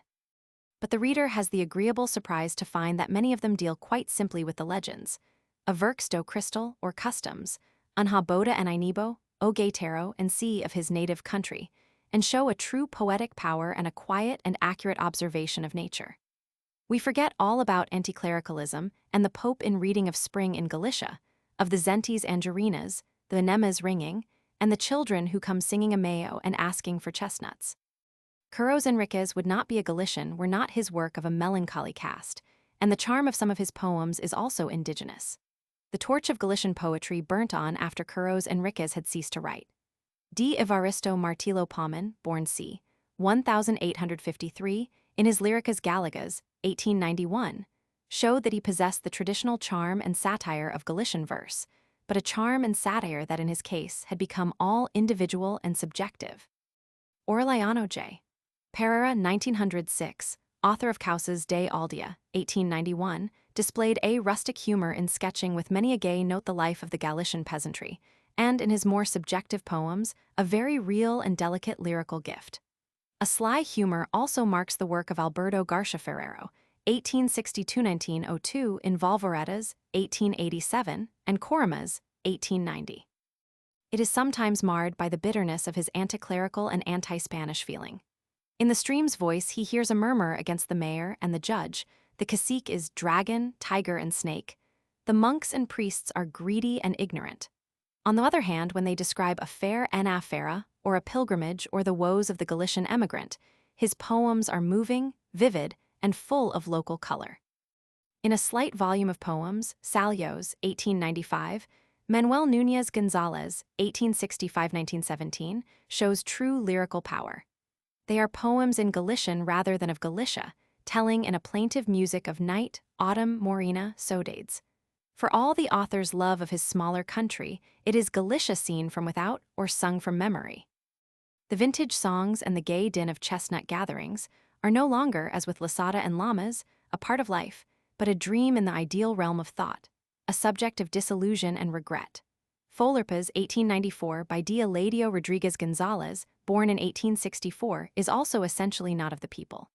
In its less elaborate poems, it often describes, attractively and with much color, popular customs and dances, the night of St. John, as festas de Minatera. Yet after recording the pleasant superstition that on St. John's Day the sun rises dancing, the author must needs pause to say, away with these fanatical beliefs, unworthy of a civilized region, to which the answer is that such reflections may be sincere, but are unworthy of poetry, and should be expressed in prose. But the author of these verses can, when he wishes, identify himself with the peasants whose life he depicts, and is capable of writing poems of great delicacy. The general impression is that he has not grown up among these scenes, but is observing them keenly as might a stranger.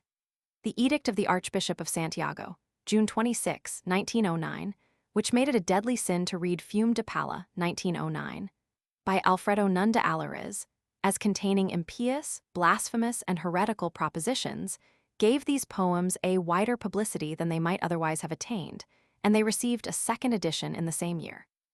It certainly savors of blasphemy, and is bad criticism to call Curros Enriquez the Galician Christ, but it is to be feared that the excommunication of the author will only encourage him to abandon simple verses written without art, as in his preface he describes these, for more studied poems with a thesis to prove. It is perhaps disquieting to find that three poets in most respects so different agree in this, that between them and popular poetry a gulf is fixed, owing to the sensitive aloofness of a true poet, for Núñez González was undoubtedly the most talented of the younger Galicians, or owing to the adoption of the superior standpoint of the rationalist or the anti-clerical. Younger poets of remarkable promise and achievement are D. Gonzalo Lopez, born in 1878, a relative of Eduardo Pondal, whom he sometimes recalls in the original inspiration of Escumas de Ribeira, 1914, and Alento da Raza, 1917. D. Antonio Noriega Verla, born in 1869, whose deep love for his native moors and mountains gives an eternal magic to Montenses, 1904, and Do Irmo, 1920. D. Ramon Cabanillas, who voices the sorrows and aspirations of Galicia in Vento Mariro and Da Terra Asabalada, 1917, and D. Antonio Rey Soto, who, however, writes chiefly in Castilian. D. Xavier Prado expresses the very soul of the peasantry in a Karen du Lume, 1918. The poets of the last half-century have unquestionably justified the literary revival of the Galician language, and even if in the future no poetry of the highest order be written in Galicia, it is unthinkable that so musical an instrument should be allowed to perish. Galician poetry may be a thin, an elfin music, a scrannel voice, as of a wind blowing through tamarisks, but it has a natural charm, a raciness, a native atmosphere which give it a peculiar flavor and attraction. Literary contests, veladas, surdames, zogos frories keep the flame of poetry alive in Galicia, but in its anonymous form it is a very vigorous growth which needs no fostering, and flourishes now as it flourished in the 12th and 13th centuries, as it flourished in the time of the Romans. Hundreds of anonymous quadras, cantiga, cantor, cantarino, cantilena, cantigella, cantiguena, capra, or cancio have been collected in the Cancionero Popular Gallego, Madrid, 3 vols. 1886, by José Pérez Ballesteros, 1918. The peasant women compose and sing their songs today as when Fray Martin Sarmiento, 1695-1772, noticed that en Galicia las mujeres no solo son poetisas, sino también musicas naturales, or the Marqués de Montebello listened to los tonos, que a coros cantan con fugas y repetitions las mizuelas, or the archpriest of Hita watched the cantadoras dancing, as well as singing, in neighboring Asturias. The ancient muinera rhythm continues, and the parallel strophed songs of the early cancioneros have their echoes in the anonymous poetry of today. It is, indeed, of interest to note how the poets of the revival fall quite naturally into the same parallelism and the same repetition. Besides these muineras, the popular poetry consists principally of quadras. Traditional romances are nearly non-existent. This popular poetry, soft, musical, malicious, satirical, connects by a thread of anonymous song the Galicia of today with the whole of its past life. And the revivalists are likely to prosper in proportion as they seek their inspiration in popular sources, as did Rosalia de Castro. For the Galician peasants, living in a land of mists and streams, inlet arms of sea, dark pine woods, deep valleyed mountains, green maize fields, and gray mysterious rocks, a land of spirits and fairies and witches, of legends and ruins, have the Celts' instinct and love of poetry. Poetry is their natural expression. For prose in Galician literature, there is less genius, and perhaps less incentive, since the country has been described with intimate knowledge and charm in the Castilian novels of Dona Emilia Pardo Bazan, 1850–1921, and Don Ramón María del Valle-Inclán, born in 1870, and more recently by Don James Salah, born in 1877. But the value and possibilities of Galician prose have been shown by D. Aurelio Ribalta, born in 1864, in Ferrux, 1894, and by D. Manuel Lugris y Frere, born in 1863, in Cantos do Asiumeter, 1909. It is indeed in the canto that a special success has been won, and Heraclio Pérez Placer, whose novel Predicción appeared in 1887, is widely known for his cantos, Lindas y Tradicios de Galicia, 1891, Cantos de Tarina, 1895, and Vera do Lar, 1901. Cantos de Tarina, 34 stories in some 200 brief pages, are various and unequal in value. Most of them are sad, even the harmless Saint Martin Magosto ends in a death. They contain many intimate descriptions of Galicia and the life of the villages about Orense. There is much pathos in Velina, Mina Velina, in Rapinota de Zasmes, and especially in Falas Secas, an exquisite picture of an old peasant dying alone in a dark room. Its walls are black with smoke, yellow maize cobs hang from the ceiling while through the open door come all the gay sounds and colors of a Galician vintage. The poetess Francisca Herrera, author of Almas de Muller, 1915, and Sorasas y Bagoas, 1918, has recently turned to prose with remarkable success in Nevada, 1920. Few Galician poets have published volumes of prose, although many have contributed as journalists to the local press, but it would be difficult to find a prose writer who is not also a poet. And it is by its poetry that Galicia has won for itself a notable place in modern literature, and added another leaf to the literary laurels of the peninsula. Footnotes. See Antolin Lopes Pelis, Pojas Ineditas del P. Feiju, Seguidas de las Pojas Galegas, Dialogo de 24 Rusticos, y Otio Marcos de Portela, por el P. Sarmiento, Thai, 1901. Cf. A. Ribeiro dos Santos, Obras, Ms., Volume Roman 19, F21, Galicia, Muito afeita desde alta antiguidade ao exercício de trovas e cantares. Or Rosalia Castro do, or Y. Murguia. Her husband, Don Manuel de Murguia, born in 1833, author of Los Precursors, 1886, Diccionario de Escritores Gallegos, 1862, and other works devoted to the study of Galicia, its ethnology and history, is still alive. O winds of my country blowing softly together, winds, winds, gentle winds, oh carry me thither. 1909 ed., pp. 95-8. Falas Novas, Duas Palabras de Adorá, 1910 ed., p. 31. Falas Novas, 1910 ed., p. 254. A sixth edition appeared in 1909. Whereas most books of Galician verse cling to the obscurity of their first edition, or at best obtain a second, in the hospitable Biblioteca Gallega. Esfolhada or disfala, gathering to husk the maize. Fiada fiandan, a rustic tertulia evening party of women to spin. Fuliata, a fuliata folian. In Trás-os-Montes potatoes are called castanholas, i.e. large chestnuts, which recalls the fact that Andrea Navigero, eating potatoes for the first time at Seville in 1526, considered them to taste like chestnuts. In parts of Galicia, they are called castanas de terra. Soses, p. 156. The espadla is the task of breaking flax. Perhaps the only poem that might have been written by Pondal is that on p. 177, the first verse, of Rosalia de Castro's Falas Novas, 1910 ed. Quaxiums dos Pinos, 1886, p. 101. For an earlier example of the same kind of tercets, Abaxef, C.R. de Castro, Falas Novas, 1910 ed., p. 158. The very word morena is more common, in the sense of saudade, at Madrid than in Galicia. Salios, p. 65. Also flepa, folpa, folpina, Portuguese falheca floco, froco, copo equals flake. The passage, Folerpas, p. 182, in which a peasant, refusing alms to an old woman, bids her beg of the rich, is scarcely drawn from life. Cf. Cancionero, I-50. Cantade, Ninas, Cantade, G. Ferrero Coramas, p. 76 as Cantiguenas das Mocas, R. de Castro, Cantgall, p. 102 as Meninas Canton, Canton. Cf. Also E. Pardo Bazán de Mitiera, 1888, p. 122. Las Galegas de las Cuels Buena Part, Dib Sur Obra de Hembras. Memorias para la Historia de la Poja y Poetas Españoles.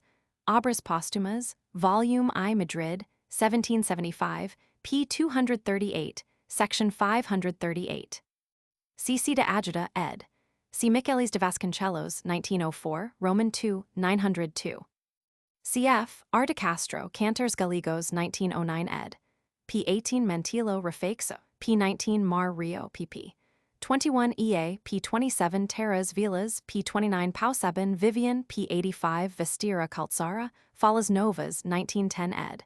p. 229 A. Airs de Minatera ed. 1911. p. 35 Curia Pensaba, p. 139 IA, p. 249 A acute miles A acute centos. Coramas, p. 36 Estravidos Ausados, A. Camino Pojas Galegas, p. 19. Que noit aquella en que eu avingemindo. Corar. Quatrains of which lines 2 and 4 are in rhyme or assonance, e.g., Rulina que vas falando sin facer cas, a acute ning, vai e dil a acute aquella nina que sempre aquixen ben. Tercitos are rarer, aba. Sometimes the quadra is really a tercet with line 1 repeated aba. D. Aurelio Ribalta is author in verse of Os Meus Votos, 1903, and Libro de Consagración, 1910. D. Manuel Lugras of Soidades, 1894, Noitabras, 1910, SNR. Paris Placer of Canters Gallegos, 1891. D. Florencio Vamond, born in 1860, author of a Resume da Historia de Galicia, 1898, also wrote in verse Os Calecos, 1894. Recently, Galician literature has found a keen historian in D. Eugenio Carré Aldao, whose Literatura Gallega, 2nd ed. 1911, also contains an anthology.